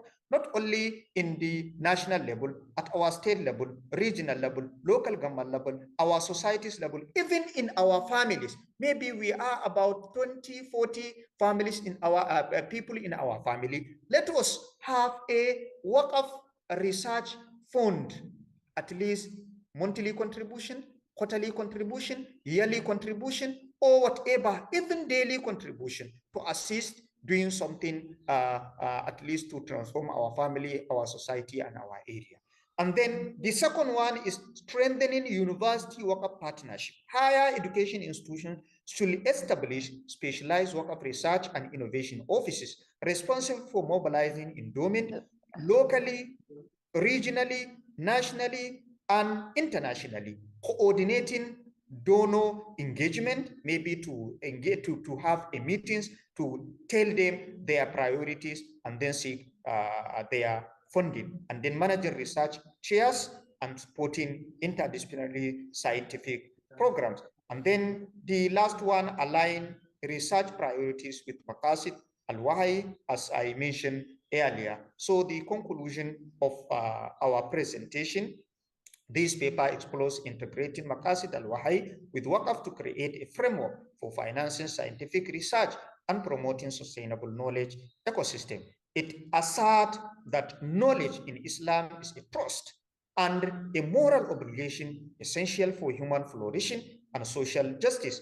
The study highlights that the higher goals of divine revelation form an ethical basis for evaluating scientific inquiry beyond mere financial metrics. So the historical role of WAQF in supporting education and research is discussed, noting its current underutilization for innovative purposes. So the proposed Maqasid Al-Wahy WAQF research funding framework combines ethical guidance, financial sustainability, collaborative theory, and research governance to create a holistic model for interdisciplinary research support. So thank you for watching and listening. I wish you all the best. Jazakumullahu khairan wa nafa'ani wa and we ask Almighty Allah to make this presentation and the other presentations to be more benefit in our life, in our society, and in our global meetings similar of this. Thank you very much. Wassalamu alaikum warahmatullahi wabarakatuh. Waalaikumsalam, Dr. Adamu. So perhaps, do we have Dr. Samiola here with us? Okay, okay. Okay. Still muted, Dr. Samiola? Okay. So I would love to have some brief comments on this paper. As I was going through chats, so there are certain questions pertaining to his presentation. So before moving to that part, so I would love to have these brief words for him.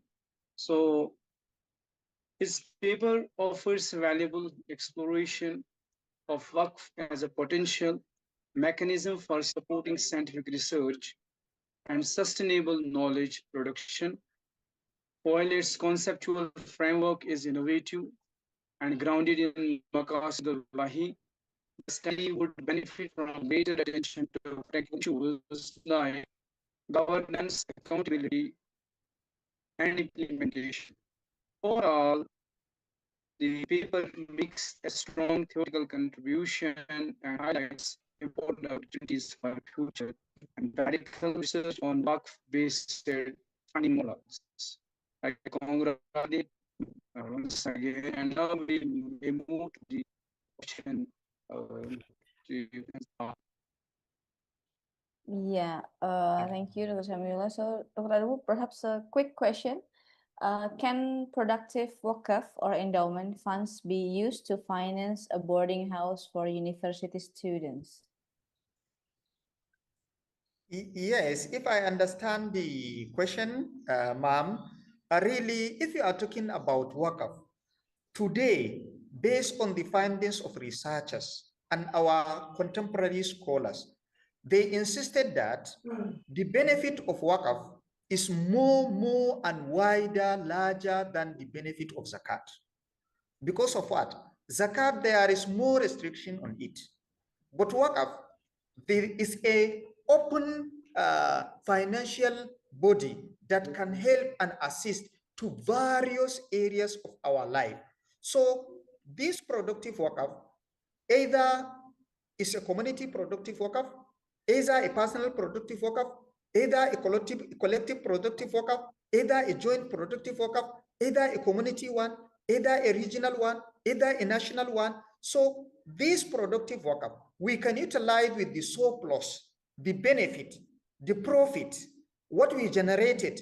Let us use it to finance the education of our younger generations, more especially who are coming from the low income families, like orphans, like people who are living in the crisis areas, like people who are living in the rural areas, typical rural areas, like people who are living under an extreme poverty. So based on my understanding, we can use that in order to support their educational passions.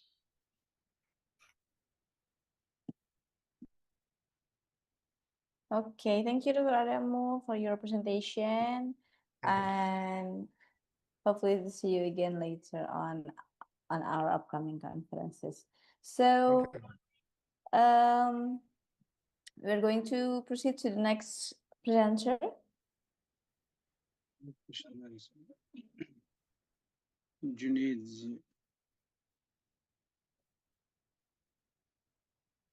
Yeah. May I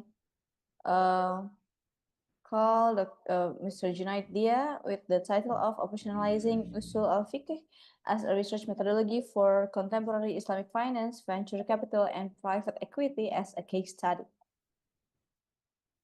Assalamu alaikum wa rahmatullahi wa barakatuh. Good morning, everyone. I would like to share my screen, inshallah.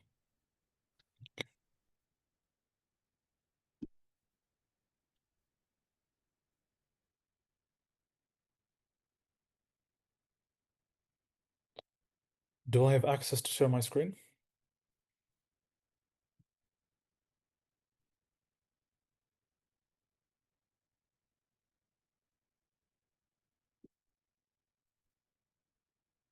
I currently do not have access. I would love if the host would grant me access, inshallah.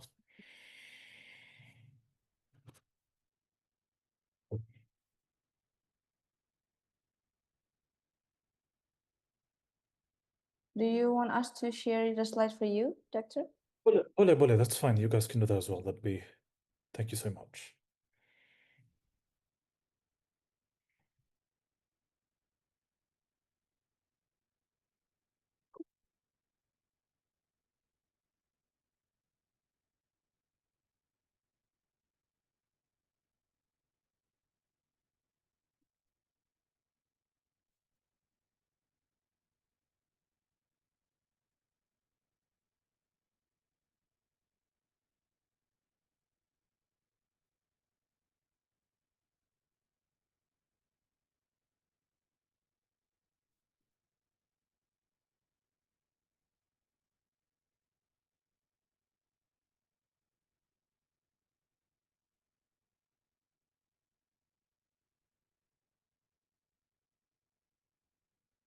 Okay, please wait as we are preparing for your slide first, Doctor.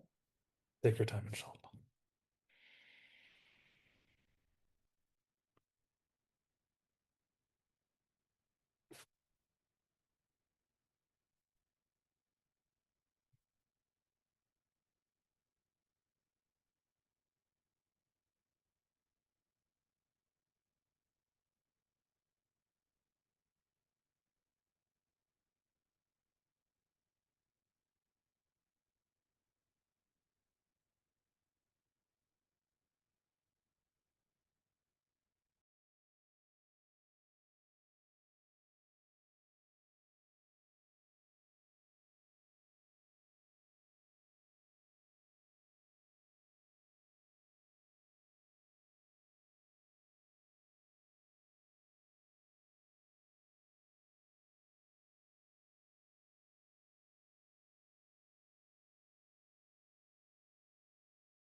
Dr. Junaid, I think you're a co-host. Oh, okay, all right.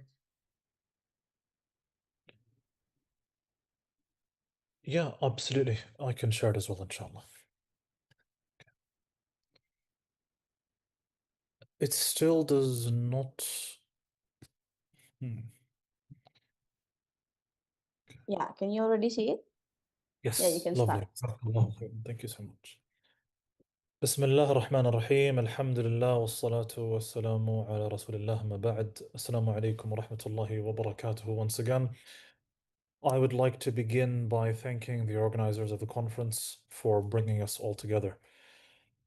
So now we will be talking about operationalizing usul al-fiqh as a research methodology for contemporary Islamic finance, and we'll be looking at venture capital and private equity as a case study. Next slide, inshallah.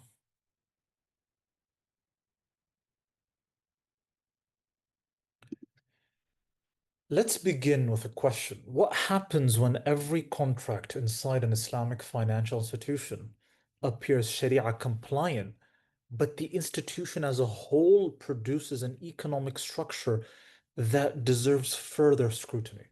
That's the problem at the heart of this paper. My argument is that usul al-fiqh can do more than help us derive individual legal rulings. It can also function as a systematic methodology for analyzing complex financial institutions. So to demonstrate that proposition, I developed what I called Yusuf, the Usuli Structural Analysis Framework, and I'll apply it to Islamic venture capital and private equity. So the methodological deficit. Islamic finance has become increasingly sophisticated, with global Islamic financial assets exceeding 3.38 trillion, according to 2024 reporting. At the same time, however, the financial structures we analyze have become increasingly complex. But there's a methodological problem.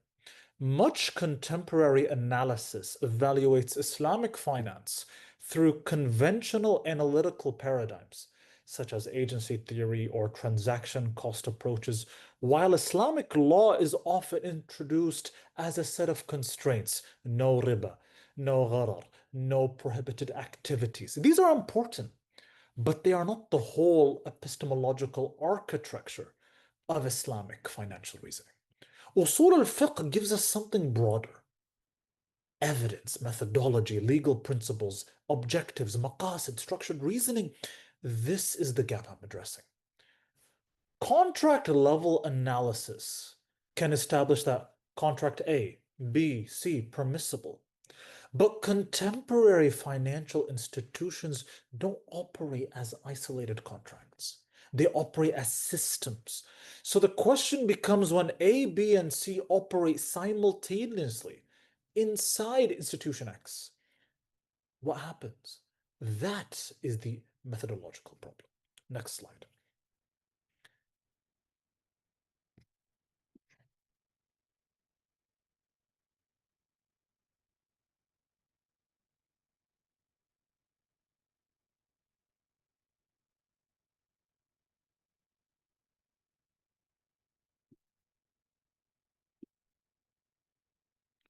May we put the next slide, inshallah?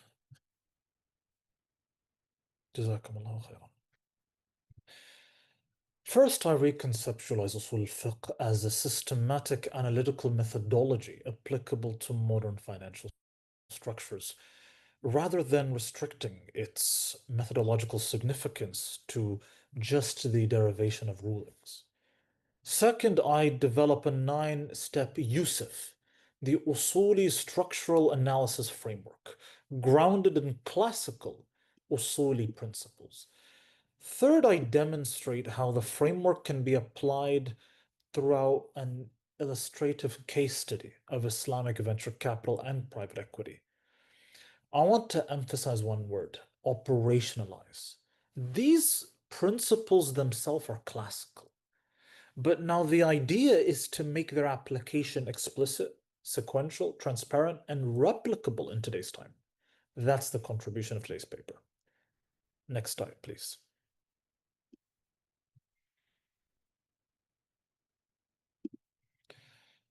So Yusuf translates three major usuli resources into three analytical functions.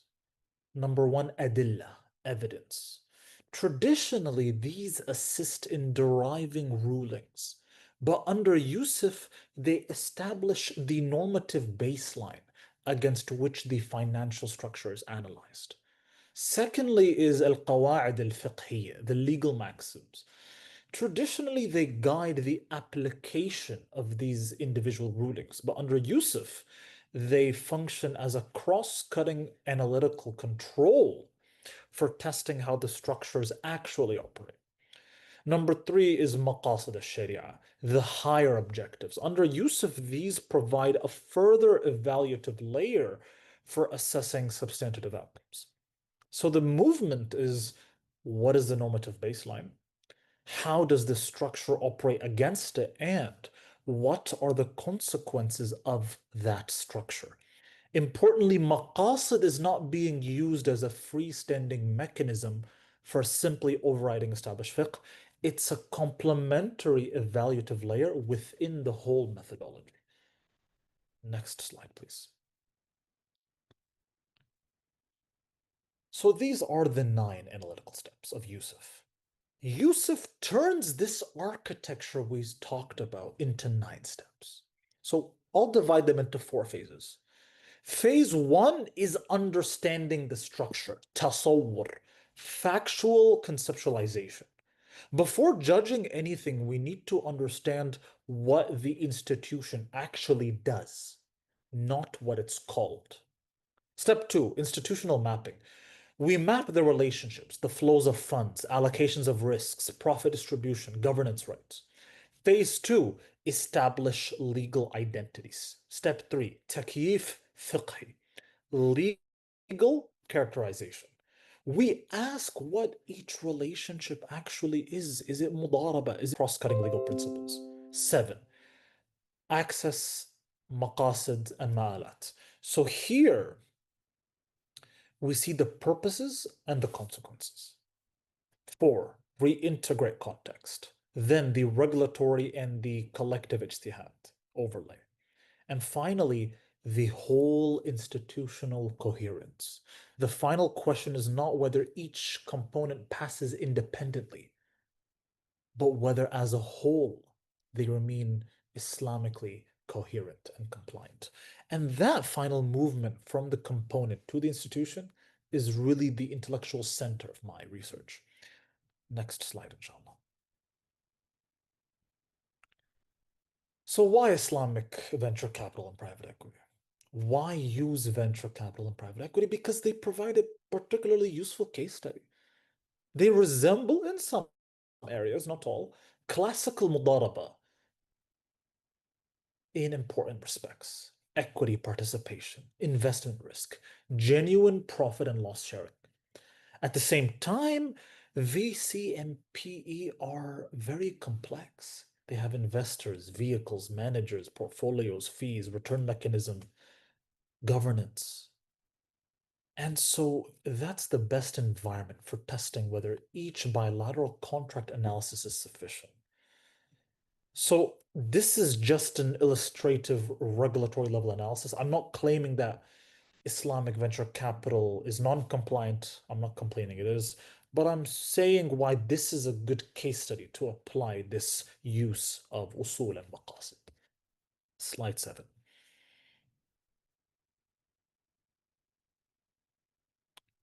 Next slide, please.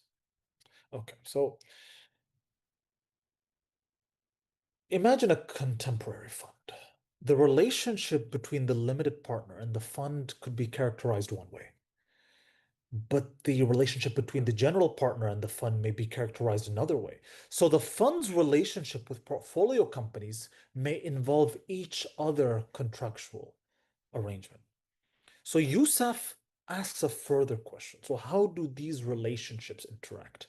A plus B plus C might be permissible, but A, B, C operating simultaneously within the same institution might require analysis. Why? Because the economic reality of the institution emerges from the interaction of these arrangements. For example, A fund manager may occupy multiple legal capacities. It may act as a mudarib in relation to the investment returns, while separately acting as a wakil, providing management services for an agreed fee. Yusuf therefore does not simply ask, is the fee halal? It asks, what is the legal character of the fee? What service does it remunerate, and what capacity is the manager acting in? And how does that arrangement interact with the rest of the structure? That's the more structural question. Next slide.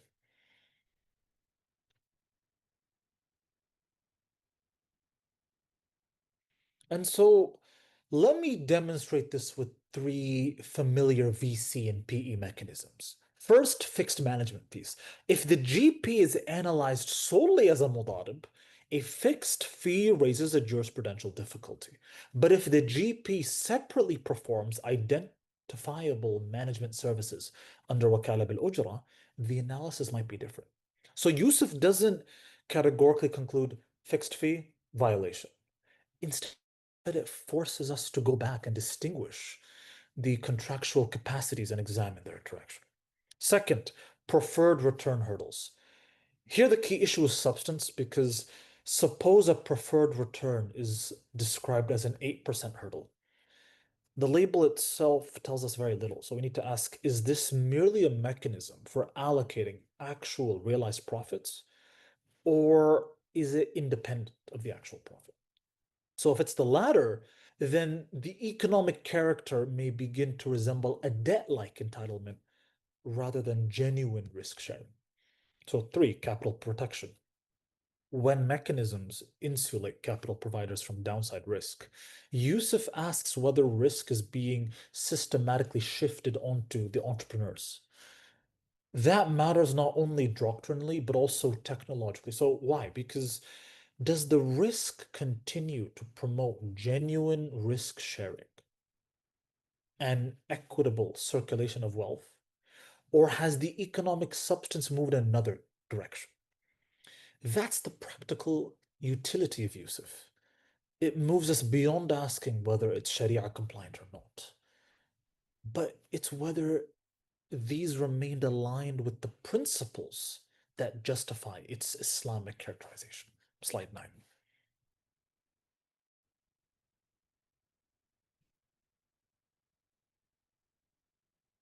Next slide, please.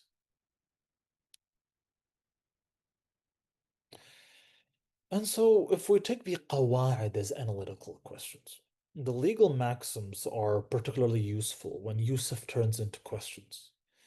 You know, al-kharaj bil-dhaman, reward begets risk. The question becomes, does remuneration correspond to genuine exposure to risk? Take the principle of substance over form. The question becomes, is this preferred return genuinely a profit allocation waterfall, or is it economically functioning as a guaranteed entitlement? Take la darar wa la dirar, no harm and no reciprocating harm. The question becomes, could capital protection mechanisms systematically discourage the risk-taking that early stage investment is supposed to facilitate? Take al-'ada muhakkama, custom is authoritative. The question becomes, does an industry custom provide legitimate contextual support, or does it conflict with more authoritative restrictions? Notice what, let's look at what Yusuf is doing here. Yusuf is not manufacturing new maxims. It's converting the established usuli resources into a structured analytical protocol. Next slide.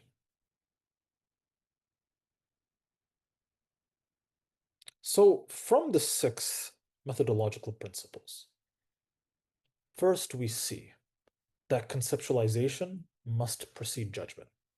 Legal characterization must be dynamic. Legal maxims must be applied systematically rather than selectively. Fourth, analysis must be contextually verified. Maqasid should be integrated as a complementary evaluative layer. And sixth, the methodology itself should be transparent and replicable. That final principle is perhaps most important for scholarship. Experienced scholars may already perform much of this reasoning. And next Okay, slide. Dr. Junaid, can you proceed to the conclusion because we have limited time here? So let me return to the question with which I began. What happens when every contract inside an Islamic financial institution appears permissible, but the institution as a whole produces an economic structure that deserves further scrutiny? My answer is that we need to analyze the institution as a whole, and Usul al-Fiqh provides resources capable of doing that. Yusuf therefore moves towards a more deliberate sequence. Understand, characterize, establish, analyze, apply qawaid, assess maqasid, incorporate the context, and finally ask whether the institution remains coherent as a whole. And so it's not about inventing new Islamic principles, but it's about applying the agreed upon principles to newer investment concepts and worldly concepts as a whole. Jazakumullahu khairan. Thank you all for listening.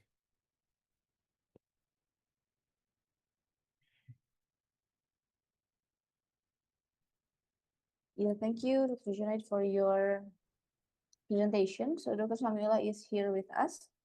Perhaps any comments from Dr. Shamila related to the Dr. Junaid's presentation? Yeah, I would love to comment upon this presentation, as it was a wonderful presentation. So nice presentation. So in this, the presentation demonstrated the continued relevance of Usul al-Fiqh in addressing complex financial realities. The application of classical legal methodologies to venture capital and private equity represents a noteworthy intellectual contribution. Nevertheless, the paper would benefit from a more detailed engagement with competing contemporary financial theories and regulatory frameworks. Such a comparison could further illustrate the distinctive strengths and limitations of the proposed Islamic methodological approach. Thank you very much. Okay. Also, we have questions to Professor Junaidia here. So the USAF proposes moving from individual contractual validity to integrated institutional analysis. Sociologically, what are the biggest challenges for Islamic financial institutions to shift from focusing on product halal to measuring institutional impact on maqasid like justice and poverty alleviation?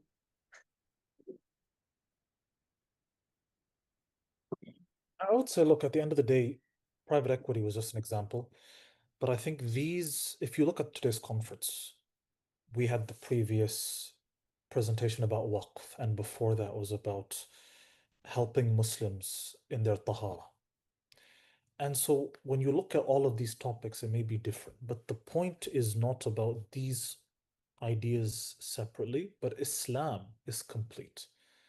And so we have these usul principles we agree upon. And so through this, I just gave the example of venture capital because my research focuses around that, but I believe this is a good idea to approach any new system. Today, we're talking about Islamic venture capital. 10 years ago, they were talking about Islamic insurance. 20 years ago, it was about Islamic banking. Who knows, in 5, 10, 15 years, we might be talking about Islamic AI, you know. And so this was just my way of showing new items. What is a framework that we can use to look at anything new?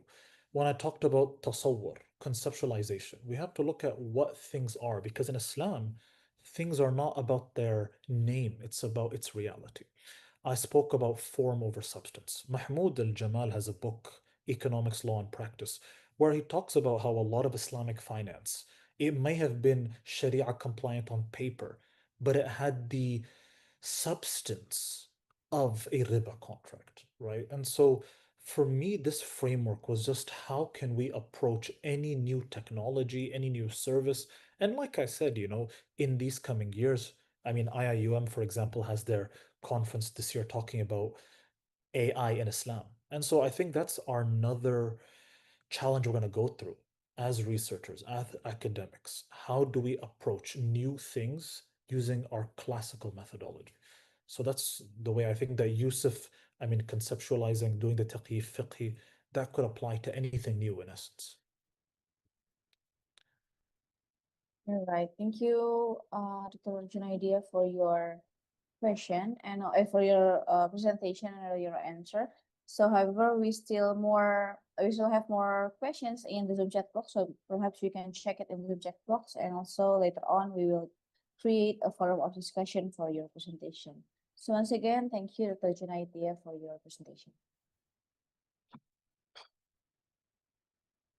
Okay, so we are moving on to the next presenter for today, Dr. Samila. Would you like to present the name?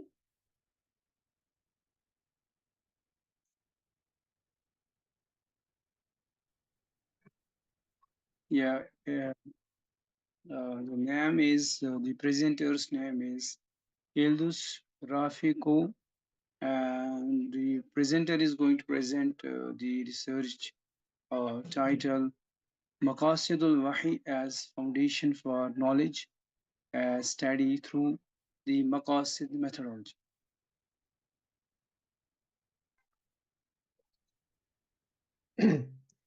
أعوذ بالله من الشيطان الرجيم بسم الله الرحمن الرحيم الصلاة والسلام على رسول الله وعلى آله وصحبه ومن تبعهم بإحسان إلى يوم الدين. Thank you everyone for joining, and inshallah I'll be talking about the research that we have started, and actually the research that was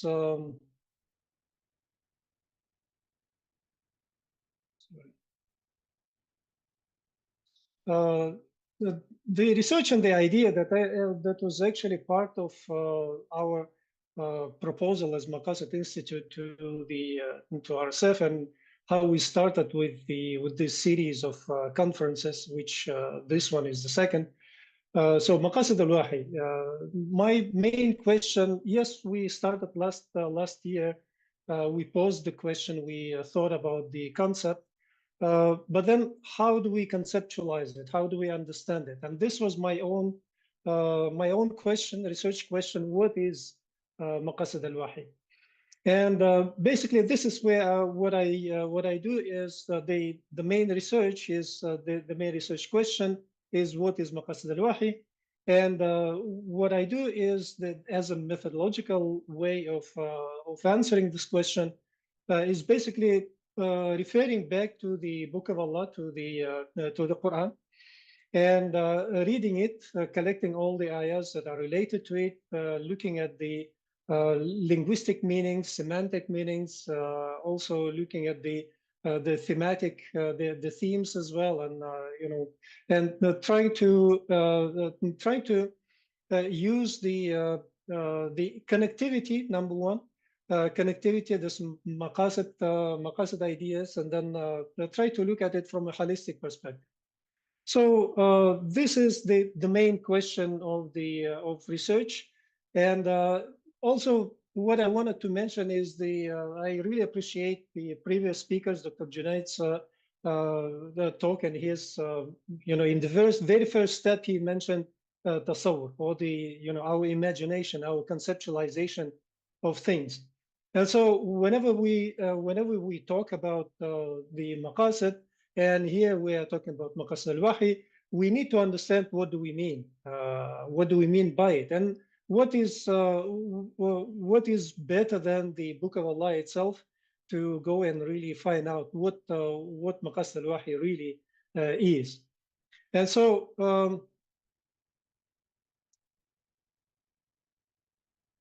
and yes, the Maqasid Sharia, as also Dr.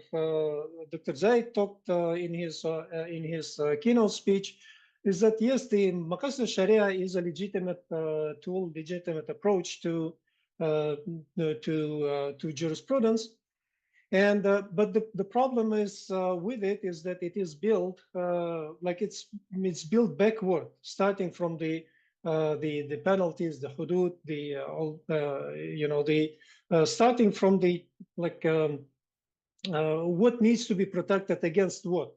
All right, so this is the framework that is kind of built on specifically on jurisprudence, but it doesn't tell us what to build. All right, so what not to destroy, but not what to build. And so from this perspective, what I'm seeing is that the rulings and the whole of Sharia, they're all one part of the whole Wahy, all the category.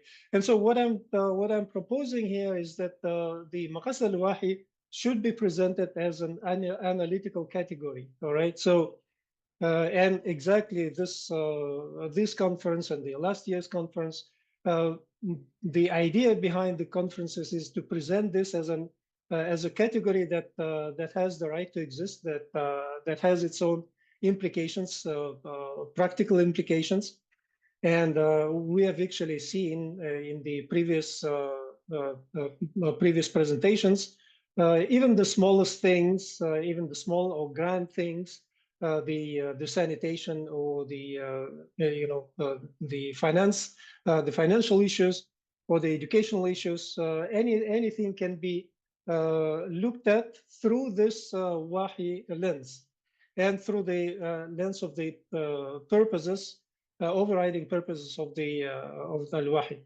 So what I've done is I just went through the Quran, the whole Quran. I looked at all the occurrences, and 78 of them in 70 ayats. And there is a whole range of meanings of Wahy. Yuha, Wahy, Awha, and much of it, or most of the ayats that are related to actually communication to the Prophet Muhammad ﷺ and other prophets.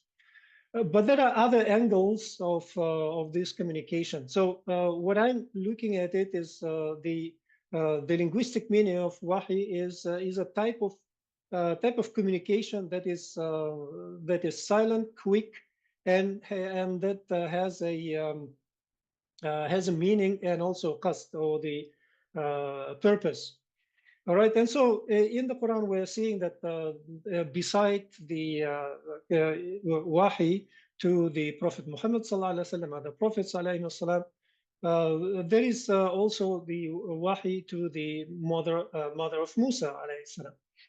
And also to the disciples of Isa ﷺ, and to the angels, and also the Wahy to the bee, the Wahy to heavens and to the earth. And so what we are seeing here is that from these ayats, my personal understanding is that it's a kind of communication, and from the actually also from the theories of communication, there is one direction or one type of theories, and that is that all communication is purposeful. Everything that we communicate has qasd, or has murad, or the purposes and objectives. And so based on this idea, what I'm saying is that if it is a communication from Allah subhanahu wa ta'ala, it has certain criteria or certain ideas behind them. And so it's a modality of communication. So, and in those ayats that I found, I mean, it's not only the communication directly to the prophets, or communication to other entities, even something that we may call material entities, like the heavens and the earth and the bee and others, non-human entities. But there is also a like communication by Zechariah when he communicated to his people, as if to be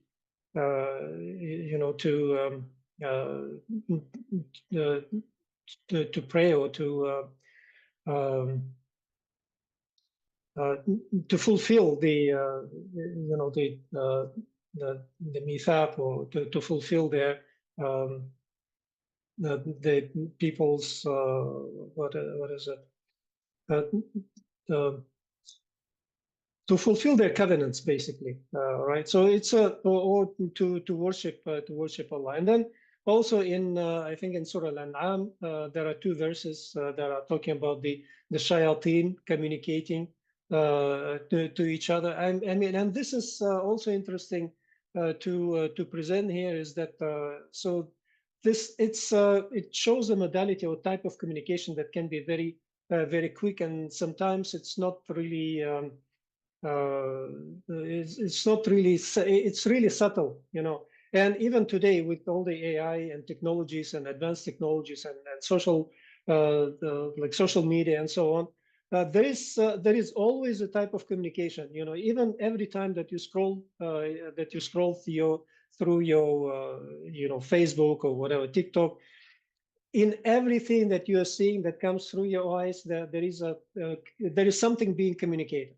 And so we have to understand this part, that in every communication there is a qasd, there is a maqsad, and so that's what I wanted to show. And then what is communicated, if we look at from the perspective of the Sharia, or the Allah subhanahu wa ta'ala, he is commanding upon the earth, upon the heavens, and upon the human beings, and upon the beings, and so on. He is communicating something. All right. So look at it as a sort of an algorithm of what to do, of what not to do. You know, there is a jurisprudential side, but also there is a side of it of you know, the behavioral side of it, and there is maqsad. All right. So there is a cosmic kind of communication, and cosmic and ethical and eschatological communication. And what's important here is that from the perspective of the Allah subhanahu wa ta'ala, the maqsad is al-mizan, and also when it comes to the human beings, then it is hayat al-tayyiba. So I want to repeat the same definition that Dr. Zaid read today, this morning, whereby Maqasid Al-Wahy denotes the divinely communicated order, encompassing the spiritual, material, moral, and civilizational principles with which Hayat al-Tayyib is established, and also Al-Mizan is established and maintained across all domains of observed and unobserved reality. And it has different forms, textual and cosmic. All right, so ayat kawniya, or the you can also say sunan lahi or sunan kawniya. And all of these are embedded in the creation. And so what is important in this sense, and I'm wrapping up here, and I think you can look at it more in my paper, in our paper, inshallah, is that the main question for this for this paper specifically is that the Al-Wahy has a meaning, all right, and it is a form of communication from Allah subhanahu wa ta'ala, and also it's a form of communication between people and upon the people from Allah.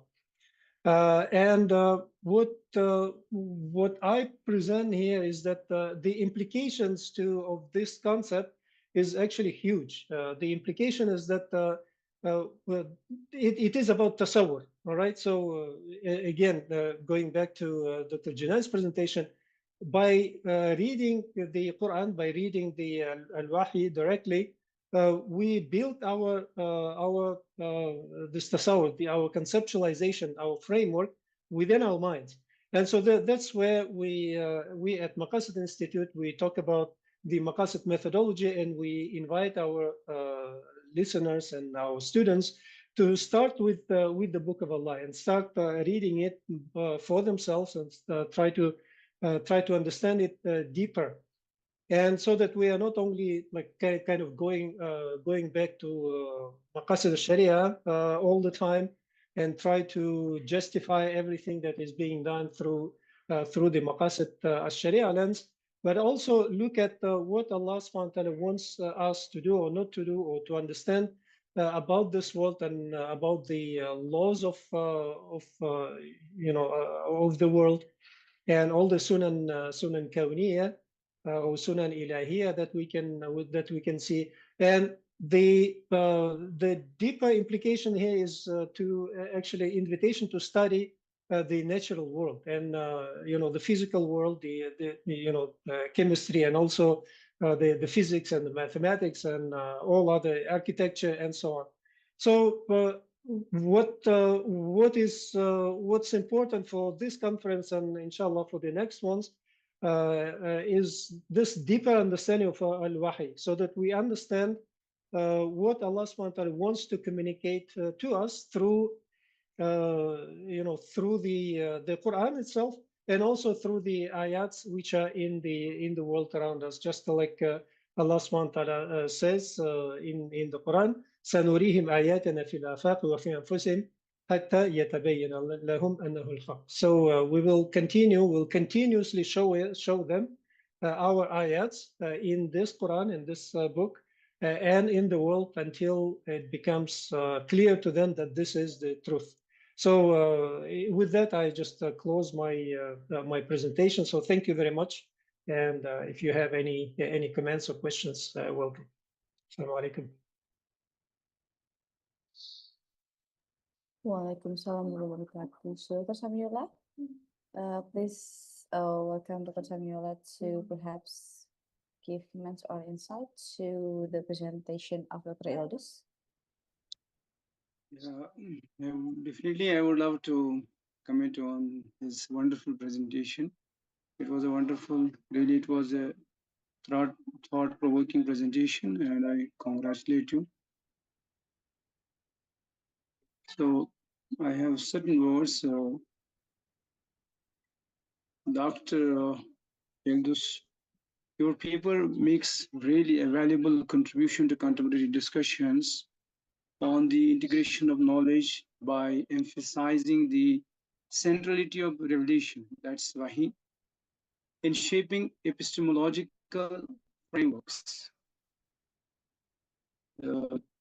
The conceptual depth of your paper is particularly commendable, as it challenges prevailing secular approach to knowledge and advocates a more holistic and value-oriented perspective. However, the study would benefit from a clearer articulation of how these epistemological principles can be translated into concrete research methodologies across different academic schools. While the theoretic foundations are meticulous, further attention to practical implementation strengthens the paper's contribution. Overall, I would love to say the presentation provides an important platform for advancing the scholar on Islamic epistemology, interdisciplinary research grounded in the Jazakallah khair. Thank you, Dr. Sanallah. Yeah, Doctor, thank you, Dr. Ildus. So we have one question here from Dr. Mubarak Abiuddin Yusuf. So, okay, this is I think just comment to your presentations. So thank you very much once again, Dr. Ildus, for your presentation. I think there are no questions from the participants, other than they think that this is a thoughtful session and also a very rich insight from you. So very much thank you once again to Dr. Ildus for your presentation. Thank you. Thank you. All right, so we already finished our presentation session. Once again, I would like to say thank you to Dr. Samiola Abad for being with us, and also thank you to all the presenters who already presented the paper. And after this, we would like to move on to the certificate of presentation distribution. So I would like to welcome again Dr. Samiola Abad to congratulate and give the e-certificate to the all presenters that already shown their best effort in presenting their papers.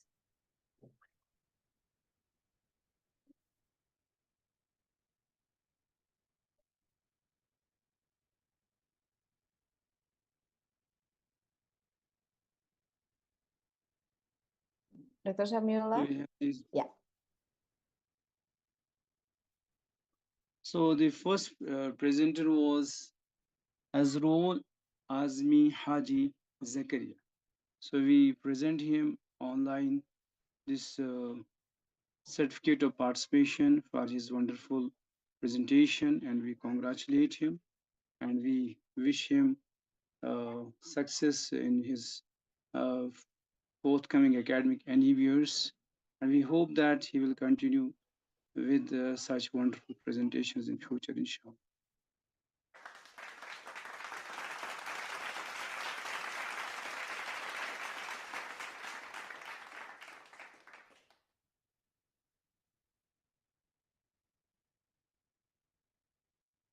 Second certificate or presentation goes to Noor Zana Fauzi for her wonderful presentation on reframing UN Sustainable Development Goals, SDGs, and Islamic governance perspective. She presented her paper in a beautiful manner, and we present her this certificate of participation, and I personally wish that she will continue, inshallah, in future with such wonderful presentations.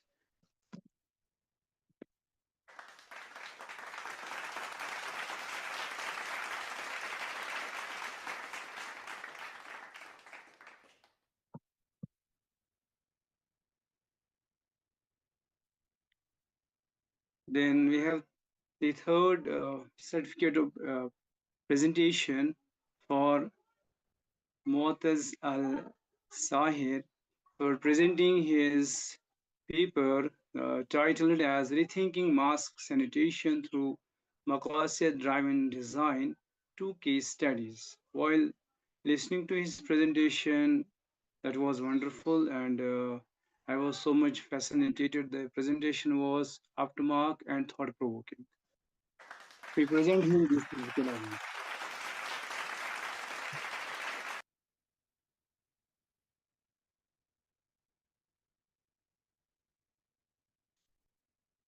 Next certificate goes to Adamu Abubakar Muhammad for presenting his research findings in a beautiful and in a quite scientific manner.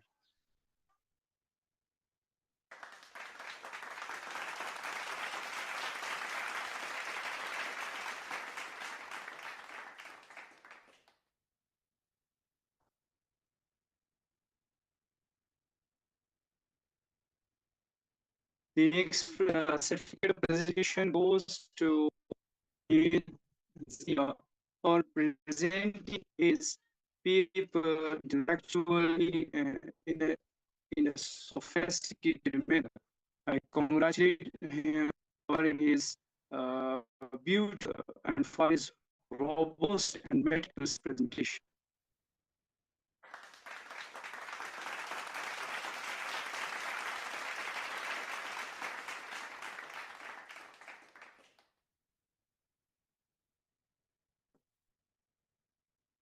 The next certificate of presentation goes to Ildus Rafiko for his wonderful presentation.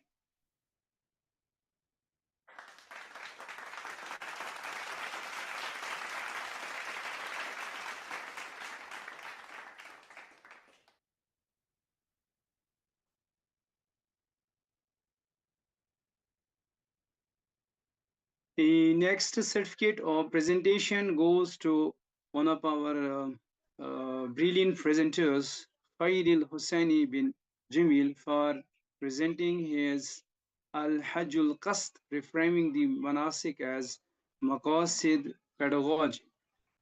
I congratulate him and I wish for his future success.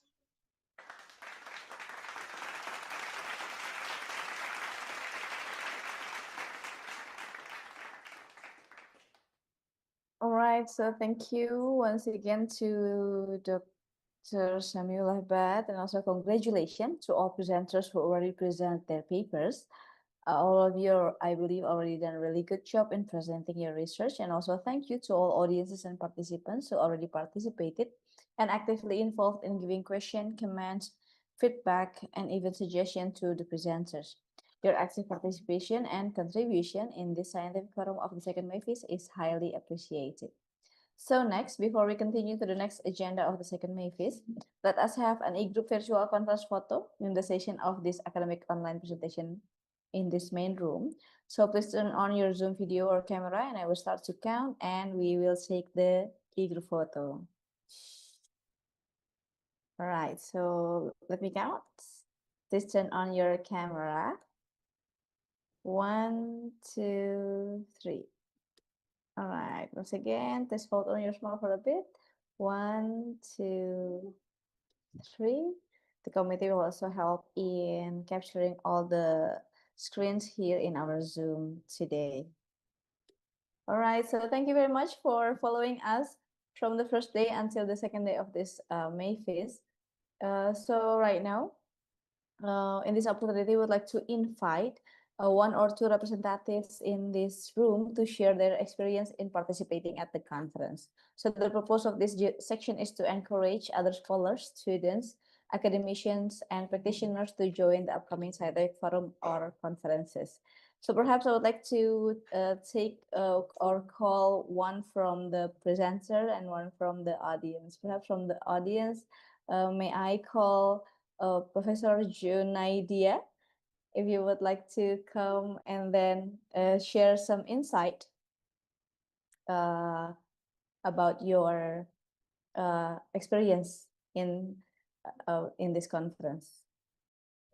Bismillah, alhamdulillah, wassalatu wassalamu ala rasulullah, ma ba'd. First of all, we have the hadith of the Prophet Muhammad that whoever does not thank the people does not thank Allah. So again, I want to thank the organizers. What I personally benefited from before the conference, I got to know the Research Synergy, Foundation.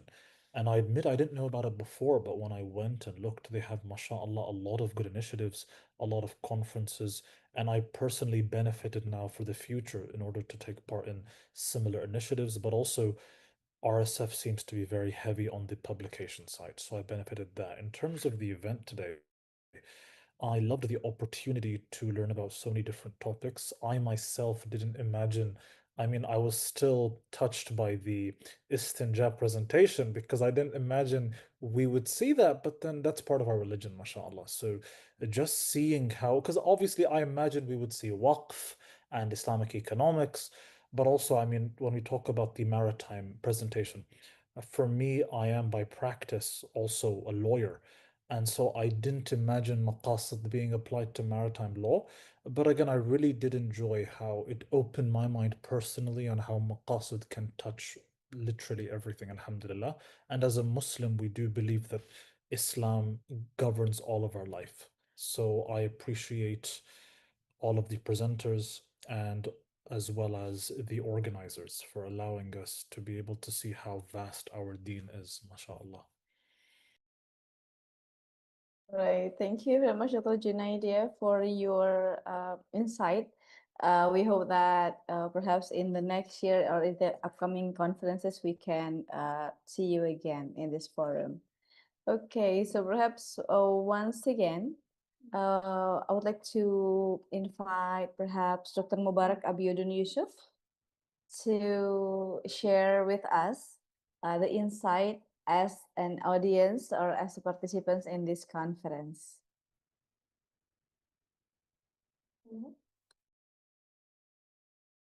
Assalamu alaikum wa rahmatullahi wa barakatuhu.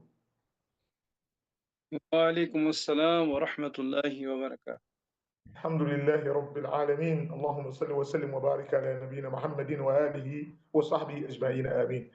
I want to join everyone to thank the organizers of this program. And I want to thank all the presenters too. Personally, I have gained a lot. And I must tell you very sincerely that it is the first time attending a conference on Maqasid Al-Wahy. Before now, what we know of is about Maqasid al-Sharia, and we also read about Maqasid al-Quran when we are reading tafsir books.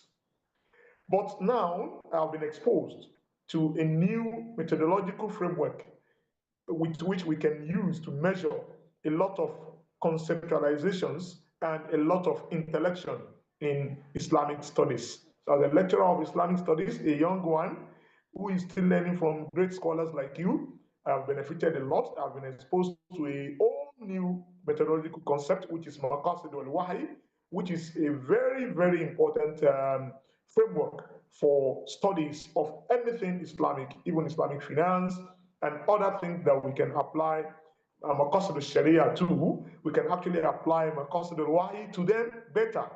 Thank you very much for organizing this. Jazakumullah khairan, and I believe we are still going to have a lot of interaction.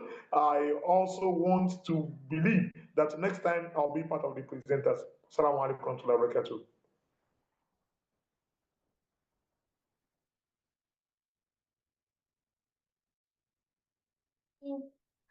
Okay, so thank you, Dr. Dr. Mubarak Abiuddin, for your comment or your insights. So perhaps we can see you in the next conference as a presenter also. Okay, so ladies and gentlemen, distinguished participants and attendees of the second MAFIS. So once again, please don't forget to fill the feedback form. The committee, please show it on the screen, and all of you can scan the QR code to fill out the feedback form of this conference. The committee will also type the link in the Zoom chat box. So next, allow me to read some important information related to the post-conference or the publication. The information for the second MAFIS publication opportunity is stated on the website. All accepted abstract will be published in the conference proceeding book of abstract with DOI. And all eligible papers have the opportunity to be published in reputable international journal index by Scopus, WOS, Copernicus, Sinta, ProQuest, Scilite, WorldCat, Google Scholar, Dimension, and etc. The terms and conditions applied selected by the scientific, editorial, and reviewer committee. So once again, please pay attention to the timeline. It's day +7. So the author can send the full paper to their account at research.com under the menu of conference day, and then click the upload full paper. And then the full paper will undergo the scientific review process to determine your journal recommendation for publication. All accepted papers have the opportunity to be published in reputable international journal indexed by Scopus, WS, Sinta, Copernicus, ASCII, Google Scholar, and etc. So furthermore, the committee of the second MAFIS is committed to give added value for all conference participants by providing the forum for discussion in the Global Research Ecosystem Community Platform. By joining this community platform, you will gain more benefits and can interact, connect, and also do the research collaboration ahead. So please visit, you can scan the QR code, researchfoundation.ning.com, or scan the QR code on the screen. So once again, to join, simply scan the QR code shown on the screen to be a member of the global research ecosystem. Thank you for your attention and participation. So perhaps we will have a very short break, around 5 to 7 minutes, to give us time to calculate the score of the best presentation. So after this, after the short break, we will have the awarding and also the closing ceremony, which included the award for the best presentation, best paper, and session chairs recognition of the second international conference on Maqasid Al-Wahy and the future of interdisciplinary scientific research, or the second MAFIS. So on behalf of the second MAFIS, organized by Maqasid Institute, Research Navy Foundation, and ISTAC-IIUM, thank you for joining, and see you in a few minutes for the awarding ceremony and also the closing ceremony.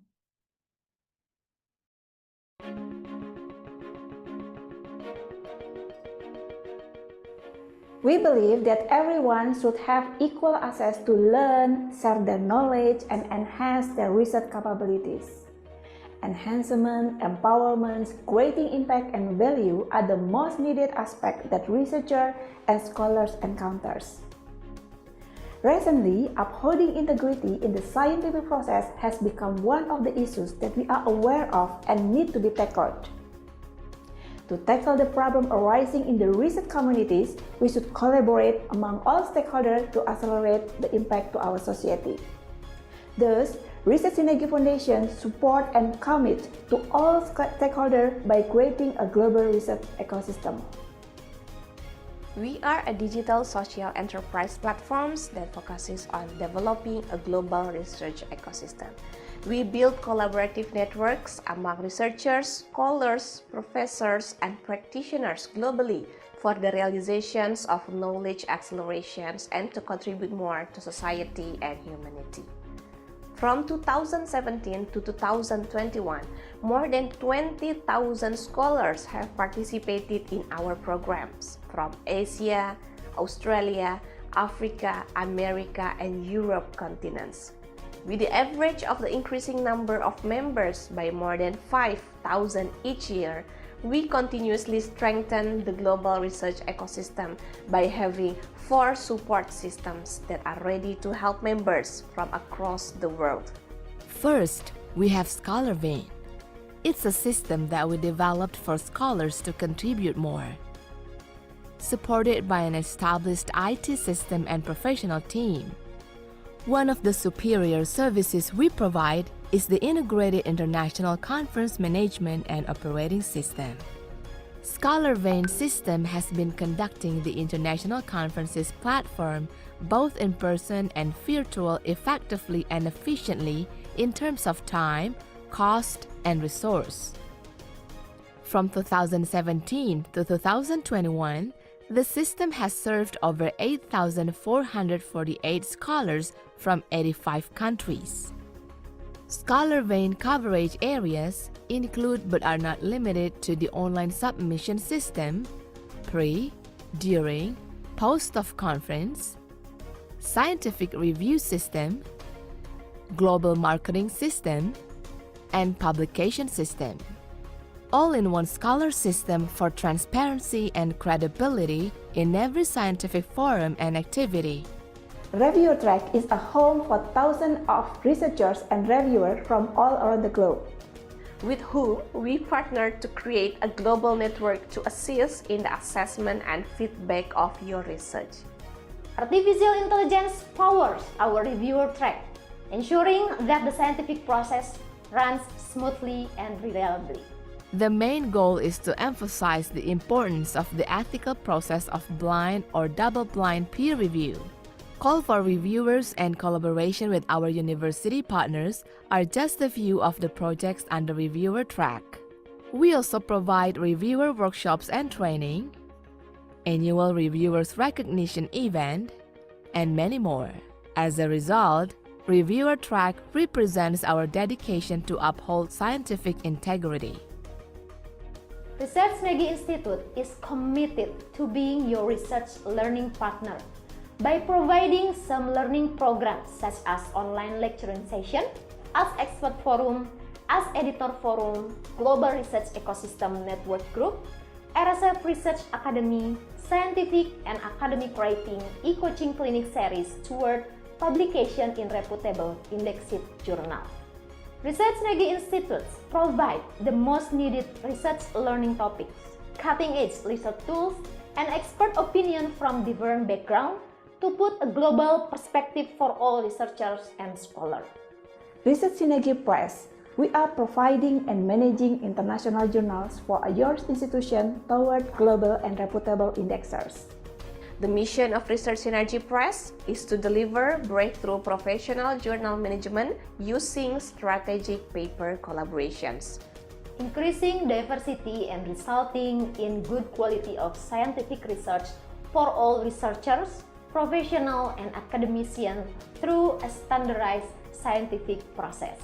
We help you to manage international journals to global standards.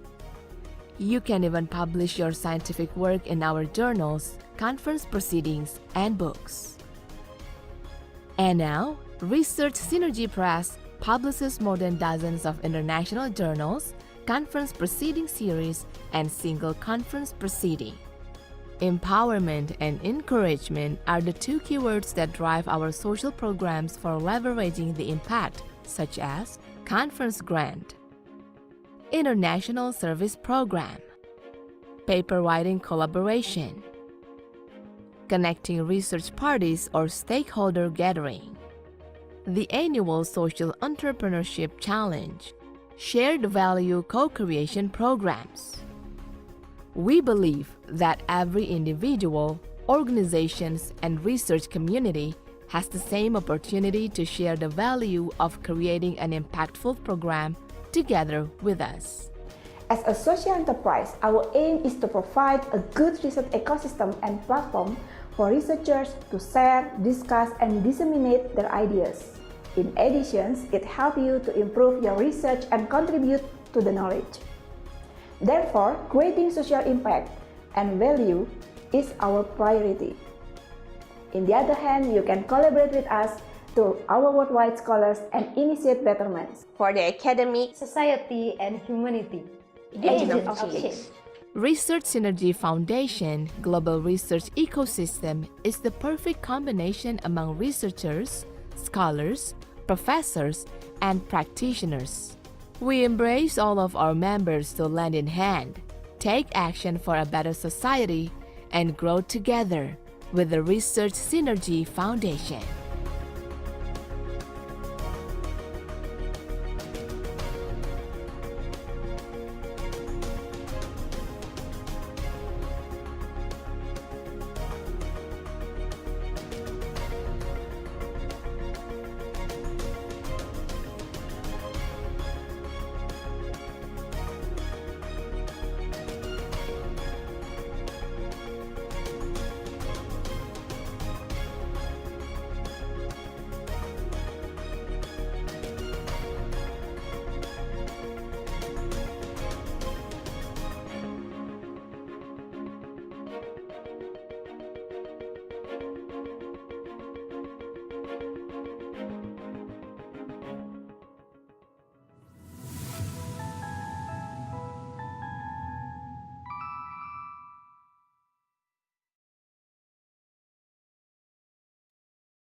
All right, Assalamualaikum wabarakatuh. So ladies and gentlemen, thank you for staying with us throughout the session of the second MAFIS. As we mentioned before, at the end of the second international conference of Maqasid Al-Wahy and the future of interdisciplinary scientific research, we will announce the best presentation, best paper awards, and also the recognition for the session chairs. So the first awarding session is the Best Presentation Award. So the session chair had selected the best presentation based on several criterions in the assessment form. Thank you to all the presenters that already gave their best effort in delivering the research through presentation. And there are two best presentations for today's conference. So on this occasion, we'd like to give a special token of appreciation and recognition to the best presentation. So kindly please welcome Dr. Ildis Rafikov as the Vice President of the Maqasid Institute to give away the e-certificate as the token of appreciation and recognition to the best presenter of second MAFIS. Okay, right, I'm ready.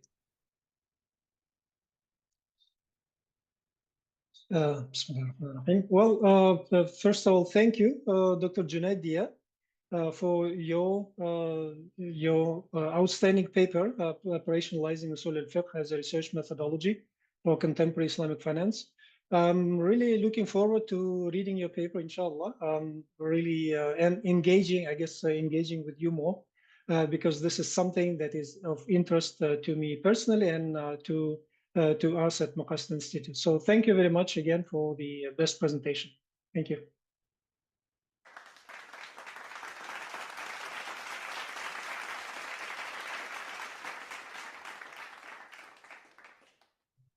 All right, so once again, thank you to Dr. Ildis and also Dr. Junaid. So apologize that because we only have one session today, that means we only have one best presentation award. So for the next awarding, moving on to the next award category is for the best paper award. So the scientific review committee already selects the best paper during the submission and review process.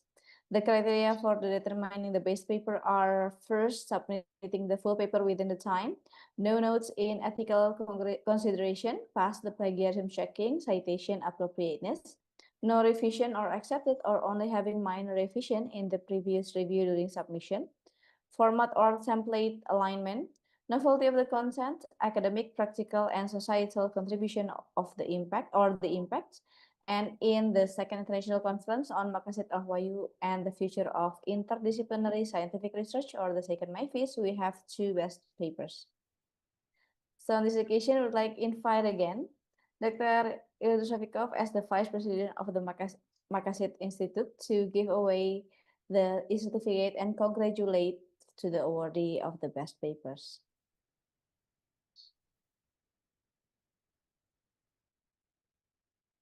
Framework for Islamic Human Development and Madani Society. So, Alhamdulillah, thank you. Thank you very much for the great paper and submitting on time and submitting with no revisions. So, Alhamdulillah, thank you. Thank you very much. And I'm looking forward to reading the paper, actually.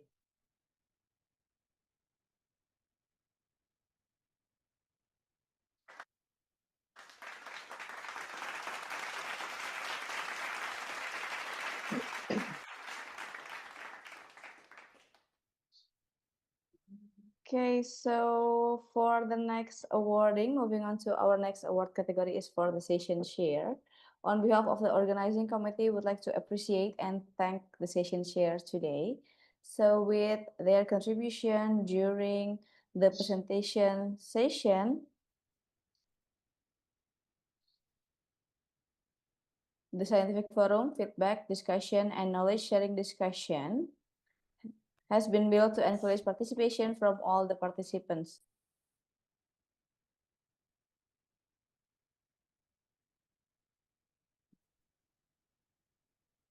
So can the committee can reshare the screen, perhaps?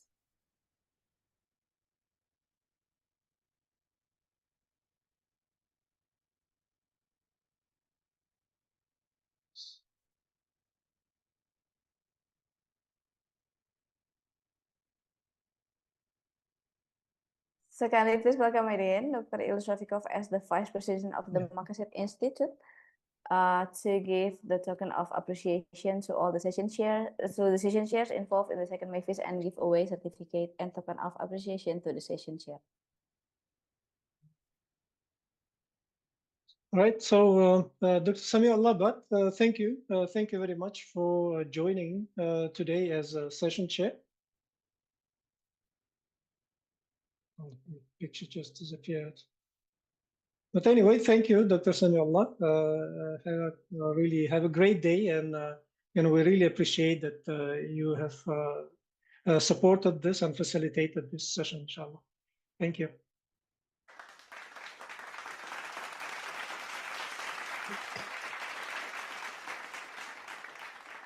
All right, thank you once again to the session chair for the great involvement in today's conference. So we'd like to remind all participants to kindly fill the feedback form of the second MAFIS in the link that is shown on the screen. So the committee can reshare again the screen. We are sure that the discussion in this international conference okay, so you can scan the QR code shown on the screens to give the feedback to, especially to the organizing committee in organizing the conference. So next, we are sure that the discussion in this international conference today can continue to a more lively discussion in the global network research ecosystem. Therefore, we will provide all the participants and attendees to discuss further about the research presented in the second MAFIS in our global research ecosystem community platform. In the platform, you can connect, interact, comment, discuss, and even find opportunity to collaborate with other scholars in your research field worldwide.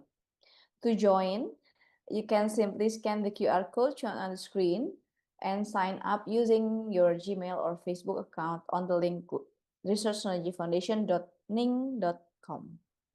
So, ladies and gentlemen, we have finished the second international conference on Maqasid Al-Wahy and the future of interdisciplinary scientific research, or the second MAFIS, for the past 2 days, yesterday and today. So moving on for the next agenda, I would like to invite Dr. Ildu Shafikov as the Vice President of the Research at the Maqasid Institute to give the closing speech of the second MAFIS conference. Please welcome Dr. Ildu. أعوذ بالله من الشيطان الرجيم بسم الله الرحمن الرحيم والصلاة والسلام على رسول الله وعلى آله وصحبه ومن تبعهم بإحسان إلى يوم الدين. Well, subhanallah, this conference, we've been preparing for it for quite a long time, and I think Dr. Khairi Husseini also mentioned today in his opening speeches that the preparation, I mean, this 2 days really passed very, very quickly, and all the presentations, they pass very quickly. But then there's a preparation of months and months of preparations in terms of like preparing the topics, preparing, advertising it, going through the papers, inviting speakers, and so on. So organizing this conference. Alhamdulillah, it was really good, interesting experience, and because of our partners, which I will not cease to thank them, Research Synergy Foundation. It's been as usual, the whole conference went very well, I think, and smoothly, alhamdulillah. Just very quickly, because this is kind of a closing and an impromptu speech. I didn't really prepare anything. From the very beginning, from the last year, we thought about this Maqasid Al-Wahy and the future of interdisciplinary scientific research. Why do we want to connect between Al-Wahy and this research? As if two are different, but from the theme that this year's conference theme, which is related to Tawhidic epistemology, and specifically thinking about it, or analyzing the theme, the topic of the conference from this theme, Tawhid. Sorry. The topic of Tawhid, we understand that there is a unity. There is a unity of knowledge. There is a unity of creation, and in order for us to understand the world around us, just like Allah Subhanahu wa Taala commanded us to do, to read the ayats. Not only in the book, in the Quran, but also in the world around us. And how do we do that? We do it through an interdisciplinary study, from transdisciplinary study, whereby we look at the world not only from these silos, just like the division. Sometimes we divide the world into disciplines. All right, so.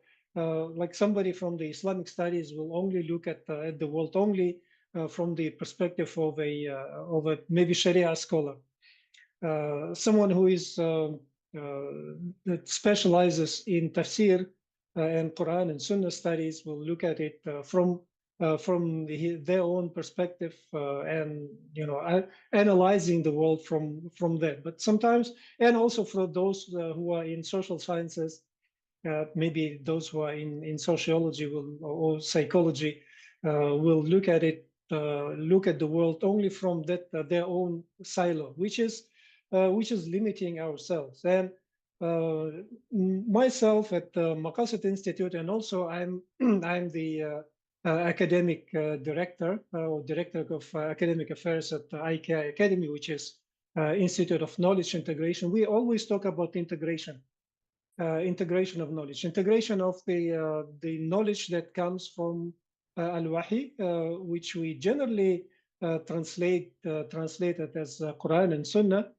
But you can, from my research, I go beyond it, and Al-Wahy is actually something that is communicated to us from not only from the sources, primary sources, the Quran, and secondary sources, the Sunnah, but also the primary source is the world around us as well. So anytime that you go out and just think about the world around you, even the leaf or the animals, and this is something that we don't do often. All right, so just sit somewhere and contemplate. Contemplate about a leaf, about the the water that you see, the rain, or many other things that we see out in our lives. And sometimes we don't connect the two. Okay, so there is this religious side, there is the Quran. We read it to get the hasanat, and there is the world, which is where I live, with all the problems, with all the issues, and with all the relationships that I have and the responsibilities at work, and so on. And these are kind of separated. And what Al-Wahy here, through this concept, or through this tasawwur, through this conceptualization of Maqasid Al-Wahy, what we are trying to instill, what we are trying to bring, is that there is much wider dimension, or the much wider world than your silo, or your kind of narrow specialization. And so what we invite everyone to do is to be interested in areas which are not your core specialization. So if you are in Islamic studies, do study psychology. So because I know that there is so much pushback against so-called Islamic psychology without really even understanding what is behind it. And also, there is one view of Islamic economics, and always when there is a talk about Islamic economics, gradually or very fast, the discussions turn to Islamic finance and Islamic banking, with all its problems and issues within the area. But if we go deeper into the Al-Wahy, as what we stated, not only the Quran and Sunnah, but the world around us, there are laws in the world. There are Sunan Ilahiyya that Allah subhanahu wa ta'ala wants us to discover, to understand, and also to study what other people may have discovered, even the thermodynamic, the laws of thermodynamics, and how to apply them. Let's say even to the idea of Islamic economics even. For those who are in Islamic economics, just something came to my mind. I would refer you to the article by Professor Sami As-Suwailam, where he talked about how the laws of thermodynamics can benefit Islamic economics. And in one of those things, he mentioned that we should not be expecting constant growth, or something that will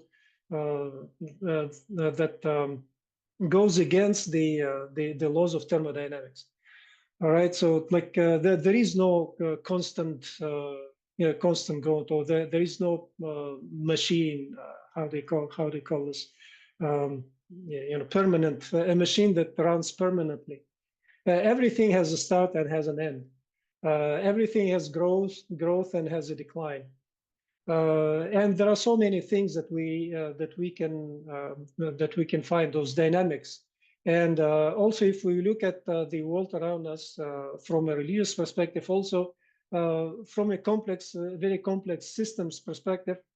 And this is where we start to build our really deep, much deeper conceptualization of what the Deen is, what Islam is, and how we as individuals, individual Muslims, how we can contribute to this world. And Maqasid Al-Wahy conference is just one very small contribution to the attempts to bring the attention to the Book of Allah and to the world around us, and try to integrate them, not to separate all our analysis, not to separate between the two, but to appreciate the scholarship in all of its forms, and not to just deny or reject straight away, but to try to understand the other perspective and see what is it that Allah wants us to communicate through those laws.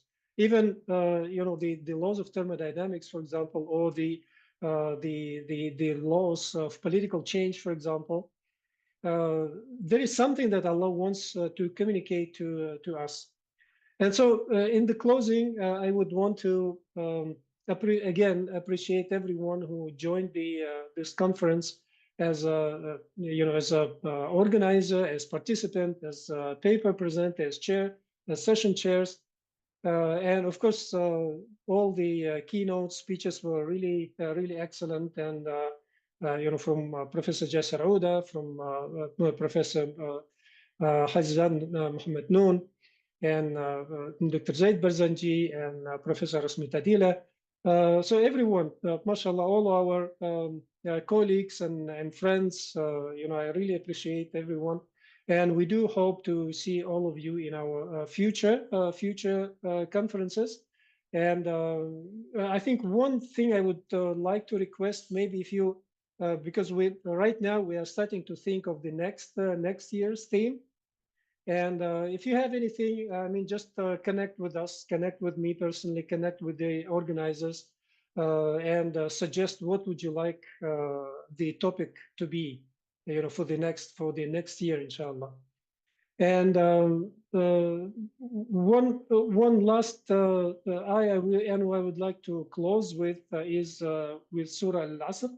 أعوذ بالله من الشيطان الرجيم بسم الله الرحمن الرحيم والعصر إن الإنسان لفي خسر إلا الذين آمنوا وعملوا الصالحات وتواصوا بالحق وتواصوا بالصبر.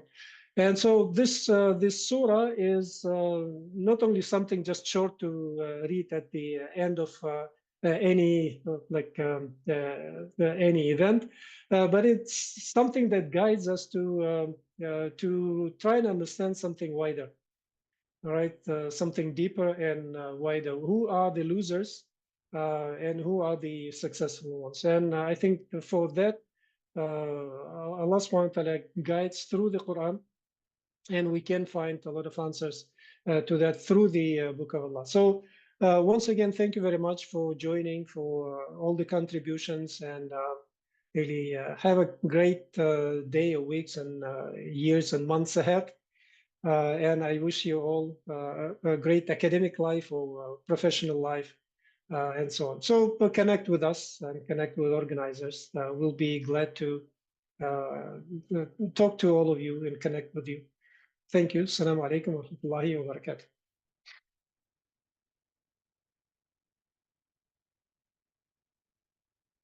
All right. Thank you very much, Dr. Elos, for your closing and concluding for this conference.